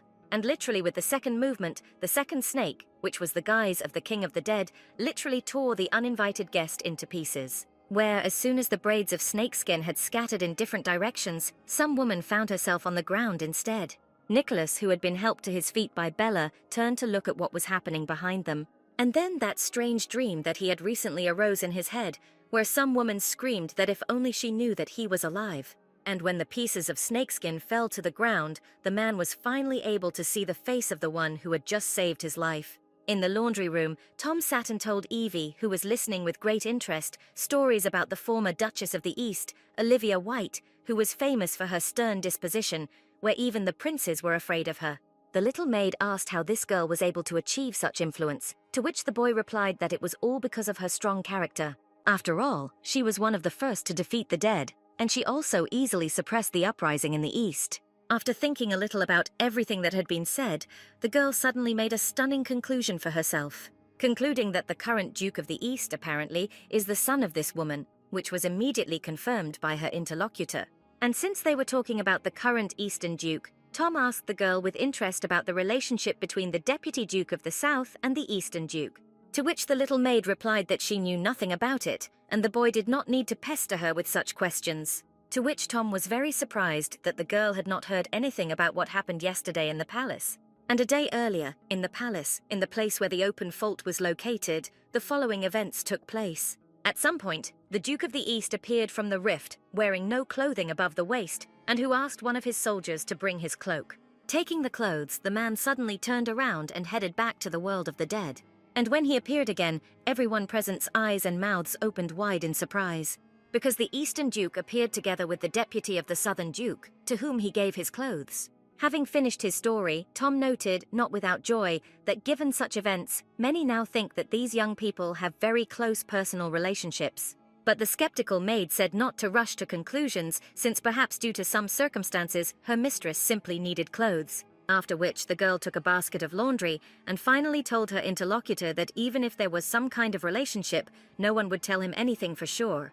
And when asked where the girl was going, Evie replied that unlike some, she had a lot to do. However, after taking a few steps, the little maid almost collided with the butler of the Morgan family, who was greeted by Tom. Without saying a word, Evie deftly walked around the man and continued on her way. At the same time, Nicholas was sitting in his office, thinking about the events that took place in the world of the dead. Remembering the girl who saved them, the Eastern Duke noted that he was absolutely sure that it was Olivia White. According to rumors, Olivia White was an invader who attacked the eastern lands and killed his parents. Nicholas himself was taken prisoner, where it was this woman who told him at their first meeting that if only she knew he was alive. Where the child could not accept that this evil woman was his real mother. Unable to bear it all, Nicholas committed suicide by jumping out of the window. But despite everything, the boy suddenly woke up alive in his bed, where he learned that the invader Olivia White, his blood mother, was no longer alive. And now Nicholas concluded that his own mother had become a dead person and continued to live in the world of the dead. The young man sat for a long time in his office, where he thought not only about his late mother, but also about many other things.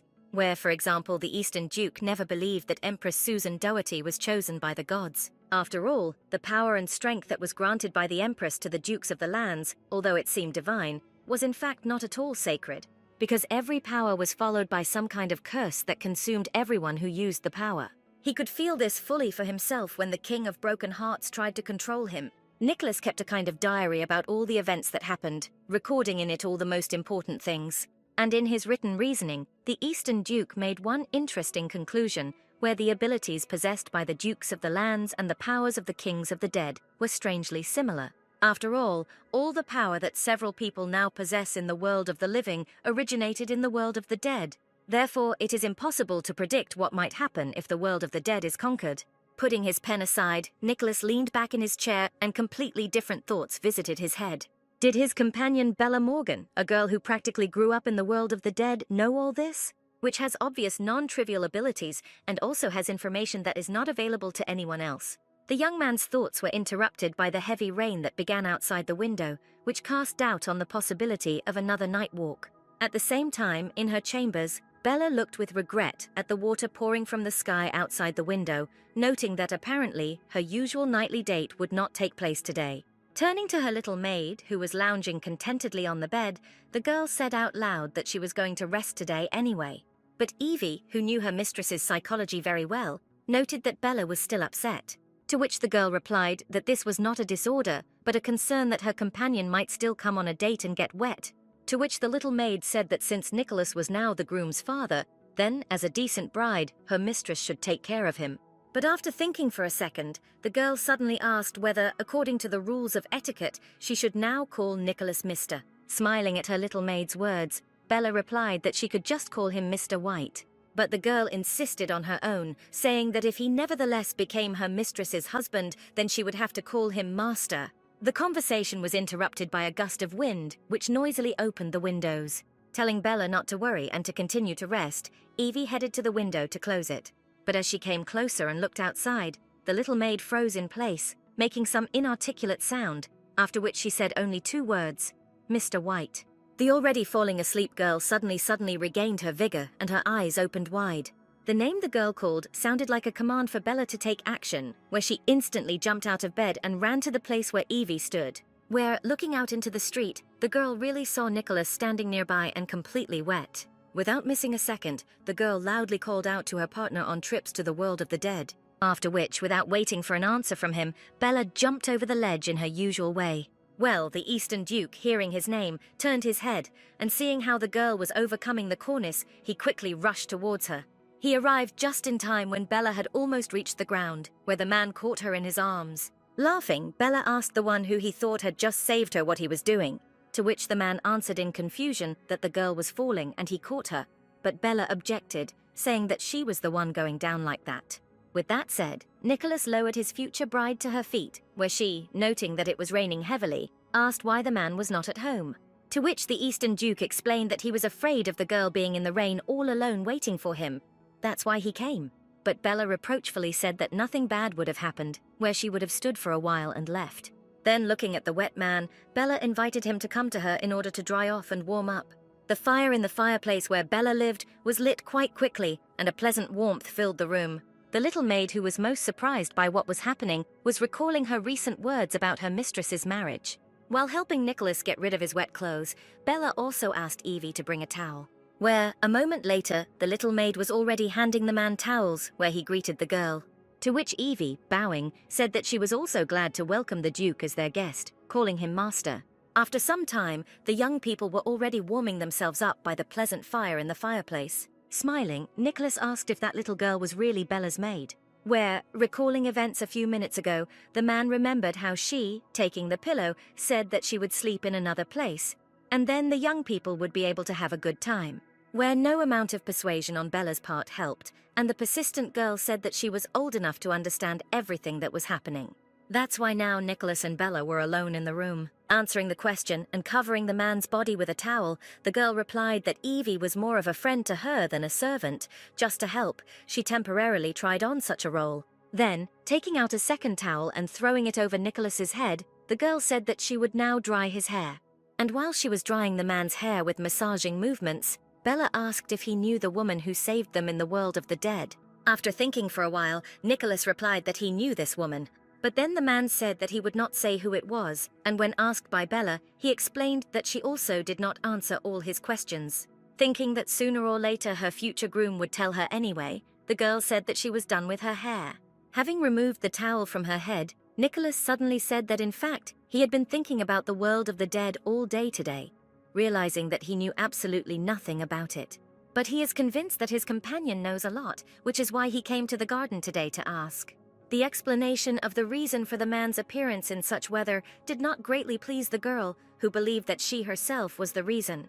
And Nicholas continued, now saying that he had changed his mind and would not ask anything until the girl told him herself. Which was surprising for Bella, who immediately asked about the reasons for this decision. To which the girl's overnight guest explained that she probably has her own reasons why she doesn't want to talk about it yet. Looking at her guest, the girl suddenly said that it would be nice if he appeared in her life earlier. And only Nicholas asked why the girl thought so, when Bella immediately changed her position, saying that perhaps he had appeared just in time. And when asked again why, she replied that if he tried to bite Bella from the past, she would not be able to answer the way today's Bella can answer, after which the young people laughed together. The Duke thought to himself that if he had met this beautiful girl earlier, she would simply have run away from him, like everyone else. And therefore he is sincerely glad that he met her not some other time but right now. The morning rays of the sun actively made their way into the room through the translucent curtains. Loudly noting that the gentlemen were still not up, the little maid opened the door to their room. Coming closer to the place where she saw her mistress's hand and hair, the girls pulled the sheet. And then a picture appeared before her eyes, where Bella was quietly sleeping on the shoulder of her night guest. The cardinal was kneeling near the altar, located in the church inside the palace. But he immediately stopped his prayers and stood up when the assistants who entered reported that the study of relics from the world of the dead was completed, where it turned out that all the trophies originate from King Tiberius, who lived and reigned once upon a time. Grinning, Mordecai noted that Bella was right, and Her Majesty must be very pleased with the results. A few seconds later, the cardinal was already giving orders to contact the dukes of all lands so that they agreed on the date of the next trip to the world of the dead. But then the assistant said that in addition to the report on the relics, they also had some information that might be of interest to the cardinal. Putting himself in a defensive position, Mordecai reluctantly asked what else they wanted to distract him with, to which one of the men said that the Western Raven had been acting extremely suspicious lately. This man is considered the most dangerous of the Oathbreakers, where he appeared about 3 years ago and conquered the West. The troops of the North made many attempts to catch the Black Raven, but each time he escaped persecution, managed to survive and inflicted shameful defeats on his pursuers. And so the man reported to the cardinal that this raven was waking up the dead in the west and making some suspicious maneuvers where the inhabitants of the border areas were already very worried. To all this, the cardinal replied that they simply need to focus on capturing the world of the dead, after the fall of which the dead will cease to exist throughout the entire earth. But the man stood his ground, saying that residents currently have to live in fear. To which Mordecai, touching his interlocutor's shoulder, said that if the residents are scared, then they need to be told to pray for a better outcome. Maybe such a god, indifferent to everything, will hear their plaintive moans. And in Aiden's chambers, the maids were interested in how their master was feeling today, where the young man, looking at his chained hands, demanded to be released immediately. When the shackles were removed, he inquired about where his brother Vincent was and whether he had come here. Having answered the man that the second gentleman was in his chambers, the maid thought about whether it was worth saying that he was here, risking renewing the master's madness, and therefore she lied, saying that Vincent was not here. Having recovered from his attack of illness, Aiden was beside himself with rage. Rising from the bed, the man headed somewhere, simultaneously giving instructions to immediately invite Anthony Morgan to him. At the same time, Carl helped his master get dressed, asking along the way how his wounded shoulder was feeling. Saying that the shoulder was not very good, the Marquis inquired about the veracity of the rumors that his daughter was conducting reconnaissance of the world of the dead, which the butler confirmed, adding that she was accompanied by the Duke of the East. And after thinking a little, Carl added that there were also rumors about the personal close relationship between Bella and Nicholas, which greatly surprised the Marquis. But then he noted that maybe this is even for the better, since thanks to his daughter, he can count on influencing the East in the future. And the butler continued, saying that he also had news from the Marquis's son, Tom, where, in response to the Marquis's question, Carl explained that his daughter lives with her little maid. Calling his son a stupid puppy, the Marquis noted to himself that he would like to be at least half as powerful as his daughter has now become. His daughter now tells him to reveal the fact of betrayal and ask for her forgiveness. And no matter how many times he kills her, every time Bella returns from the other world and continues to demand the fulfillment of her conditions. While he was lying wounded, he suddenly realized that his daughter was not taking revenge on him and did not particularly accuse her father of anything. Of course, the return of his daughter from the other world, whom he killed with his own hands, is a crisis for him on the one hand and a huge opportunity on the other. After all, while the tomb is being captured, he can calmly continue trying to kill her, and if it doesn't work out, then there is always the option of asking for forgiveness. And if it comes to the point that he apologizes and the girl forgives him, then he will have a daughter who occupies a very influential position, where her little maid can also be useful. In one of the offices of the part of the castle allocated to the south, the southern duke and his deputy and his maid were sitting at the table. Showing the girl another portrait of a man, Louis asked how Bella finds this man, to which the duke's deputy replied that he had a very impressive bird on his shoulder, although she could not understand what he wanted it for. Where Louis immediately expressed his understanding that he did not like the man and ordered his assistant to bring the remaining portraits. However, looking at the duke, Bella asked a little confused about what he was trying to do now. To which Louis replied that he shows her portraits of candidates who are of marriageable age, and if she likes someone, he will personally write a letter proposing marriage. Where, when Bella asked what all this was for, the Duke exploded, shouting that he no longer saw any other way out, since the entire empire was cracking with rumors about how she was hanging around with this Eastern Duke. Listening to the old man's moral teachings, the girl thought to herself that today she came here precisely with the purpose of informing him about her engagement to Nicholas, where now she does not know what to do. Although the engagement was not real, but staged in order to cover up the union, for some reason the girl's heart sank from some exciting thoughts. The girl tried to convince herself that this engagement was just a way to help the man she liked. That day in the park at night, she herself decided that she would help this man when he suddenly revealed his deepest secret to her. Besides, Nicholas is a very kind person, and Bella really felt sorry for him. The girl herself did not notice how feelings for the Eastern Duke crept in and settled in her heart. And so, having collected her thoughts, Bella began a difficult conversation, saying first of all that she no longer saw the need to look at portraits. And without allowing the old Duke to say anything in response, the girl immediately struck with all her might, explaining her position by saying that she had already promised to marry the Eastern Duke. Such frank news shocked the old man so much that when he tried to say something in response, it was as if he was speaking in a foreign language. Having recovered a little from the shock, Louis asked the most significant question to his deputy, where he was interested in the girl's further commitment to the South and the possibility of continuing to remain in her position.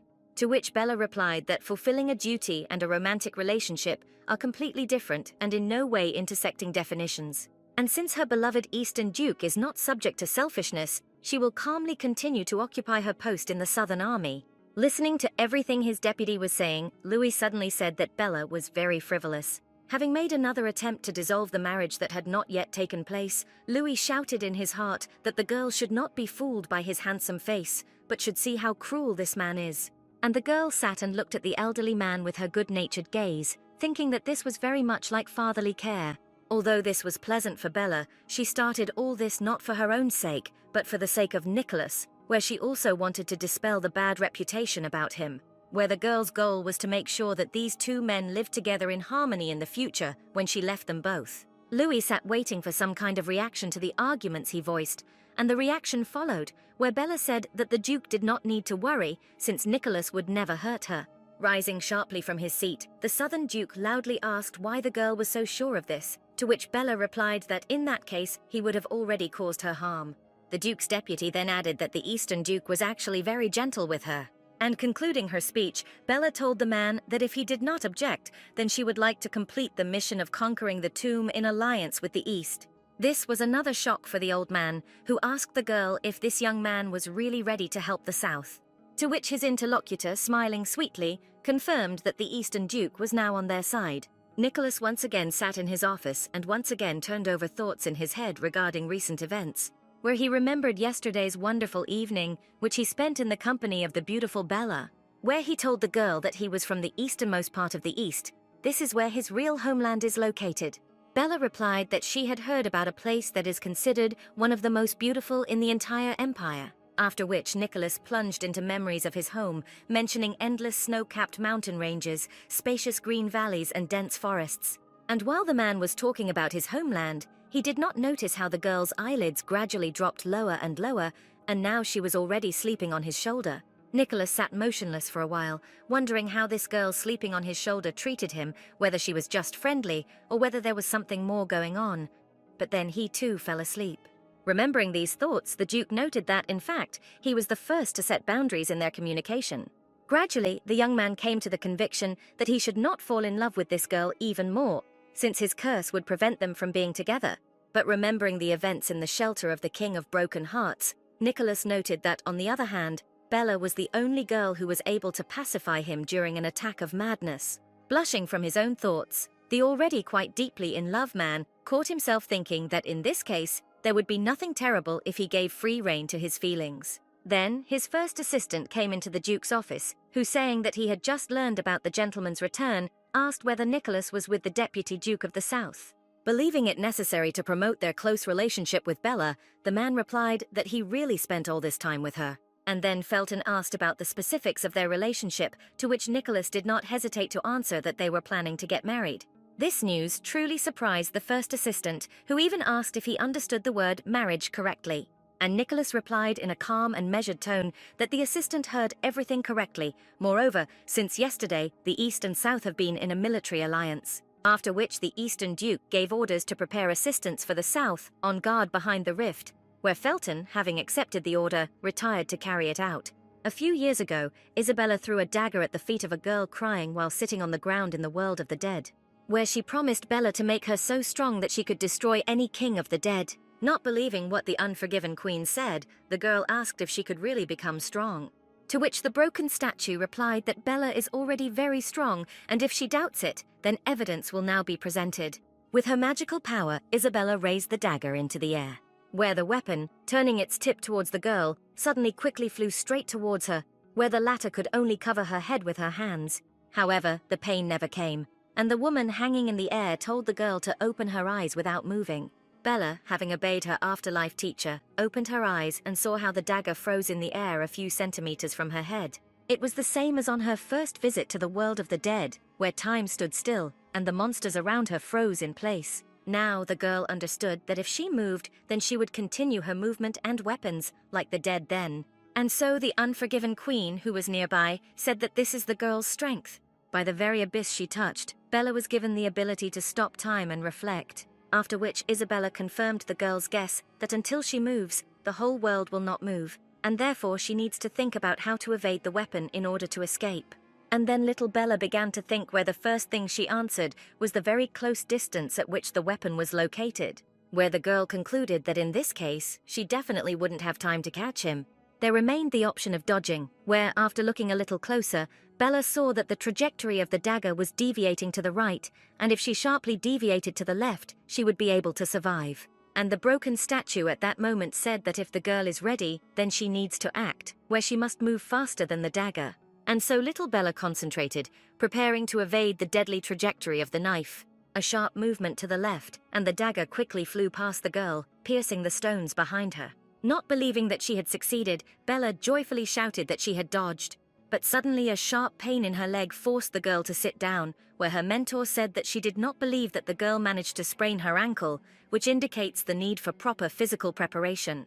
And then, lifting Bella into the air with the help of her magical powers, the queen asked if the girl now understood why she was strong.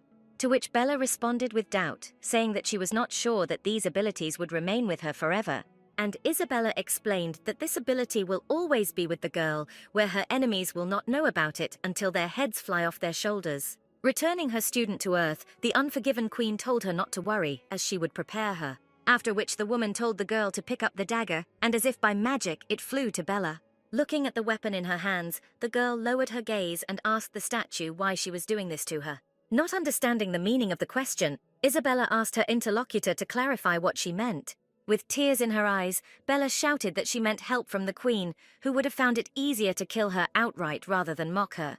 To which Isabella replied that this was not a mockery at all, but she could tell why she was doing this only when the girl was strong enough, and therefore she should train hard. The words of her new survival teacher seemed strange to Bella, but she had little choice. Over time, Isabella made Bella very strong and, as promised, told her the reason why she decided to help her. Having made a promise, she returned to the world of the living, which has repeatedly dealt with her, and no one knows about it except her, Bella Morgan. However, very soon everyone who inhabits the world of the living will have to learn the secret that she alone has for now. On the appointed day and hour, Bella approached the gates of the Empress's personal residence. Removing a silver key from the box, the girl recalled the Cardinal's words about today's invitation, where the Empress wants to personally thank her for her victory. Opening the lock, Bella thought that it was pointless to invite her to her personal chambers for gratitude. And now she was already where Empress Susan Doherty lived and spent most of her time, where the Empress herself, calling the guest by name, met her while basking in her huge bed. Kneeling on one knee, Bella, as required by etiquette, officially greeted Her Majesty, to which Susan asked the girl to leave these formalities. Saying that she had not seen anyone like Bella for a long time, the girl Empress ordered her to get up from her knees as she wanted to look at her. Immediately after that, Susan added that Bella showed herself well, she needs to be thanked, and therefore she herself will fulfill any of her wishes. Continuing to obey etiquette, the girl replied that she had only done what she had to do. But the Empress suddenly called this complete nonsense, demanding that the girl voice her desire. The Empress's saying seemed strange to Bella, but nevertheless the girl tried to ask for a little time to think. But Susan interrupted Bella, saying that looking at her she remembered Olivia. Hearing this name, Bella immediately realized that we were now talking about Nicholas's mother, who before him served as Duke of the East. And the Empress had already asked the next question, where she was interested in whether Bella was dating Olivia's son, which confused the girl a little, who asked for forgiveness for what? Perhaps she had not heard what was said correctly. But suddenly the Empress harshly told Bella to immediately stop talking to her as they speak at court, and as required by etiquette, where otherwise she threatened to deprive Bella of her language. Hearing the Empress's demand, the girl, no longer tense, replied that she and Nicholas were on friendly terms. And Susan found it very interesting that a girl who looked so much like Olivia was now dating her son. And then the Empress moved on to the most inconvenient questions, asking if he should pounce on Bella when he experienced sexual desire. To what was said, the girl chose not to answer anything, and then the Empress suggested changing the topic. Remembering Bella's request for time to think about her wish, Susan said that she did not mind, and the girl could think as much as she wanted, but until the Empress herself changed her mind and demanded to name it. Then Her Majesty said that she had another question for Bella, where the latter expressed her willingness to listen. After which Susan said that according to rumors, the girl's father is the Marquis of the North, which makes it unclear why Bella serves the Southern Duke. But without allowing the girl to answer, the Empress suddenly got out of bed and, approaching her interlocutor, said that she may not answer this question, but must answer another, which is whether she has grounds to kill Bella. In a split second, thoughts flashed through Bella's head about why this question was asked and what the Empress wanted to know from her. Having come up with the simplest plan of action, where all that was required was to answer the truth, Bella said that she did not yet know whether there were reasons to kill her. Taking an extremely arrogant pose, the Empress repeated the words spoken by her interlocutor, giving a questioning intonation to the combination. "I don't know," and Bella replied that she simply told the truth. But if the Empress has time to listen to her, then she is ready to explain in more detail. Considering the girl's behavior impudent, Susan nevertheless allowed her to give her explanations. And the visitor began by talking about how she was abandoned by her parents at a young age. In order to survive, she had to learn to fight, where she later took part in the war in the Southern Territory. Appreciating the girl's merits, the Duke of the South invited her to become his deputy. Of course, she deserved this position, but she agreed to it only because she saw it as a way to get to her father and meet him. Susan herself finished for Bella, saying that this is how she ended up in the palace, immediately asking whether she was able to see her father, to which Bella immediately answered in the negative. And then she added that her father claims that his real daughter died of illness long ago, where now his answer means that either she or the Marquis of the Northern Lands is lying. That is why she now cannot answer Her Majesty's question, since first she herself must find out whether she is a liar and whether the Empress has reasons to kill her. Having listened, Susan looked at the girl without interrupting her and trying to catch every word.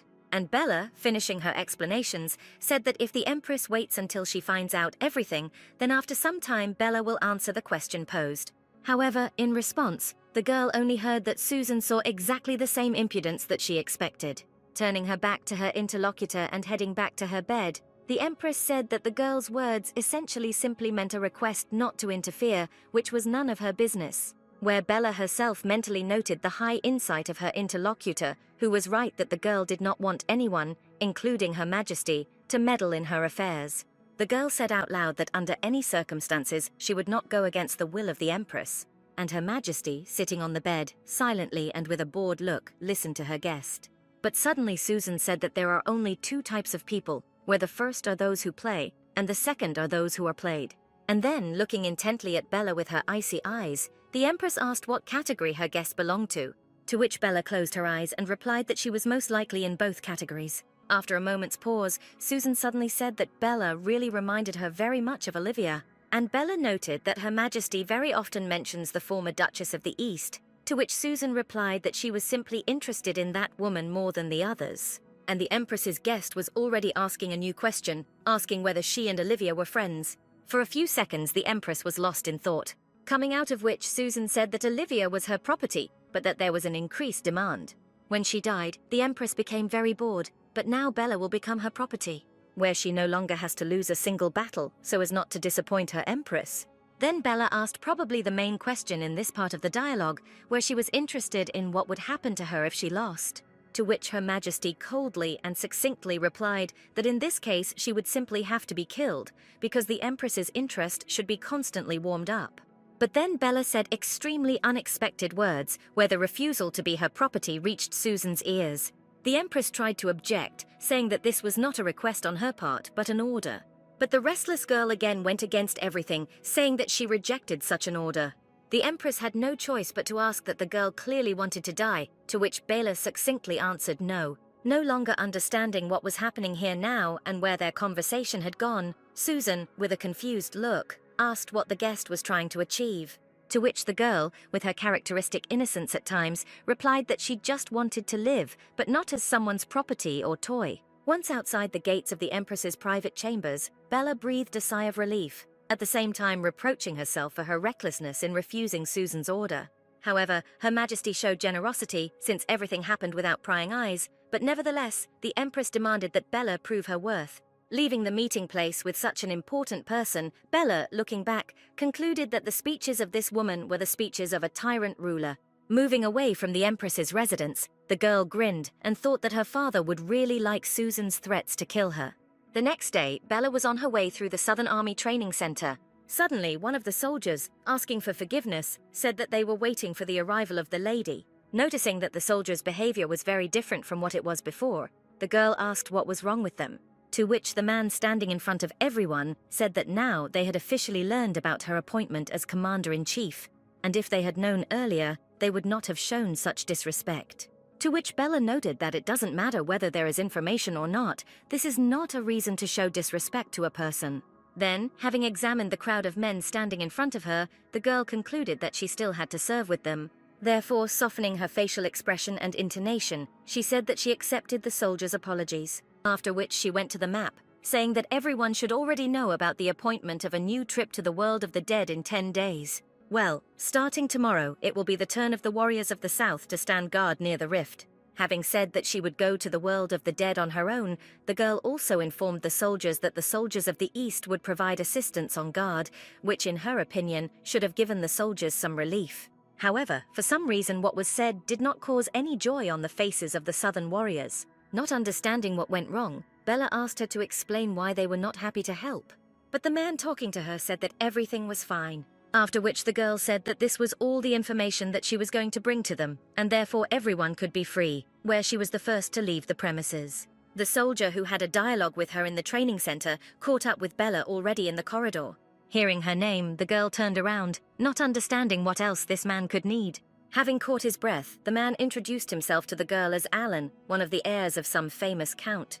To which Bella asked where the count, whose family is well known to her, got such an adult son from. But the man explained that he is the half-brother of the Duke, and therefore claims the inheritance, which explained the situation for the girl. Having sorted out the pedigree, the man said that he would like to discuss something with the commander of the troops. And in response to the girl's question, he asked whether they really needed the support of the East, where under such circumstances the army of the South would completely lose its face. Surprised by Alan's reaction, Bella said that in her opinion, life is more important than reputation. To which the soldier objected, saying that sometimes there are things that are more important than life, and the girl asked to explain what he meant. With a completely serious expression on his face, Alan firmly said that he meant confession, where with his statement he got to the very heart of the problem. The man said that the lady must have known about their recruitment from different families, where the majority did not want to go to the service at all, for fear of dying. But when the warriors of the South saw the battle between Bella and the Duke of the East, everything changed for them, where they suddenly realized that they had been defeated long before they started fighting.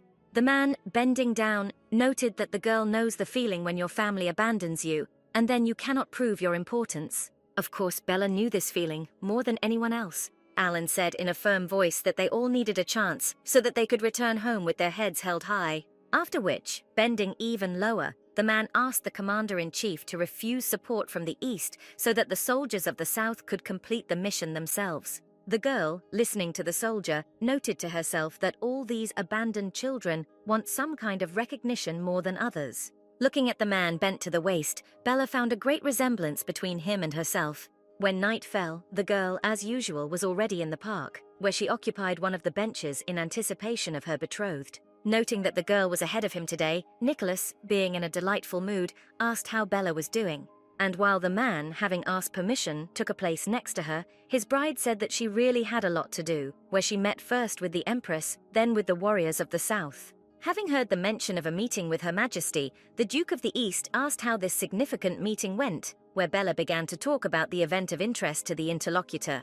But suddenly, a rustle behind the couple sitting on the bench interrupted the story, attracting the girl's attention, where she saw how some, apparently not random, witnesses to their meeting were scattering in different directions. After which both the man and the girl noted that rumors about their relationship spread quite quickly, since their secret meeting suddenly had many outside observers. Nicholas noted that society needs to show their relationship, if only to dispel suspicions, where Bella immediately asked what kind of suspicions were circulating among people. And the Duke of the East explained that currently everyone thinks that he is using Bella for some of his own purposes, where, having heard what was said, the girl immediately laughed out loud. Looking at the laughing girl, Nicholas continued in an uncertain voice, saying that, according to people, he was only interested in Bella's body and the opportunity to eventually beat the South. Wiping the tears that had come out of laughter from her eyes, the girl, trying to compose herself a little, said that the people who were saying this did not know Nicholas at all. After which, taking the man's hand and lifting it into the air, Bella said that for this reason they need to show everyone that they have a good relationship. Blushing a little at such an unexpected gesture, the Eastern Duke looked at their clasped hands for several seconds, and suddenly he stood up abruptly, pulling the girl along with him, accompanying his actions with the words that they needed to show more than just a good relationship. Where, leaning the white tree against the trunk of one of the trees growing nearby, Nicholas added that they needed to show true romance and falling in love. And while they were posing for secret observers, Bella suddenly remembered and voiced that when meeting with the Empress, the latter talked a lot about Olivia. Of course, this aroused the interest of Nicholas, who inquired as to why Her Majesty was concerned about the identity of his mother. And Bella explained that Susan constantly compared her to Olivia and also wanted her to take her place. Alarmed by the information received, the man asked if the Empress threatened Bella with death if the latter disappointed her.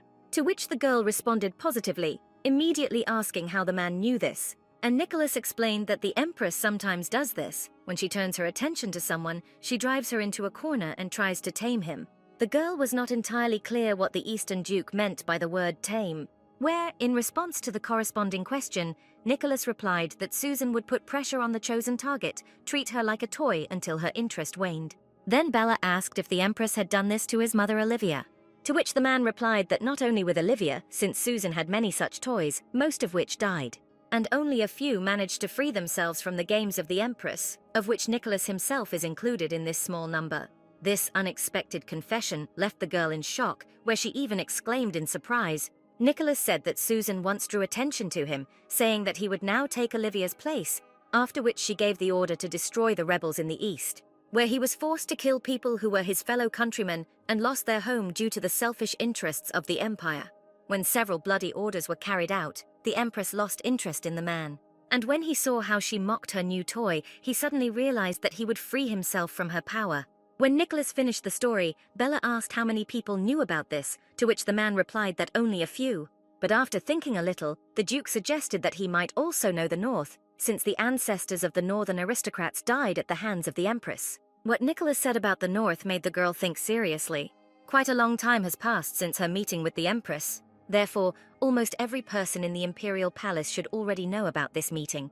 Where the Marquis of the Northern Lands, her father Anthony Morgan, is no exception. Where now he most likely thinks that his daughter has become a new toy in the hands of the Empress. Assuming that her father would definitely not miss such an opportunity, the girl said out loud that he would definitely try to do something to frame his unloved daughter. Hearing the words of his interlocutor, Nicholas was very surprised and wary. And suddenly Bella began to smile mysteriously, the way people smile who suddenly realized how simple the solution to the riddle was. Where she remembered the speeches of a soldier begging to refuse the help and support of the East while standing guard in the South at the rift. And I also remembered how she sincerely sympathized with this man and everyone else who was abandoned to the mercy of fate by their families. But if we assume that while the South is on guard at the fault, something unexpected suddenly happens, then many people will die and the South will suffer a crushing defeat. The blame for everything that happened, of course, will be placed on the Commander-in-Chief of the Southern troops, that is, on Bella, where Her Majesty will be very disappointed in her new toy and, without a doubt, will order its destruction. Having scrolled through this entire chain of events in her head, the girl laughed at herself in the part where at some point she sincerely believed the soldier. She told Nicholas that apparently among the soldiers of the South there are people who obey her father. After these words, the girl suddenly grabbed her groom by the clothes. Noting that it was necessary to combine business with pleasure, Bella hinted to the man that she had one more request for him. In the meantime, Nicholas, understanding the essence of the game, was quietly asking what the request was. The girl came almost close to his face, where, placing her second hand on the shoulder of her interlocutor, Bella whispered that when guarding the fault in the South, the help of the East would not be needed.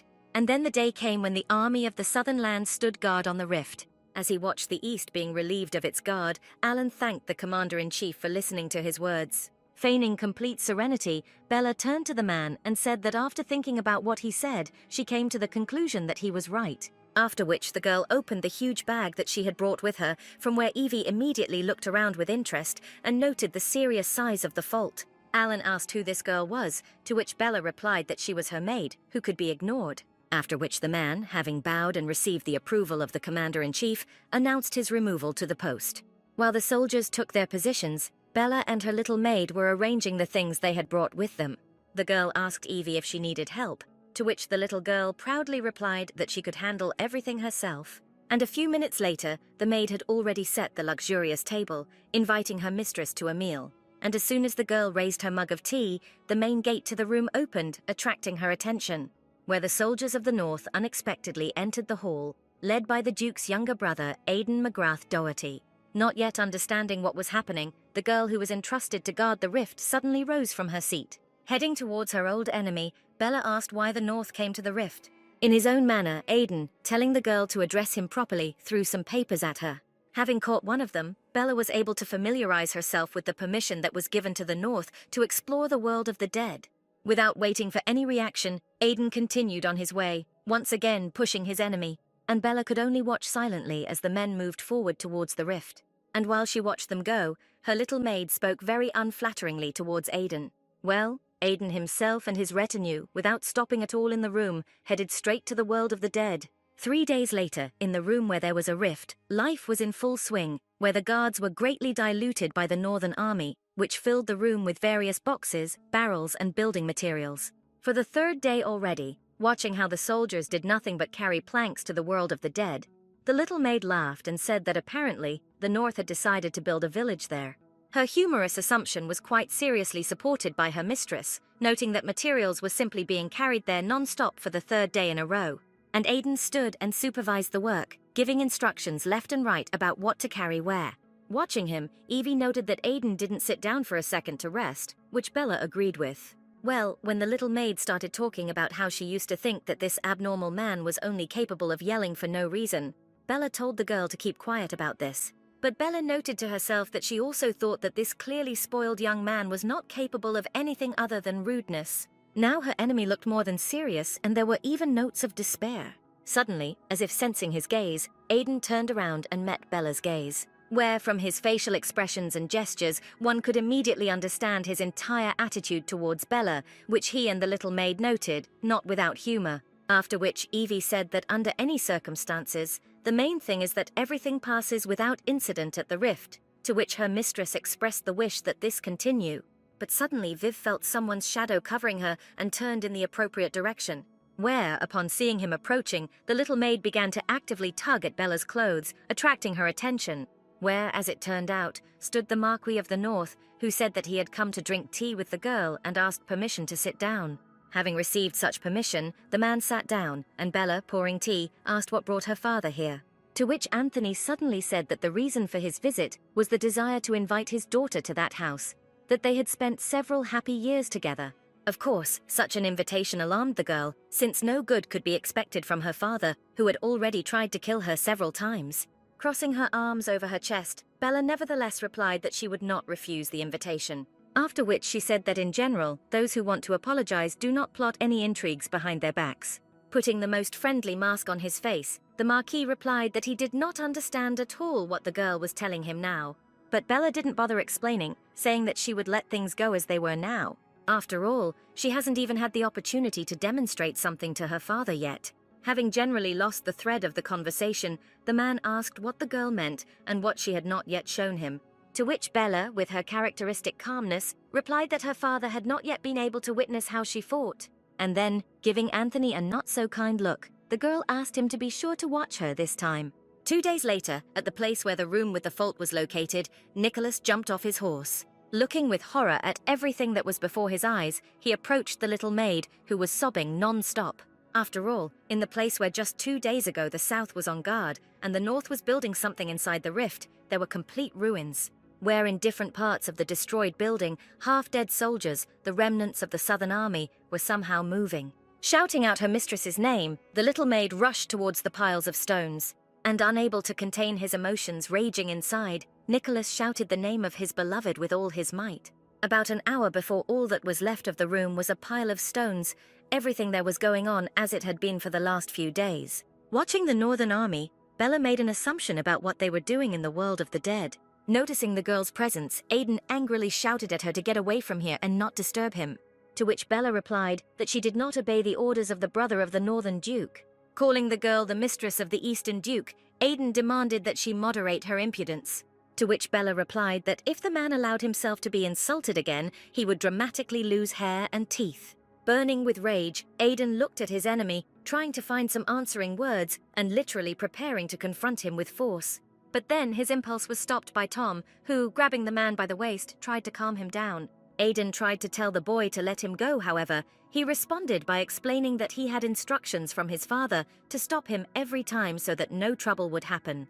Turning sharply and picking up the boy, Aiden wanted to teach him a lesson, but Tom said that doing so would only disgrace the North, where this was not appropriate for such a handsome and respected person as Aiden. What was said, although it was not at all veiled flattery, nevertheless had a calming effect on the man. Saying that he already knew all this, the brother of the Northern Duke put the boy down and returned to his business, where Tom did not lag behind him. Bella, silently watching this scene, did not find what to say even when the scene ended. Turning around, she also decided to return to her usual post. Bella took her place, and her little brother watched his resurrected sister from afar, where, examining her appearance in more detail, the boy increasingly found similarities between them. In addition, the Marquis's son also wondered why this girl did not recognize her younger brother, if she really was the daughter of the Marquis Morgan. Suddenly, the boy's attention was attracted by one of the northern soldiers, who told Tom that the Marquis would take his command. After which the man said in a whisper that the boy urgently needed to leave this room, since the entire North would now also be evacuated from here. However, the boy stood and thought about what could happen, where, moreover, he is here not as a man of the North, but as one of the representatives of the church in which he serves. But the man insisted that the boy hurry up, and Tom obeyed this demanding request. Observing the activity at the fissure, Bella and her little maid noticed a certain change in activity, where, after a short period of time, it was possible to observe with the naked eye that there were significantly fewer sulfur soldiers. This is what the little maid noticed out loud, looking around. Well, practical Bella said that, apparently, it would start soon, and therefore they should get ready. And to Evie's question about what was about to begin, the girl explained that the next trap of the north would begin to take effect. And suddenly, powerful electrical discharges began to burst out of the fissure, greatly frightening the soldier on duty at the very entrance. The rest, watching the rift, said that something was quickly approaching them, where at the same moment the Knights of the North appeared from the rift, who were in a great hurry to leave the world of the dead. Without even stopping in the room and without explaining anything, the riders headed for the exit, simultaneously shouting a demand for the warriors of the North to leave this place. And then long fingers appeared from the crack, which definitely did not belong to a living person.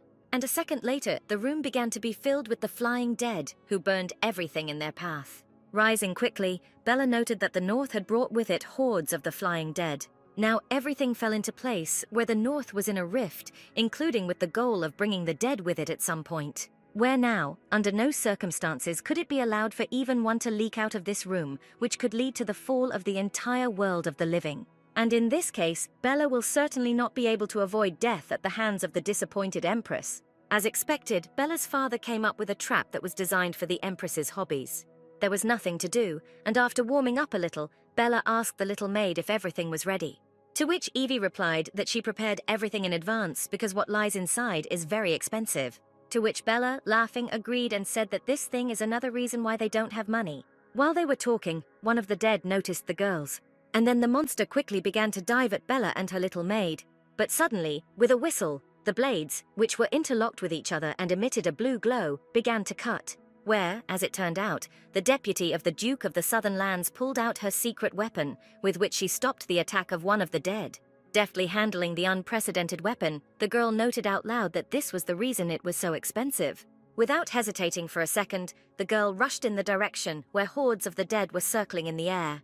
But while she was moving, her attention was suddenly attracted by one entertaining sight, where the brave warriors of the Southern Army hastily left the battlefield, leaving behind some of their brothers in arms and the commander-in-chief.